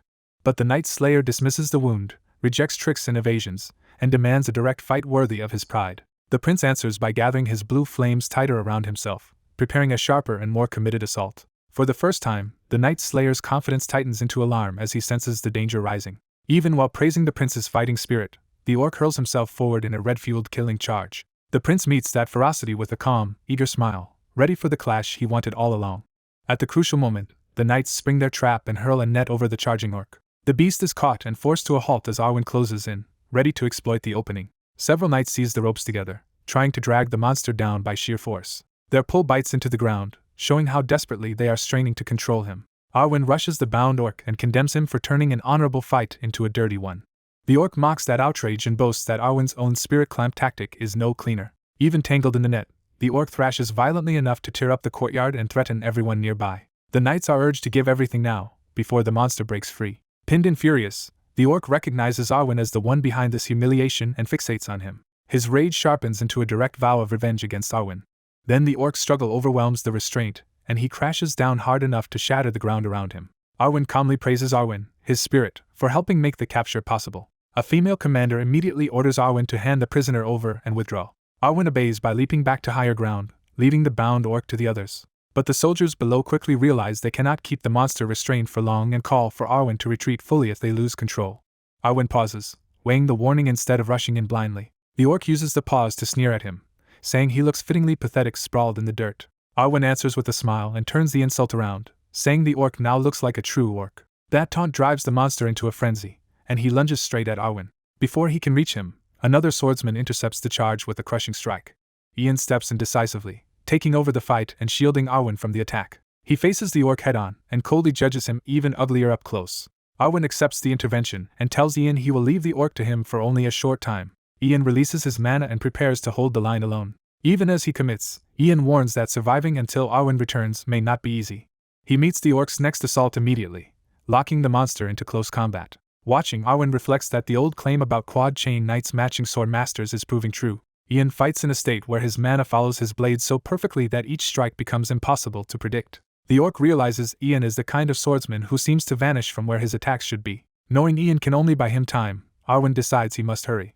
He slips away and pushes through a doorway into the castle interior. Inside, Arwen says he has found a more suitable opponent for someone who specializes in killing knights. He explains that this enemy's swordsmanship is too erratic to read normally, then calls out the person he wants to send. The one he summons is Adelia, who is crouched in fear and shock. Arwen tells her the monster responsible for the blood on her ribbon is the opponent waiting outside. The reminder hits her like a wound, forcing the trauma fully back into her mind. Shaking, Adelia forces herself to stand despite her fear. Arwen watches closely as she struggles upright, testing whether she can face what happened. When she looks up in despair, he answers with unsettling confidence instead of comfort. That pressure triggers her dormant traits, and flames erupt around her as her own body begins to turn against itself. Both Warmonger and Butcher activate at once, confirming a dangerous double awakening. Adelia's expression hardens into something feral as the new power takes hold. Arwen recognizes how extraordinary it is for both traits to bloom simultaneously. Outside, the wider battle still rages along the walls as soldiers struggle to hold back more orcs. Ian continues dueling the empowered orc, their blades and mana colliding in a violent deadlock. He realizes his earlier suspicions were right and that the monster truly possesses an abnormal ability. The orc presses the attack with growing confidence, forcing Ian backward. Ian understands the problem. The orc is reading his sword path perfectly. He identifies the source as an ocular power linked to the creature's vision, making the fight far trickier than expected. And before Ian can fully adjust, another devastating blow crashes in from behind his guard. The black-armored man is caught off guard as the orc king suddenly closes in behind him. Before the orc can capitalize, a blonde female knight bursts into the fight and cuts across his advance. She throws herself into the clash with reckless speed, meeting the monster head-on. Her sudden intervention forces the orc king to defend instead of pressing his attack. The black-armored man recognizes her as Ian's maid and is stunned that she has entered this battle. He immediately realizes she is no longer acting like her usual gentle self, and has become something feral in combat. As she drives the orc back with a storm of blows, He condemns her for abandoning any warrior's honor with such a surprise attack. She answers not with restraint but by pressing even harder, showing she has no interest in his standards. The Orc King swings with brutal force, and she evades by leaping away to keep the exchange alive. She lands hard and resets her footing without losing momentum. Watching her, the black-armored man can only conclude that she is fighting like a berserker. He reflects that monsters and butchers share the same simplicity. They do not fight with refined intent, only with the urge to kill what stands before them. That realization reframes her style for him, because her swordsmanship is driven by instinct rather than discipline. He extends the same judgment to the Orc King, seeing both of them as creatures of violence rather than true warriors. The duel turns into a savage exchange of passing strikes, each trying to tear through the other before thought can intervene. He recognizes that a mad fighter does not pause to think in battle, and that insight unsettles the Orc King. The black-armored man concludes that the pride and mental games elite swordsmen rely on are useless against her. What makes her dangerous is that she does not waste effort on defense, and simply keeps attacking through everything. The Orc King is shaken that she can fight with the raw savagery of a beast. The blonde young lord dryly notes that being called a beast by an orc is almost a compliment. He then tells his uncle that if the observation is over, they should move in. The two men charge together to support her and converge on the Orc King from different angles. Faced with their interference, the Orc King's fury spikes and he rejects their intrusion outright. He unleashes a violent red aura, declaring that no one will defile the honor and spirit left behind by his fallen king. The surge catches the blonde lord as he reaches the maid, knocking her off balance and disrupting their approach. The black-armored man is alarmed, unsure what exactly the Orc King is trying to do. As red energy coils around the battlefield, he wonders if this is some manifestation of fighting spirit. The power gathers into a single concentrated point, as if the orc's collective will is being drawn together. The blonde lord realizes that is not quite right and corrects the assumption. He understands that the Orc King is reclaiming the spirit he once shared with his dead ruler, even though he believed he could never stand before that king again. Driven by that vow, the Orc King calls down a colossal red force to keep his king's name from being stained. The black-armored man moves at once, stepping between the threat and the others while the blonde lord calls after him. In answer, the blonde lord resolves to reveal his own full power. Blue energy ignites around him as he begins invoking a formal sword art. While his uncle engages below, he advances the technique with the image of corpses piled into a mountain over a pool of blood. He completes the next verse as his power swells, framing the strike as an offering to the enemy's soul. The Orc King answers with a monstrous roar and hurls his gathered power forward. The blonde lord sees the descending attack and braces to meet it. The collision overwhelms him, and he is driven back despite his technique. From within the red force, the Orc King denounces this as shameless interference in a battle that should have remained between him and the maid. The blonde lord drops to one knee under the pressure, cursing as his uncle looks back. The black-armored man tightens his grip on his sword as something in the young lord's incantation catches his attention. Hearing the words about green corpses and a mountain of dead, the blonde lord turns to his uncle in confusion. The black-armored man unconsciously continues the next lines of the verse, as if he already knows the technique. Blue energy erupts around him in response to the completed chant. He is startled by his own awakening as power floods into his body. The energy fully manifests around him, transforming him into the center of a new and far more ominous force. The blonde lord realizes the full incantation is resonating through his uncle, and that the technique is somehow passing to him. He understands that the response is coming from his uncle's mana heart, which is synchronizing with his own power. As the strange resonance spreads, the blonde lord is left shaken by a feeling he cannot yet explain. A dark-haired knight invokes a war poem, declaring that piled corpses and blood beneath them will be turned into power. As the chant continues, he frames the slaughter as fuel for something vast and terrible now taking shape. The poem reaches its vow. Before that rising blood-soaked force, he will stand to honor a fallen soul. A hooded archer on the wall realizes the enemy's strange blue energy is surging directly toward them. He understands too late that the invocation is not mere rhetoric but an attack empowered by the dead. The blonde prince feels the hostile power gathering around him, and recognizes the danger with sudden alarm. From above, the battlefield reveals the scale of the spell as blue currents thread through the corpses and converge. The defenders on the wall hear the poem's final image of crimson pooling beneath the dead as the pressure mounts. Instead of being overwhelmed, the prince answers the enemy's war poem with one of his own, treating battle itself as song. He draws on desire and resentment buried in war, claiming those emotions can be forged into heroic power. Blue force erupts around him as he reshapes the enemy's imagery into his own rising poem. With calm confidence, he completes the counterverse and turns the ritual into a declaration of his own will. The system recognizes that a new kind of poem has been born from the battlefield itself. The watching knight realizes this is not a normal spell but the creation of an entirely new poetic form. He is stunned when it is identified as the first true war poem. The prince's power swells further as the technique is named Four Seasons, Poem of Winter, something unknown in this world until now. That newborn power manifests behind him as a monstrous winter spirit, answering his call like a guardian. The prince remains composed, fully in control of the unprecedented force he has summoned. His winter power strikes first, cutting into the orc commander before the beast can press the attack. The wounded commander glares back in fury, refusing to fall quietly. Even as blue power tears through him, the orc clings to loyalty and tries to dedicate his last effort to his king. The prince and his dark-haired ally watch the commander collapse, confirming the duel's outcome. The prince names the completed poem Winter Castle, presenting it as a work worthy of remembrance. Across the courtyard, the defenders see the enemy leader down and the prince standing over the fading winter power. The dark-haired commander steadies himself while the prince briefly sags from the strain of what he just unleashed. Nearby soldiers stare, still trying to process what they have witnessed. The realization spreads through the ranks that the legion commander has fallen and the prince has won.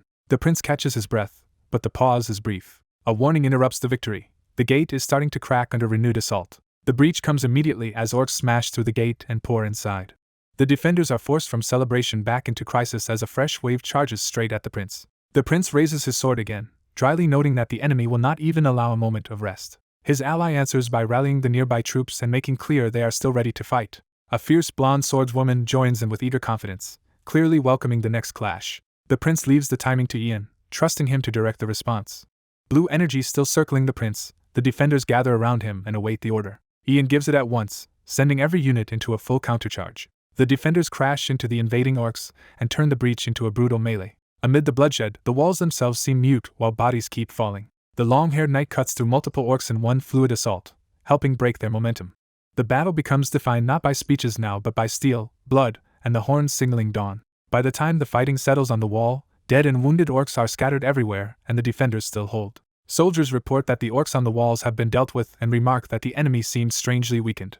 Ian rejects the idea that it was simple weakness and starts looking for the real cause. Feeling the pulse of blue energy in his chest, he connects the change in the enemy to the strange heartbeat resonating through him. He concludes that this unnatural heartbeat is likely what drained the orc's strength. Acting on that insight, Ian orders only a minimal force to remain on the walls. Ignoring the confusion around him, he raises his sword and announces that they are taking the fight outside the gates. The troops immediately move, racing to follow the new plan. The prince leads the advance as the soldiers rally behind the first prince and prepare to carry the battle beyond the fortress.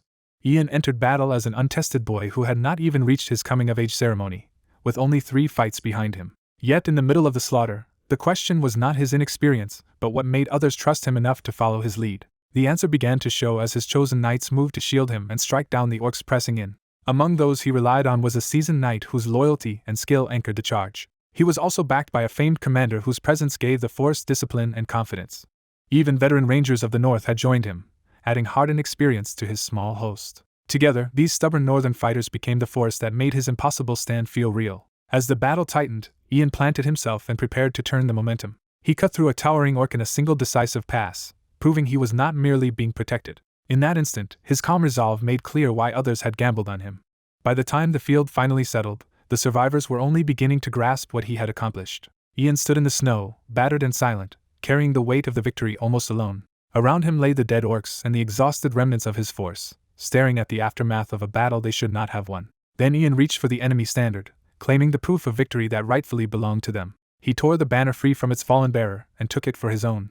With the enemy flag in hand, the triumph of the battle was unmistakably his. The soldiers around him looked on in disbelief as the meaning of that moment finally sank in. When Ian raised the captured standard, the army broke into celebration and accepted that they had truly won. Their cheers turned into open loyalty, hailing him as the prince who had delivered the impossible. Even the veterans joined the acclaim, marveling that he had wiped the enemy out so completely.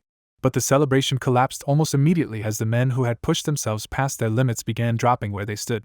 The confusion deepened when others noticed the fallen were not dying in panic but simply collapsing from total exhaustion.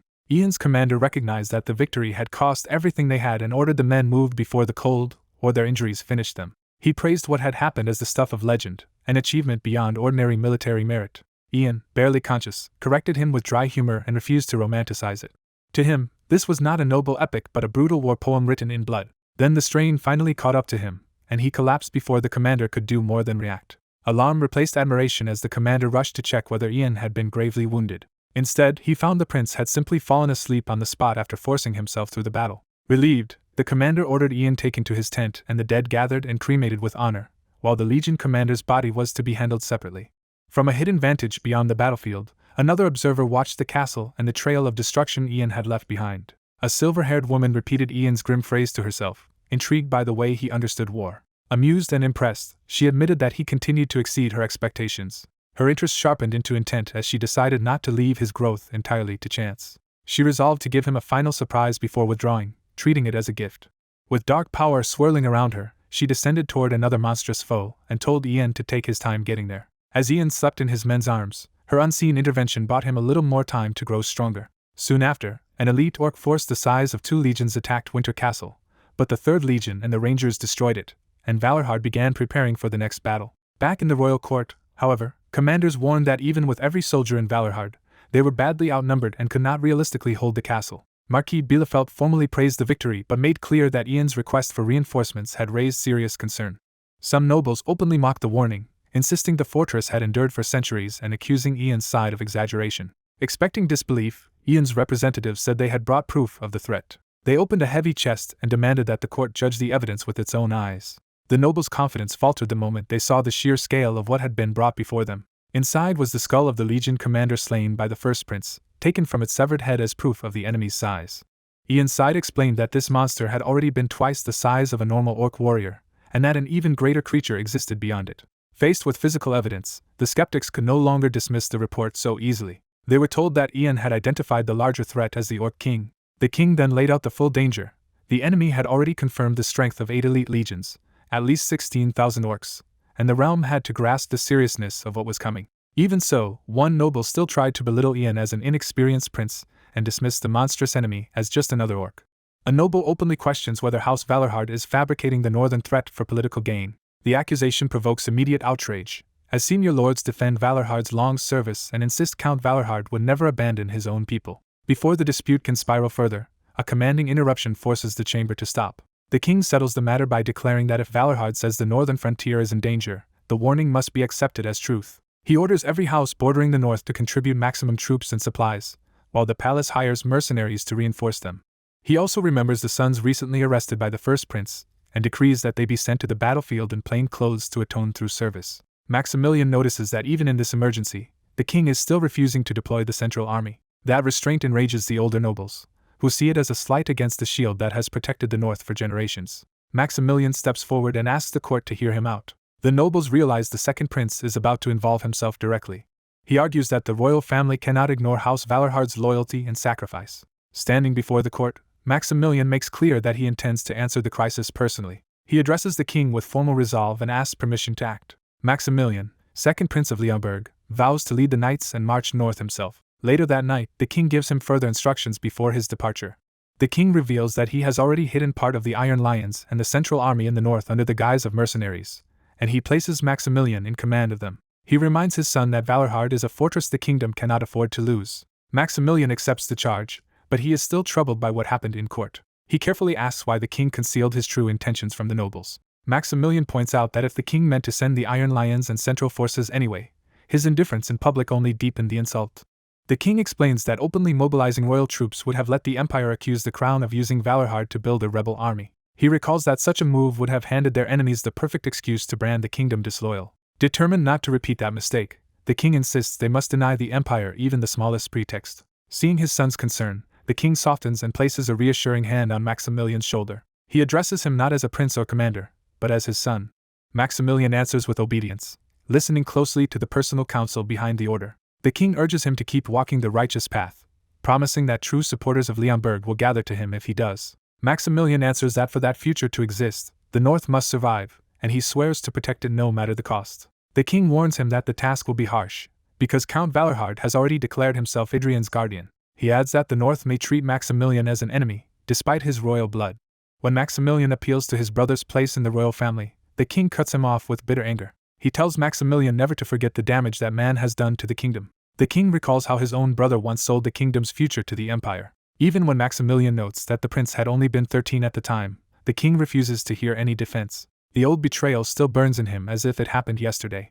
He remembers the loyal men who broke their swords before him in surrender after that disaster. He also remembers them shattering their own rings, losing the honors and identities they could never reclaim. The humiliation remains vivid, along with the faces of those who stood over the fallen kingdom.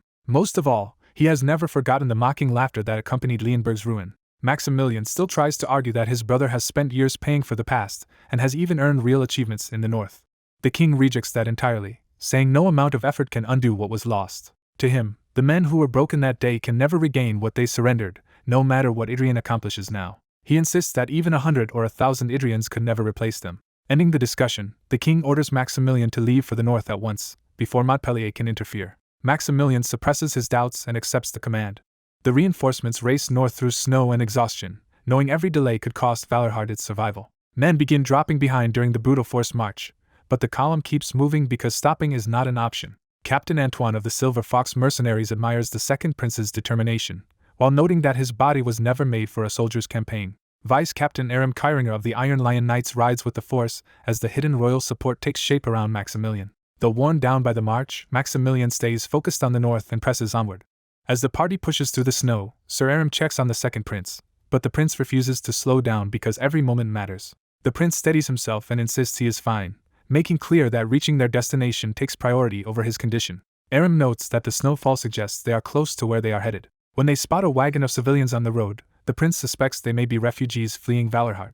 Aram immediately sends a rider ahead to learn what happened. The scout stops one of the evacuees and confirms they are indeed coming from Valarhard. The refugee explains that the count ordered an evacuation in preparation for the worst, alarming the prince's group. Worse still, the civilians know nothing about the front beyond being told to leave, which makes the prince fear Winter Castle may truly be in danger. Realizing Valarhard may be preparing for the fall of Winter Castle, the prince orders the group to move faster. The whole force presses on through the mountain pass, driving toward the fortress despite the worsening storm. As the blizzard intensifies, the men struggle forward and remark that Winter Castle's harsh reputation is well deserved. Then the prince hears a familiar voice carrying through the storm and suddenly focuses on it. He hurries ahead on foot through the snow, drawn by what he thinks he recognizes. A marching song rises from the storm as northern soldiers appear, singing of frozen valleys, bloodshed, and enduring winter battle. The prince's party realizes these are Valarhard soldiers still holding formation and spirit in the blizzard. Their commander catches the prince's mention of spring and sharply reacts, as if challenged by the interruption. He orders his company to form up, bringing his men into disciplined ranks before the newcomers. The commander identifies himself as Jordan of the 117th Platoon, Valarhard Ranger Company, and formally greets the second prince. The prince is relieved to find loyal soldiers here, while Jordan explains they had been out on patrol when all this happened. Jordan takes charge of the situation at once, deciding to leave the wagons behind and personally guide the prince's group the rest of the way. Under Jordan's lead, the combined force marches toward the fortress with the soldiers' war song carrying them onward. The prince, surprised by the loud marching chant, asks Jordan what kind of song his men have been singing. Jordan cheerfully explains that it is the 3rd Legion's war song, Poem of Winter, and seems proud of it. One of the soldiers adds that singing it helps them endure the cold, so they keep it up while marching. Jordan casually reveals that the first prince originally composed the song, though the troops later added their own verses, which catches the second prince off guard. He goes on to recount how, when the first prince once arrived during a blizzard, he spent a full day carrying a stranded soldier on his back. The second prince notices how often Jordan brings up his older brother, and how warmly he speaks of him. That strange friendliness leaves the prince unsettled just before Jordan notices a sudden change around them. Jordan announces that the blizzard has stopped as they finally approach the fortress. He explains that the weather always clears right at the gates, as if the fortress enjoys tormenting travelers until the last moment. The prince tries to brace himself and look for some comfort as they arrive. Instead, Jordan formally presents the place before them as the kingdom's northernmost fortress. The prince's unease spikes at Jordan's tone, as if he already senses something is wrong. When the gates open, Winter Castle is revealed in a devastated state, with the aftermath of battle spread across the grounds. The prince sees walls that were only hastily repaired, proof that the fortress barely held. Scattered corpses, including monstrous enemies, show that the cleanup is not even finished. Faced with the clear traces of a fierce battle, the prince is shaken by how close the fortress came to disaster. He calls to Jordan, needing an explanation for what he is seeing. Before Jordan can answer, someone at the gate calls out to him, and 2 figures emerge from inside the fortress. One of them, a blond armored man marked by recent fighting, brushes off his condition by saying he merely dealt with some pests on the way. Jordan scolds him for recklessly handling everything himself again, but the man answers with familiar, combative ease. Only then does the blond warrior notice the newcomers and ask who they are. He welcomes the reinforcements, but as he looks closer at the prince, he realizes there is something strikingly familiar about him. Jordan introduces the blue-cloaked newcomer as the second prince. He then identifies the battle-worn blonde warrior as the first prince. The woman beside the first prince points out the obvious question: the 2 brothers do not seem to recognize each other. The first prince studies the second prince's face and belatedly admits that they really do resemble one another. His blunt reaction makes it clear this is the first time he has truly considered it. The second prince is struck by the resemblance as well and realizes they look like 2 halves of the same bloodline. That uneasy recognition settles over the battlefield-strewn gate as the brothers finally stand face to face. A young prince arrives at a snow-covered fortress and is unsettled by the sight of soldiers and bodies left from recent fighting. He quietly notes that the place has clearly seen battle, trying to take in the grim reality around him. His escort matter-of-factly explains that the last clash was only 3 days ago and warns him that this carnage will soon feel normal. That answer shakes the prince, forcing him to wonder how anyone could endure so many battles. As he looks toward the looming castle and the corpse-strewn grounds, he struggles to understand how its defenders remain so composed. One veteran brushes off his discomfort, saying that compared with living orcs, the dead are the easier sight to bear. The prince falls silent, realizing how far removed he has been from the brutal life at the frontier. Before he can dwell on it, his brother notices that the fortress has come out to receive them. At the gate, the fortress commander and a full military honor guard stand ready to formally welcome the royal visitors. The commander, Bale of Valorhard, publicly pledges glory to the Leonberg royal family and identifies himself with full ceremony. The prince answers with polished courtesy, honoring Valorhard's role as the kingdom's famed northern shield and its silver lion. A horn sounds to announce the official reception. Black banners and raised spears turn the greeting into a display of disciplined military strength. Valorhard formally declares its unwavering loyalty and friendship to the royal family. The prince responds with a warm smile, settling into the role expected of him. Speaking on behalf of the crown, he thanks the fortress and its people for their struggle, devotion, and sacrifice. The soldiers receive his words with quiet approval, encouraged by the recognition. His elder brother watches with satisfaction, while their sister remains reserved beside him. With the formalities complete, Bale moves the party inside to continue matters in private.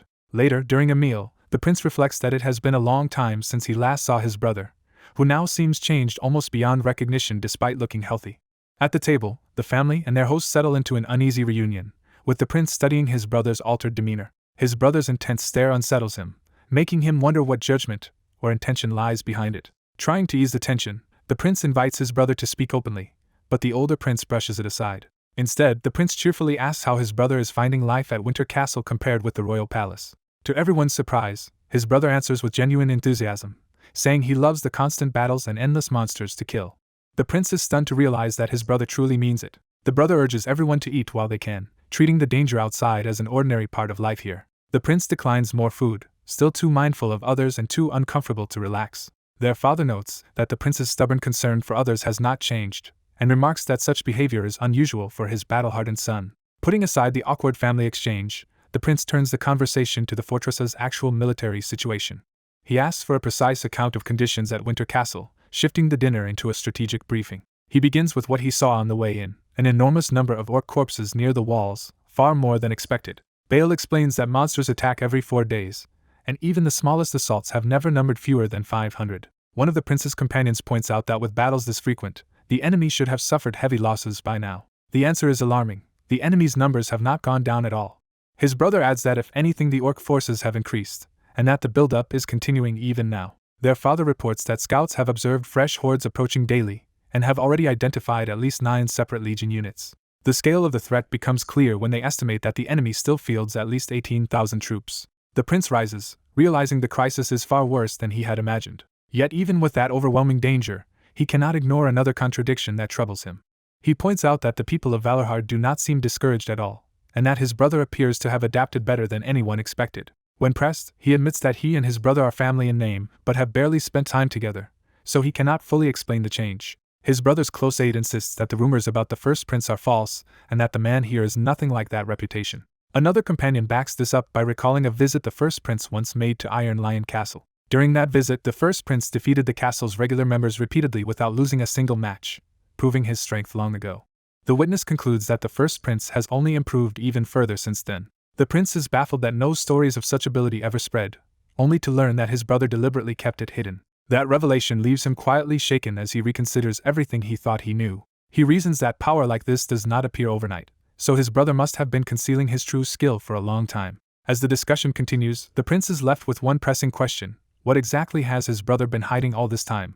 The meeting opens with a demand to address one crucial issue first. Ian presses the council to confirm whether the so-called king of orcs is a real being rather than an exaggerated rumor. Others push the doubt further, asking whether anyone has ever truly seen such a creature with their own eyes. Maximilian cuts through the skepticism and tells them to look outside for proof. As the room turns, he explains that a gigantic spear has flown all the way from the mountains to the castle.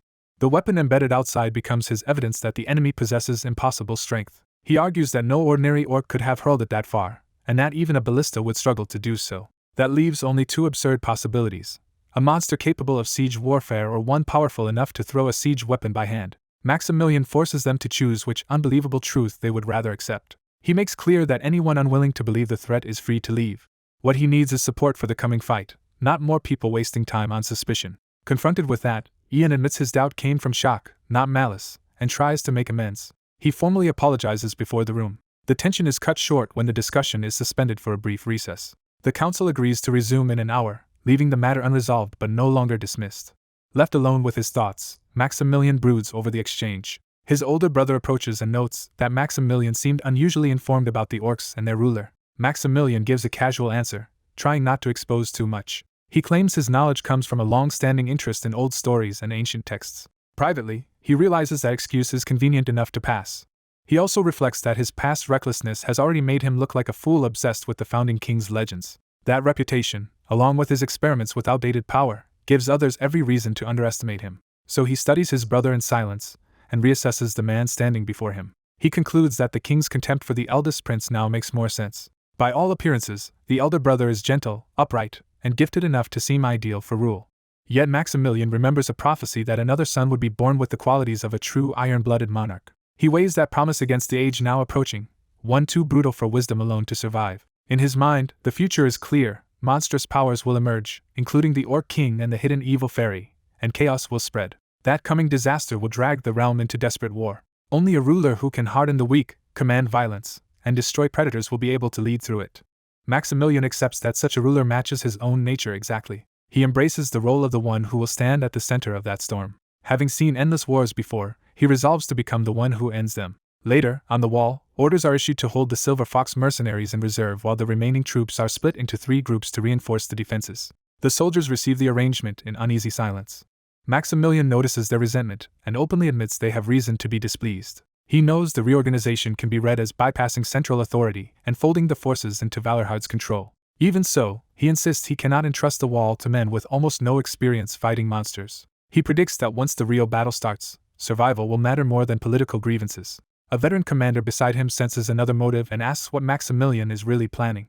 Maximilian turns the question back on him, accusing the man of pushing more and more responsibility onto him. He points out that even routine duties and paperwork have lately been handed off to the commander's son instead. The older man falls quiet, forced to confront what Maximilian has noticed. He reveals that he once believed no path remained for him, until a new purpose appeared. Now, in the final years of his life, he has grown ambitious again and wants more than command.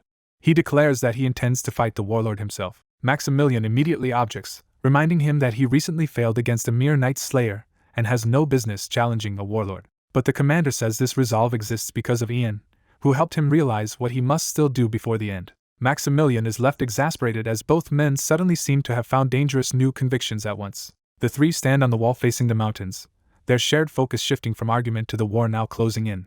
A tense alarm on the wall makes the nearby knights realize something is wrong. Hooded soldiers rush into readiness as the disturbance spreads through the fortress. Prince Ian recognizes the horn as a warning of an enemy assault and looks up in alarm. He immediately checks the wall's condition, and the report confirms the defenders have been staying battle-ready. Sensing movement below, Ian demands to know what is happening.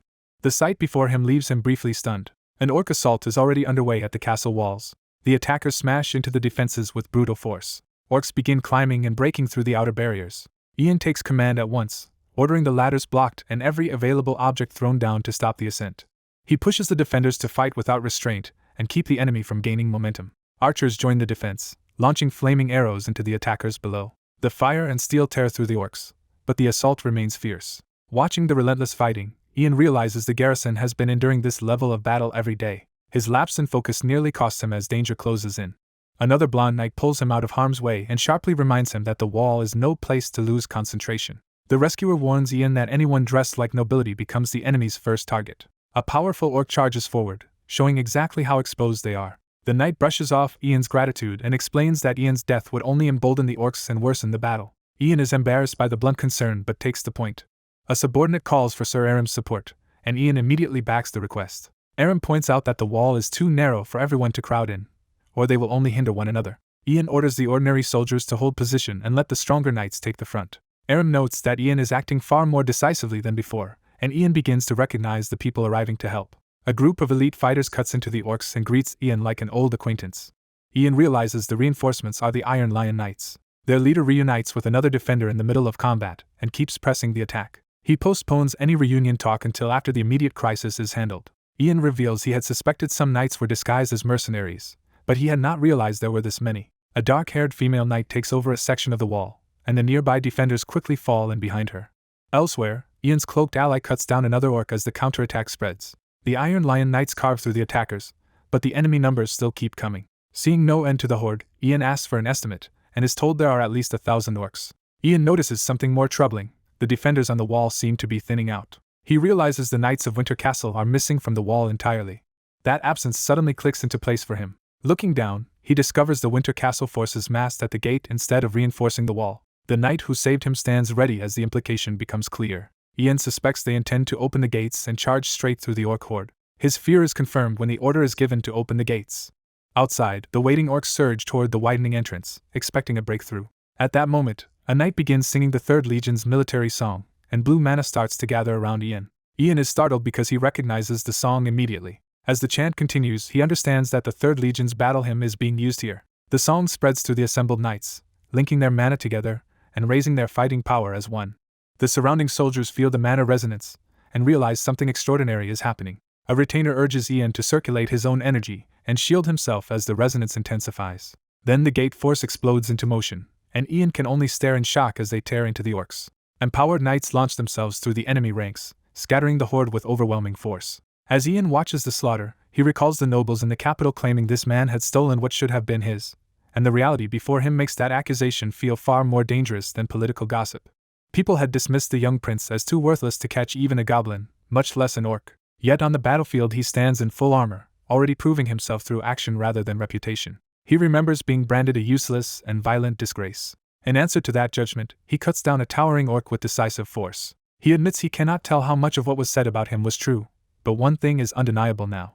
Before everyone's eyes, he is accomplishing something no one expected from him. When he urges Sir Aram to join the fight, he is told the situation is too dangerous for ordinary exhausted soldiers. The knights explain that sending worn-out men back into combat would be reckless. He cannot understand why they are being held back. The soldiers themselves are baffled, believing the gap between them and the prince should not be so great. As they look over the battlefield littered with dead orcs, they wonder what truly sets him apart. The prince plants his blood-stained banner among the fallen, marking the victory as his own. He stands amid the corpses with the confidence of someone who has completely turned the battle. A small, satisfied smile shows that he knows exactly what he has achieved. He openly declares victory, stunning the knights gathered around him. Captain Antoine can only stare, unable to understand how this happened. The prince revels in the moment, and the sheer power he displayed makes even hardened knights question what kind of man he really is. Their awe is interrupted when Antoine is informed that the first prince wants a private meeting once the field is cleared. Antoine accepts the order, already realizing this battle has changed how the prince will be viewed. Privately, Antoine admits the prince is nothing like the rumors he had heard. Those rumors had claimed he was not even half the man his brother was. Before that thought can settle, the prince excitedly calls out to Vincent to boast about his win. He proudly counts 19 captured flags, only for Vincent to dryly reveal he has already taken 26. Their rivalry turns playful as both start inflating the count by arguing over how Legion colors should be valued. When Vincent's total rises even higher, the prince protests in outrage.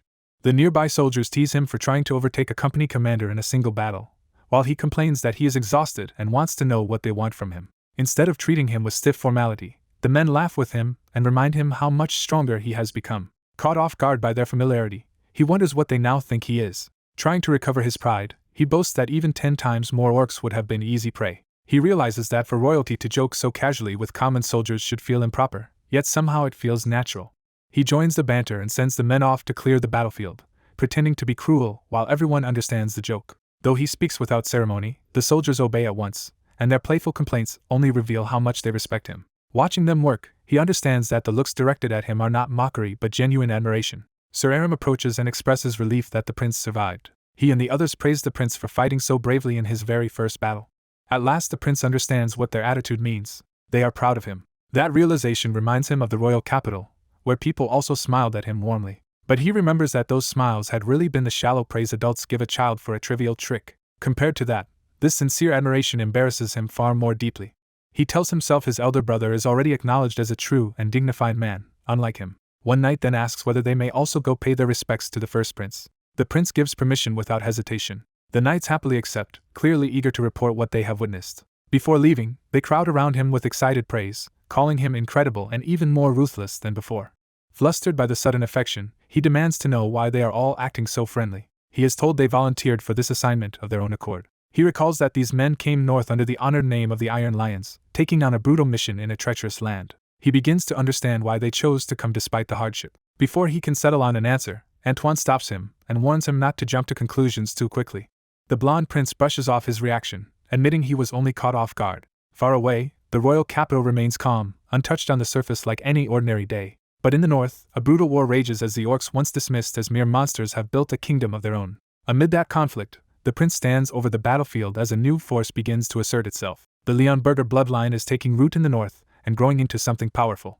No one back in the capital had any idea this was what the royal family was becoming. At a snowy military camp, guards stand watch outside the prince's tent as he prepares to negotiate. Inside, Antoine, leader of a mercenary company, formally presents himself to the prince. The prince confirms the group is only on a temporary contract with the royal family and presses Antoine about his plans afterward. Antoine answers that mercenaries live too close to death to make long-term plans.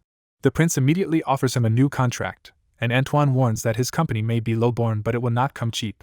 That answer only amuses the prince, who reduces the matter to a question of price. He demonstrates that he can perceive the rough, impure mana Antoine has accumulated through crude methods. The prince claims he can refine that power into something worthy of respect instead of something looked down on as a low-level trick. He explains that Antoine's heart mana is only a crude fragment of a true refinement method, a poor imitation built on impure mana. Confident in his advantage, the prince lets Antoine see that he is speaking from real mastery. Blue mana begins to move through the tent, turning the negotiation into a display of power. The prince makes clear that even if they stand in the same realm, the gap between them is immense. Seated calmly at the center of the storm, he forces Antoine to confront that difference directly. When Antoine asks if this means refusal, the prince dismisses empty words as meaningless without strength to back them. He rises, signaling that he is not done negotiating yet. The prince adds that the same words can carry very different weight depending on who speaks them. Recognizing the opportunity, Antoine asks for one thing in return, a peerage. The request catches the prince's attention, but he does not reject it outright. Antoine reasons that unlike the stubborn nobles around the prince, he could actually be useful if elevated. The prince agrees in principle and begins setting the terms himself. He declares that the contract will last until he becomes king. Before Antoine can settle, the prince asks whether he knows how to use hard mana, and Antoine confidently says he does. To prove his worth, Antoine draws his blades. He activates his technique and offers to demonstrate it. The prince watches, expecting something substantial. Antoine unveils a sword song he boasts can cut through other swords. Yet the display fizzles into an awkward, unimpressive result right in front of the prince. The prince is left staring in baffled disbelief. Antoine hurriedly explains that this is his sword song and insists it is considered one of the industry's famous techniques. He admits he spent half a year and a great deal of money learning even half of it, but claims he has no regrets. When the prince asks whether all sword songs are like this, Antoine says they differ in efficiency but are mostly the same. That answer convinces the prince that the entire system is absurd. He reflects that war epics were once restricted to blood relatives to preserve the dignity of status and art. Now those same works are bought and sold to mercenaries, reducing them to commodities and stripping them of meaning. Deciding the arrangement is far too small, the prince announces that the contract terms must change. He sets the new duration at 20 years, stunning Antoine. Antoine protests that such a term is practically a lifetime and that no mercenary company would accept it. The prince coldly replies that even a lifetime of service would barely be enough. Drawing on blue mana, he begins reciting a far more profound sword song, one steeped in slaughter and elevation.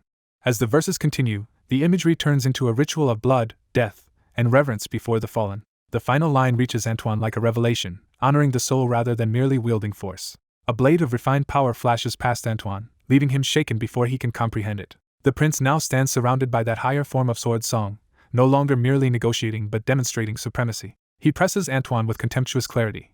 If this transcendent art can be invoked so easily, then what Antoine spent half a year learning was nothing but a crude scrap. A blonde noble corners a gray-haired knight with a brutal question, demanding to know what value his life and 2 decades of service really amount to. The challenge unsettles the knight, forcing him to confront a price he cannot easily answer. The blonde man grants him a moment to think, but keeps the pressure on instead of letting him escape the choice. Before the knight can settle himself, some force or vow stirs in his chest and interrupts his composure. He realizes with alarm that this is no ordinary conversation and that something overwhelming is bearing down on him. The blonde man makes it clear he will not wait, looming over him with the threat of immediate action. Elsewhere at the mountain fortress, the blonde prince moves on to practical preparations and asks to borrow soldiers. He specifically requests 6 rangers familiar with the terrain and tracking, not the usual palace guards assigned to him. When asked what mission requires them, he reveals he is not going on routine patrol. His real purpose is hunting, catching his aide off guard.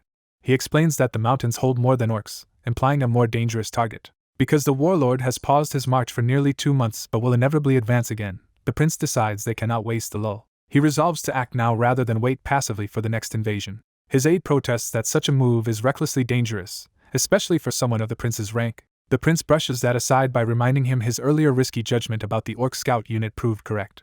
The aide remembers that the Blade Mountains orcs are unlike ordinary ones, which makes the prince's instincts harder to dismiss.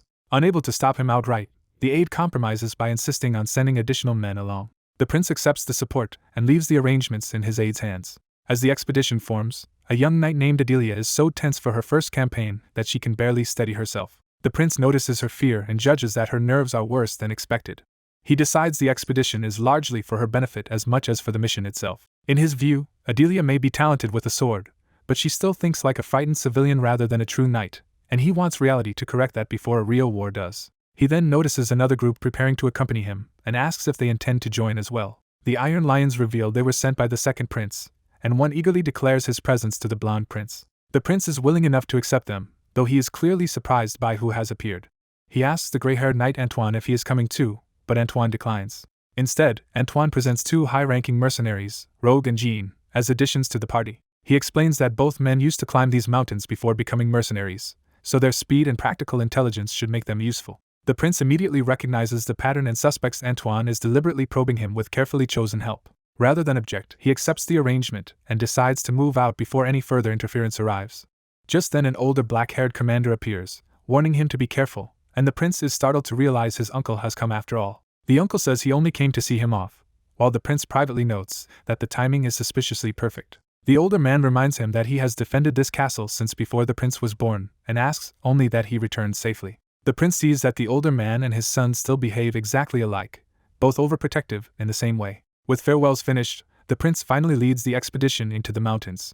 Midway up the Blade Mountains, the enemy presence becomes clear as hulking orcs move through the snow. The prince's group hides in the brush and quietly observes the threat ahead. One of his companions asks for orders, waiting to see how the prince will handle first contact. Before a plan can be formed, a massive creature crashes into view and shatters any hope of a cautious approach. They identify the newcomer as an ogre, a far more dangerous foe than the usual orcs. The sight hardens the resolve of the prince's seasoned female knight, who prepares for a serious fight. The rest of the party braces as the danger escalates beyond a simple hunting expedition. The prince stays outwardly composed, though the tension around him shows he understands how quickly this can turn deadly. The ogre roars and charges, driving the encounter into open battle. A larger orc leader rallies the horde, mocking fear and urging his warriors forward. From the prince's position, it becomes obvious this is not an isolated beast but a coordinated enemy force. The war cry continues as the monsters surge in with full aggression. The prince's party now faces a massed wave of orcs behind the ogre, confirming they have stumbled into a major hostile gathering. Amid the chaos, the orc leader singles someone out with murderous recognition, turning the clash personal. He lunges at the chosen target with open hatred, and the battle explodes into direct confrontation. As the group watches from the snowy cover, the prince recognizes their target as an elite noble orc renowned for battle. Before anyone can act, the ogre erupts into the fray in a blood-soaked frenzy, charging for the kill. It tears into the surrounding orcs so violently that the battlefield instantly turns one-sided. The lesser orcs try to rally their warriors, but panic is already spreading through their ranks. One of the prince's companions tenses to move, only for him to physically stop her. At that moment, Adelia's inherited butcher trait begins to stir, reacting to the carnage before her. The prince quietly restrains that impulse and tells her to hold herself back a little longer. He insists they should wait until the monsters exhaust each other first. Meanwhile, the ogre crushes through the orcs with brute force, trampling and cutting them down. Towering over the survivors, it establishes itself as the true predator on the field. Its body starts to change as a deeper power awakens from within. That awakening reaches its eyes and face, turning its bloodlust into something far more dangerous. The transformed ogre leaps into the air, now fully unleashed against the orcs below. The prince's party realizes they are witnessing something beyond an ordinary monster. He identifies it as a real ogre, a being born with the essence of its existence already embedded in it. The awakened creature proves the point by ripping another orc apart with ease. The prince explains that ogres are predators driven by endless hunger and born to butcher. As Adelia's own dark urge continues to simmer, he still refuses to let her move yet. They keep watching while the ogre finishes scattering the last of its prey. The prince judges that an ogre fully released into its butcher nature rivals a sword master, making a direct duel by someone at his level unrealistic. Instead, he tells Adelia to prepare herself. His plan is to use her growth as a knight, forcing her toward what should be impossible. Adelia launches forward, wrapped in golden power, committing herself to the attack. The prince recognizes the light she is drawing on and understands exactly what she is invoking. The ogre notices her approach just as she closes in to decide the fight with one stroke. What she uses is an old giant slaying sword technique, famous for cutting down enormous foes. She brings that technique down with full force, aiming to sever the monster in a single slash. For a moment, she appears almost consumed by that radiant power herself. The prince reflects that both her art and the ogre's nature trace back to the blood of ancient giants. Her strike lands and tears into the ogre's leg as she passes beneath its massive body. Blood pours from the wound, and the old creed behind the technique frames slaughter as the source of renewal. The ogre staggers under the sudden injury, its momentum finally checked. Adelia, half lost in battle ecstasy, seems to embrace that brutal creed as well. Facing the wounded giant head-on, she readies herself for another decisive exchange. Nearby, the prince calmly continues the ritual logic of rebirth through giant blood and flesh. He joins the battle by drawing his sword and beginning the poem of Genesis. The power answers, but it immediately warns that his current ability cannot withstand the poem's full rank. To compensate, he deliberately omits portions of the poem and reshapes the spell into something usable. Even with only half the poem, he maintains control and prepares to support the attack. To the others, it remains baffling why he brought such a seemingly fragile woman into this deadly climb. Their confusion lingers because they still do not understand what she truly becomes in battle. Adelia answers that doubt by diving back in with a predatory focus that is no longer entirely human. She drives another slash into the ogre at close range, pressing the opening she created. Now openly exhilarated, she gives herself over to the violence with a frightening smile. The ogre tries to recover and retaliate, but she keeps forcing it onto the defensive. An observer realizes her assault has built overwhelming momentum, yet the prince's unseen support may be even more impressive. He moves in beneath the giant alongside her, positioning himself perfectly to sustain her attack. While Adelia rushes ahead recklessly, the prince follows in step, ready to cover every gap. He masterfully supports her blind onslaught, turning her ferocity into a coordinated offensive. And while her dazzling charge dominates attention, the prince's precise backing is what makes the assault truly lethal. A gigantic red ogre crashes into the snowy battlefield, forcing the knights into a desperate retreat. The first prince throws himself in front of the female knight and shields her from the attack, making clear that without him the fight might already have been lost. Holding her steady in the aftermath, he becomes the reason this battle can continue at all. A nearby commander realizes the prince has taken control of the crisis so completely that there is no opening for him to intervene. That changes when a warning points him toward another threat elsewhere on the field. He spots a silver-haired female knight leading a disciplined charge and identifies the true target as the orc horde while it is still in confusion. Her unit cuts into the disordered orcs before they can regroup. The commander recognizes the tactic immediately and sees that she is exploiting the enemy's moment of weakness. As she carves through the front line, her growth is acknowledged as remarkable for someone who only recently became a second-rank knight. She holds the center of the field amid fallen enemies, pressing the advantage her strike created. A far larger orc champion steps forward to challenge her personally, armed and armored enough to halt the advance. Instead of attacking at once, the brute growls as if trying to communicate. The watching soldiers are startled to realize the monster is attempting to speak with them. Its intent is interpreted as a request to settle the battle through an honorable duel. The first prince immediately claims that duel for himself and orders everyone else to stand back. The commander can only wonder what will happen to the ogre if the prince turns his attention here instead. The answer comes instantly as the prince tears through the ogre off-screen with overwhelming speed. He emerges from the slaughter exhilarated, looking less burdened by danger than thrilled by it. The commander, splattered by the aftermath, can only admit that the prince's reckless solution somehow worked. The prince formally accepts the orc champion's proposal, stunning the monster by speaking its language. He mocks the orc's surprise and insists they settle matters properly in the duel it asked for. Provoked and enraged, the orc champion charges straight at him. The prince meets the rush head-on, launching himself into close combat without hesitation. Their blades collide, but the prince slips inside the monster's power and starts dictating the exchange. Watching from the rear, the commander struggles to believe what he is seeing. Even against the champion's brute strength, the prince keeps pace and answers every blow. The commander judges from the red energy around the orc that this enemy should be at least 3 times stronger than a chain knight. Yet the prince shows no sign of being overwhelmed and instead keeps pressing forward. That makes the contrast absurd.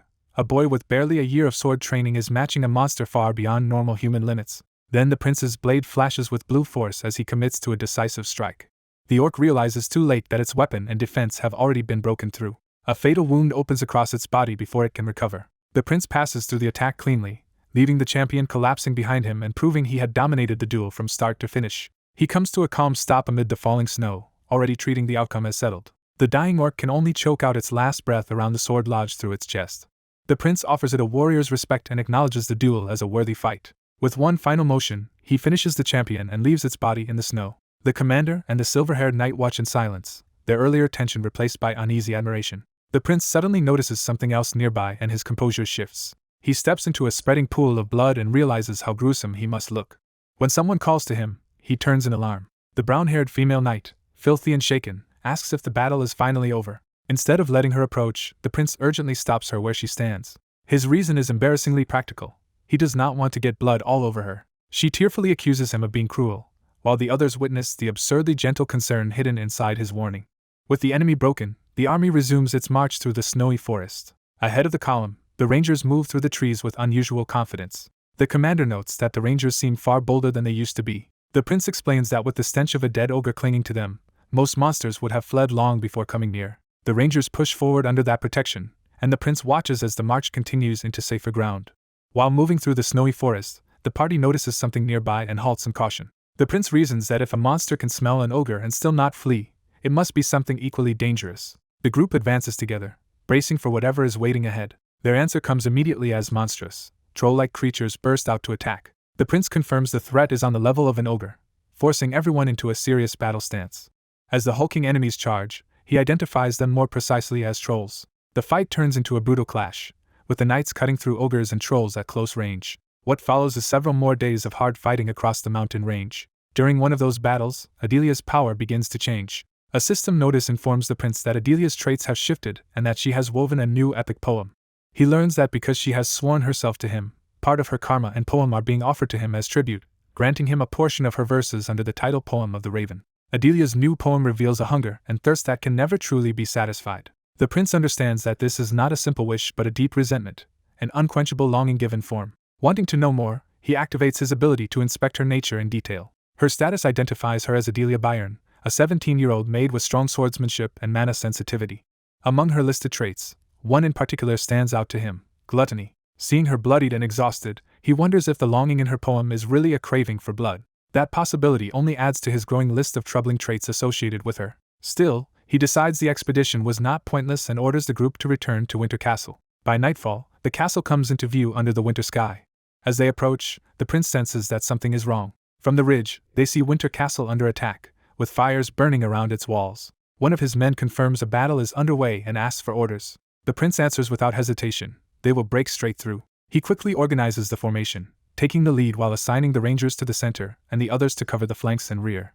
Ahead of them, an enemy commander rallies the monsters assaulting the fortress. The prince immediately picks out that commander as the key target. He leads the charge with a simple plan: kill the leader first. They crash into the battlefield outside the castle, cutting through the besieging goblins beneath the moonlit walls. The sudden assault tears through the enemy ranks and drops monsters before they can react. Inside the defense, a battered captain urges his men to endure just a little longer. He reminds them that if they survive today's fighting, they will finally get a few days of rest, and he begs them to hold on. Even he is at his limit, pausing only for a breath. The defenders are exhausted and close to collapse. They bitterly think that if the prince were present, he would have thrown open the gates and ended the siege at once. Before they can recover, a goblin lunges at the captain from above. He catches the danger at the last second and turns to meet it. The captain fights back in close quarters, forcing himself to stay sharp despite his fatigue. As he struggles, he reflects that Winter Castle should never have been left this vulnerable. He cuts one attacker down, but the thought remains that the prince's absence has left a dangerous gap. Then he hears something beyond the walls and turns toward it. Unsure at first, he listens as the sound grows clearer. A ranger reports that reinforcements are coming from the mountain range. The prince and his party burst into the battlefield, and word spreads instantly that the first prince has returned and already taken down the enemy leader. The defenders erupt in relief and excitement, while the captain can only note dryly that everyone is acting as if the prince were their direct commander. He moves at once, planting himself decisively as the situation changes. The prince orders the men at the gate to assemble there, declaring that only 30 will sortie with him. When the captain hears that even he is included in that limit, he realizes the prince intends to act before anyone can object. Annoyed that the order is being carried out before he has even formally approved it, the captain rushes after them. Before he can stop it, the prince's command is obeyed and the castle gates begin to open. As Winter Castle's forces surge forward, their commander drives them into a desperate charge. From the wall, the defenders watch the clash below and realize something extraordinary is happening on the battlefield. The source of that shift is the 16-year-old first prince, whose arrival at the front has become a rallying point. His direct entry into combat restores Winter Castle's shaken morale and turns hesitation into momentum. With the prince and his men cutting through the enemy, even the once relentless orcs begin to break and flee. At the center of it, Vincent fights with a cold focus while gathering a strange blue power around him. He and the prince press the attack together, carving through the enemy line with overwhelming force. Back to back, the two of them move like a practiced pair and finish the rout. By the end of the battle, The prince stands among fallen monsters, his side clearly victorious. Winter Castle's soldiers gather around the prince and Vincent, seeing them as the ones who saved the field. Even the armored defenders on the wall lean in, stunned by what they have witnessed. The victory is confirmed, and the soldiers erupt in celebration for Winter Castle. The prince accepts the cheers with quiet satisfaction. The celebration quickly narrows from the castle's survival to praise for the first prince himself. As the chant spreads through the troops, his status rises sharply in everyone's eyes.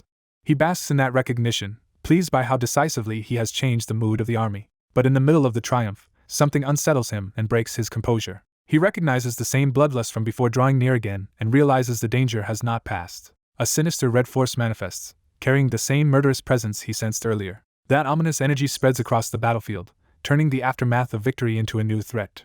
The nearby knights are shaken at once, as if the pressure alone is enough to overwhelm them. Even Vincent falters under it, struggling to stay steady. The prince's guards instinctively move to shield him as the oppressive presence closes in. Vincent forces himself upright and braces against the pressure instead of yielding to it. The prince realizes the source has come even closer than before and curses the timing. Around him, surviving enemies and soldiers alike are reduced to fear, with one begging for mercy. The prince is shaken, but he cannot help being impressed by how overwhelming that hidden presence is. Later, the scene shifts indoors, where the aftermath of the battle is reduced to trophies and body counts. Vincent reports that he killed 14 ogres and 11 trolls, making his contribution sound like a matter of fact. The prince immediately undercuts him by pointing out that the proof is lacking, since he brought back only one head. When Vincent protests, the prince dismisses the claim by saying only 4 usable pelts were worth counting. He explains that most of the monsters were too badly mangled to serve as evidence, which says as much about his brutality as his excuse. Then the prince remembers he has stronger proof of his own achievements. He presents the banners he seized after wiping out an elite orc unit in the mountains, adding the Shaman Legion standard to his tally. The soldiers nearby turn the exchange into a scorekeeping contest and start calculating the totals. Once the banners are counted, the prince reaches 39 kills while Vincent remains at 36. Delighted, the prince formally declares Vincent defeated. He announces his victory outright, leaving Vincent too irritated to answer cleanly. The surrounding soldiers pile on at Vincent's expense, gleefully declaring that their captain has lost. Vincent objects that the prince only claimed the banner after others had done the hard work, and refuses to accept the result. The men ignore his protest and celebrate the prince's win anyway. Vincent snaps at them for abandoning him so easily, but he has already lost control of the room. Their joking escalates into a bigger claim: if the prince surpassed Vincent, then he may be Winter Castle's strongest warrior. That remark draws the attention of another man, who steps in while reviewing the score for himself. Ian calmly reminds the prince that he is still far from the top. The prince fires back, mocking Ian as an old man intruding on a young man's competition. Ian answers that records do not vanish just because he has stepped back from the front lines. Vincent immediately concedes that they cannot beat Ian's record, while the prince protests and calls the interruption unfair. Only then does the prince realize who has just entered the conversation. With Ian's arrival, the room's playful rivalry gives way to a more tense and respectful atmosphere. A veteran commander's presence alone steadies the defenders and reminds them what real leadership looks like. On the frozen walls, Winter Castle's soldiers continue their watch as the pressure of the coming siege hangs over them. Among the officers, unease spreads as they wait for news that could decide whether the fortress survives. Watching from above, the blonde prince judges that morale has shifted enough for the moment, even if the deeper problem remains. He turns the war council toward practical matters, deciding that temporary confidence is all they can afford right now. But before anyone relaxes, he signals that the real crisis still has to be faced. He demands to know why no reinforcements have arrived from the north or the central region, especially when the southern lords should have acted by now. An officer explains that only scattered troops have managed to join them so far, far less than what was needed. Reports from the road confirm the worst. The reinforcements meant for Winter Castle are still nowhere in sight. The prince recalls how the count's household dismissed winter as a routine burden, treating the kingdom's constant warfare as background noise. Now the truth is undeniable. The central and northern lords have no intention of sending meaningful help. Realizing Winter Castle could fall first and leave the rest of the realm exposed, the prince erupts in anger at their negligence. Before his fury can consume the room, his uncle physically reins him in and forces him to steady himself. The commander declares with absolute certainty that Winter Castle will not fall, cutting through the panic with conviction. The prince is stunned by his uncle's confidence and wonders what could justify such certainty. The commander admits he has not solved everything yet, but he is close enough to act. He reveals that he has been preparing a magical measure of his own, one that is nearly ready. He regrets that time is running out, because with just a little more of it his plan would have been complete. Even so, the prince catches on that his uncle is no longer speaking from blind optimism, but from a real strategy. The commander reassures him that Knight Bale has never lost to orcs, making clear that he intends to stake everything on that record. He then reveals a political gamble. He rewrote the reinforcement request under the prince's own name. When questioned, he insists that this change will force a response. His reasoning is blunt. The nobles may ignore a neglected frontier and a powerless guardian, but they cannot easily ignore the promising second prince. Still, both men understand that recognition means little if the aid arrives too late. With that in mind, the commander turns to Maximilian and begins preparing him for the possibility of disaster. He orders Maximilian to establish a second defensive line below the castle if the worst happens. Maximilian resists, insisting there are too few troops and that the men of Winter Castle would never willingly abandon their post. The commander answers that Maximilian's duty is larger than local pride, because he must think beyond dying with the fortress. He presses the point gently but firmly. If retreat becomes necessary, the soldiers will need Maximilian's leadership more than his own. Maximilian finally understands that his brother is already preparing to bear the greater risk himself. That resolve is sharpened by memory, as the commander recalls a taunt that the ruined Leonberger bloodline had lost all strength. The prince senses that his uncle means to prove that at least one heir of that blood still carries its will. Winter Castle stands braced in the snow, a fortress waiting for the next blow. Then an eerie lull settles in, and the usual cycle of orc attacks suddenly stops altogether. The prince and his officers recognize the silence for what it is, not relief, but the warning sign of something larger gathering. Across the castle, soldiers and civilians alike feel the same fragile pause and prepare under growing strain. No one in Winter Castle wastes the respite. Every hand turns toward the battle they know is coming. While the fortress readies itself, the commander pushes his magic in isolation, trying to finish what time may not allow. He focuses with grim determination, knowing his unfinished power may decide whether the castle holds. Even as no word comes from the central or northern regions, the defenders keep waiting for any sign that they are not alone. At last, that sign appears when the famed Knights of Winter Castle return before it is too late. The Black Spear Cavalry rides back from its mission, bringing the fortress the elite force it desperately needed. Their commander reports into Night Bale, and the reunion confirms that Winter Castle still has disciplined strength to rely on. The prince sees at once that these riders may be the answer they have been waiting for. Their leader, Quan Lithium, introduces himself with formal respect while making clear that his cavalry's reputation is well earned. The prince receives him warmly, and Quan notes that he has long heard of the prince's courage in battle. Quan then explains that the prince may not yet understand what the Black Spear Cavalry does best. He states it plainly: no force in Valorhard surpasses them in a direct charge. With confidence and loyalty, he pledges to ride into the coming battle at the prince's side. A few days later, Winter Castle has transformed that promise into full mobilization, with its forces assembled and ready for the great battle at last. The battle opens in chaos as orcs hammer their weapons and surge forward through the snow. A full wave of red-eyed orcs rushes the fortress, making clear that the defenders are about to be overwhelmed. Inside the walls, a commander realizes reinforcements still have not arrived, leaving the garrison dangerously exposed. A blonde prince notices a terrifying presence among the attackers and immediately understands something worse has appeared. He identifies the newcomer as the orcs' transcendent champion, a figure feared as their greatest hero. That monster announces himself by crashing forward with enough force to shatter stone. The defenders finally see the warlord's face, hidden behind black armor and burning with murderous intent. His inhuman features and red aura confirm that this is no ordinary battlefield threat. The enemy host rallies around him as the warlord arrives to personally lead the assault. The sight of that overwhelming aura freezes the defenders for a moment as they face what has come for them. One soldier instinctively recoils, his footing breaking as fear overtakes discipline. That fear spreads through the nearby troops, and several men visibly lose their nerve before the fight has even begun. The commander condemns the collapse in morale as absurd, furious that the army is already shaken. Refusing to let panic take hold, he slams his hand down and forces himself back into control. Outside, the warlord's presence looms over the battlefield like a declaration that the siege has truly begun. His confidence only deepens the sense that the defenders are facing a monster built for war. The pressure of his advance feels like a direct strike at the fortress itself, as if he means to break their will before their walls. The commander stares ahead in alarm, realizing just how badly the situation is turning. Around him, ordinary soldiers can only look on in stunned dread, unsure how to answer such a threat. The commander gives the enemy his due and calls him what he is, a monster. Then a voice from above answers that challenge, treating the warlord's arrival as a grand declaration of war. The commander prepares to respond in kind, determined to send back a message of his own. Before he can act, a soldier spots someone climbing the broken spire and urgently points him out. At the top stands the blonde prince, having taken the most exposed position on the fortress for a purpose of his own. The garrison recognizes him in disbelief as the first prince appears atop the shattered tower. Even the commander is thrown off, unable to guess what Ian is trying to accomplish. Ian calmly draws his sword beside the enemy banner, showing that he came there with a deliberate plan. With a single cut, he severs the war banner from the spire. He smiles, satisfied that he has struck the enemy's pride before the battle can properly begin. The torn banner falls, turning his provocation into a public insult. From the top of the spire, Ian openly mocks the enemy for losing its flag before the fighting even starts. The commander can only stare, baffled that Ian is this fixated on flags at a moment like this. The soldiers, however, immediately grasped the joke and treat the prince's stunt as a morale victory big enough to count like many enemy banners at once. Ian follows the taunt by lifting a long horn, revealing that the banner was only the beginning. Its sound carries across the fortress, drawing every defender's attention upward. As the soldiers listen, they realize the horn is not a signal but the opening of a battle chant about their frozen land and blood-stained walls. The commander catches on first, grinning as he channels power into his spear and joins Ian's rhythm. He turns the chant into a command to fight, using it to snap the shaken troops back into battle readiness. The words spread from man to man, and the defenders begin echoing the chant together. Blue energy surges around the tower and along the walls as the fortress answers Ian's provocation with renewed unity.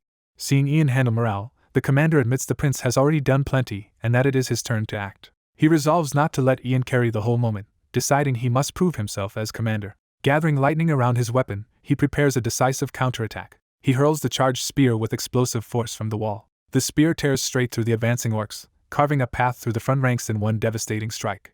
From the battlements, the defenders watch the enemy formation rupture under that single throw. The soldiers erupt in praise, celebrating that their commander wiped out the orcs' front line in an instant. Without wasting the momentum, the commander raises his hand to issue the next order. He calls the Black Spear Cavalry to the front, ready to turn the opening into a full counteroffensive. At his command, the spears are launched, and the defenders finally answer the siege with coordinated force.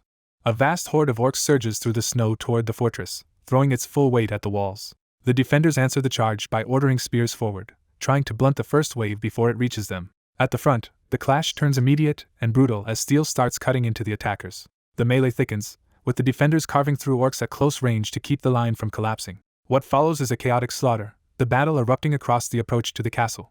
Bodies pile up beneath the walls, but the dead do nothing to slow the pressure of the assault. Inside the defense, soldiers brace themselves as the fight spreads across the battlements. Commanders quickly divide roles, sending rangers back to fire from range while knights hold the orc warriors in direct combat. They also order the infantry to destroy the ladders, knowing the wall itself will be lost if the climb is not stopped. Even as the orders spread, the defenders are already being overwhelmed by the speed and violence of the attack.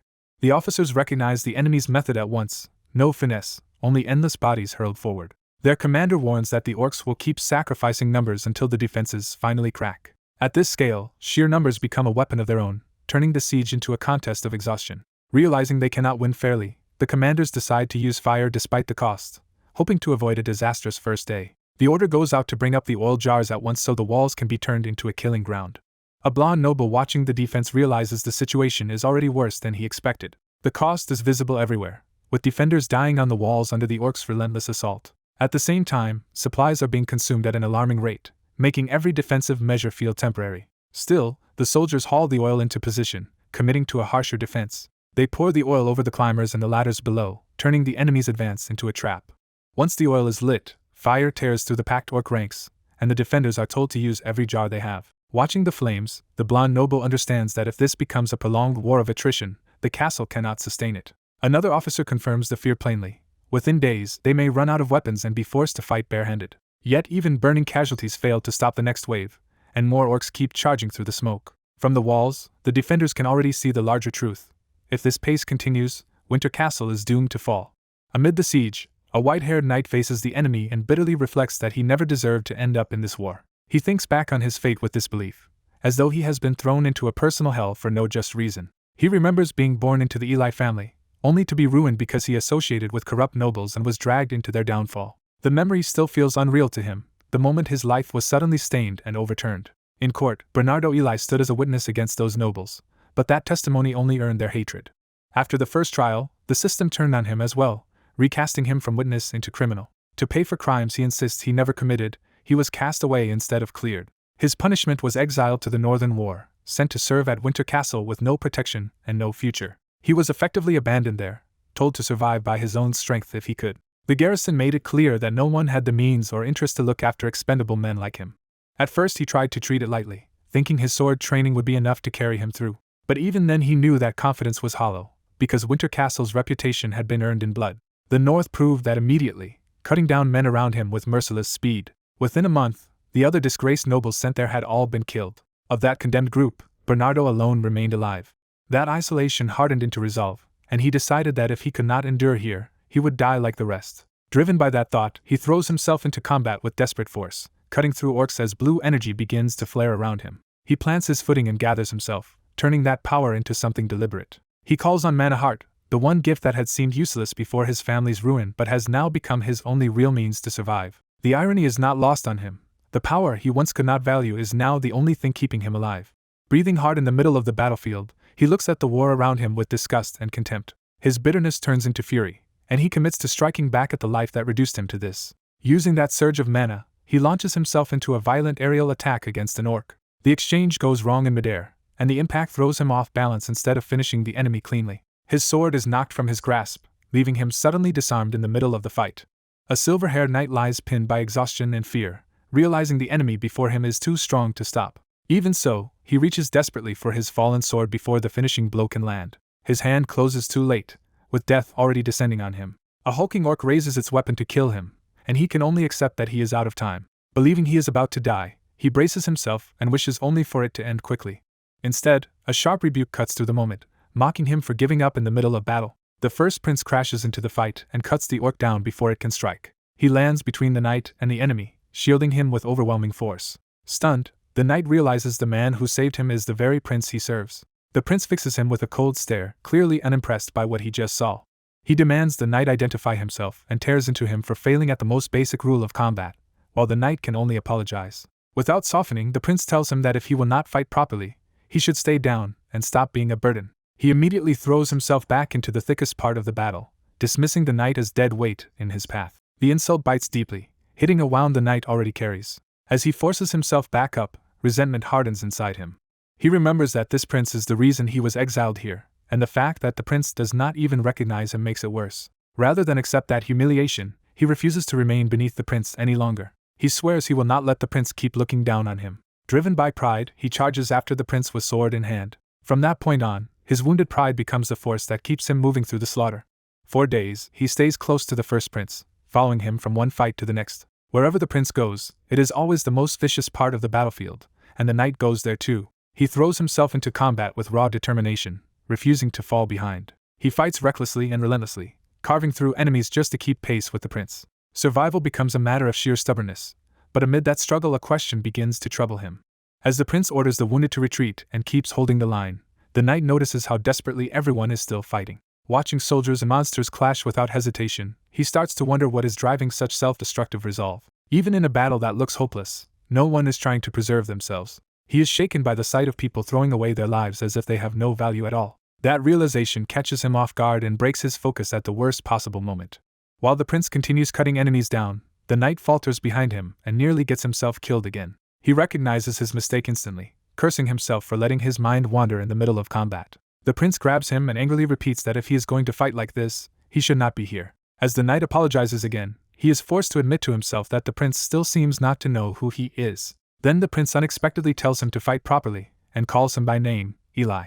The name stops him cold. For the first time, Eli realizes the prince may have remembered him all along. That suspicion is confirmed when he learns the prince recognized him days earlier and simply never showed it. Another comrade cuts in and tells Eli that if he intends to fight, he needs to step forward and do it. She makes the choice plain: contribute, or get out of the way. Frustrated by hearing the same command again and again, Eli finally rebels against being treated as someone who should stay down. He surges forward with renewed resolve, deciding he will keep following the prince no matter what. He openly commits himself to that path, even if it costs him his life. By sunset, the battlefield is finally littered with the dead, and the fighting appears to have ended. Barely able to stand, Eli looks over the aftermath and wonders if the battle is truly over. The prince approaches and challenges Eli on the vow he made, asking whether he really means to follow him even to death. When Eli does not back down, the prince accepts the answer and tells him to prove it. Before Eli can process that, a female knight arrives and formally asks him to come with her. The summons leaves Eli startled and uncertain about what is coming next. She informs him that, by the prince's order, he is to leave with the central army from this day forward, meaning his persistence has just changed his fate.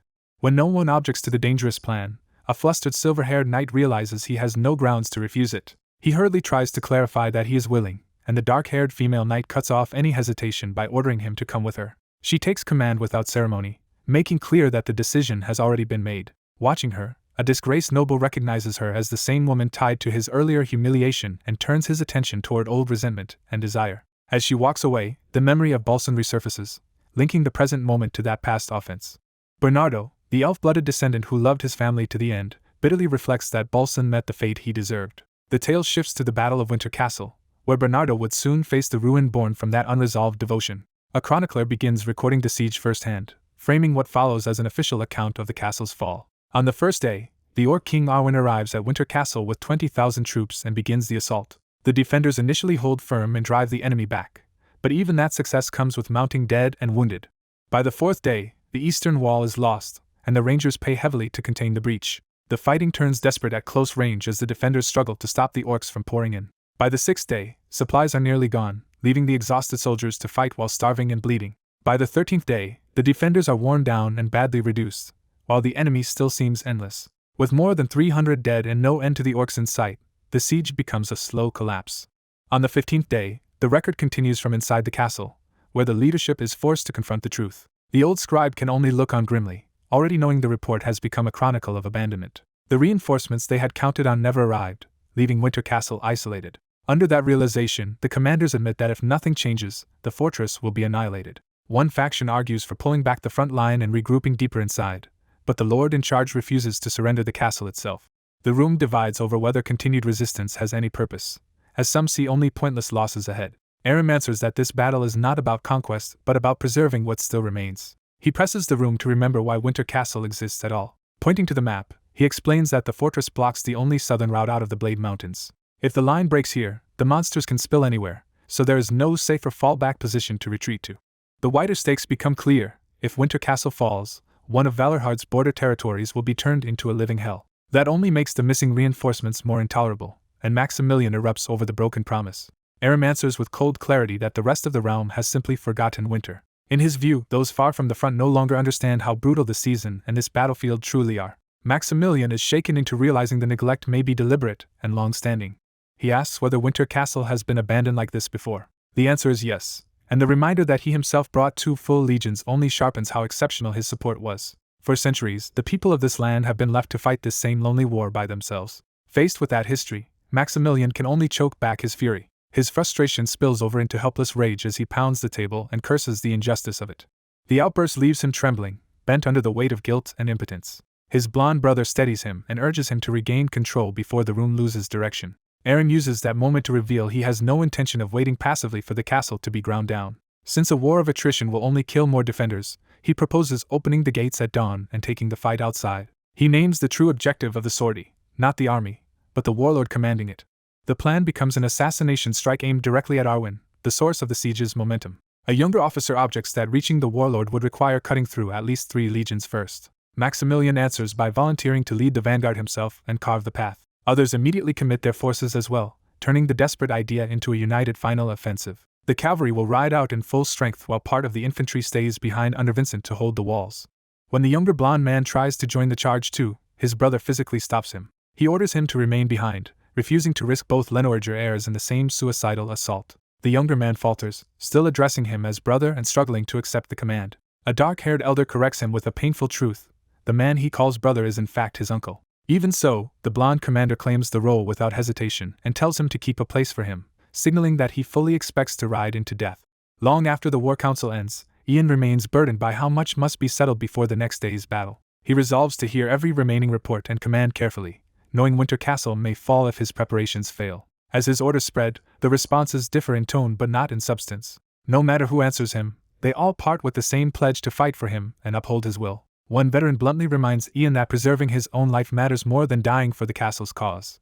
Another swears to treat the enemy warlord's banner as if it were worth hundreds, promising overwhelming resistance. Even his younger brother sets duty aside for a moment, and simply begs Ian to come back alive. Having heard the same fears and vows all morning, Ian turns away with weary familiarity. Before he can leave, Arwen stops him because the role she has been given is too important to leave unspoken. Ian has ordered her to remain hidden and survive, a choice she clearly hates but that he sees as necessary. He tells her she is the only person he can trust with this task, and that her presence is the one thing that lets him leave without constant worry. To make her understand the weight of it, he grips her shoulders and entrusts everything to her directly. Arwen hesitates, struggling with what his command truly implies. In the end she bows and accepts, submitting to his order despite her reluctance. A hidden observer realizes Ian is refusing to let Arwen repeat the fatal promise that once led her to die for him. That watcher concludes Ian is determined to cut off those self-destructive loyalties before they can take hold again. The eavesdropper slips away, but not before drawing Ian's notice. Ian dismisses Arwen to rest, and she obeys, leaving him alone with the presence he has sensed. Back in his room, he dryly notes that the night has brought him no shortage of visitors. He confirms his suspicion and waits for the hidden guest to reveal itself. Calling out the spying directly, he orders the lurker to stop hiding and show itself. A supernatural creature answers by swooping into the room instead of continuing the game. The owl-like familiar explains it only waited because Ian seemed lost in thought. Ian accepts the excuse with mild sarcasm as the creature settles beside him. He reminds the familiar that he summoned it some time ago, and is unimpressed by how slowly it came. The familiar's mistress finally manifests before him, and Ian addresses the woman he called for, Sigrun.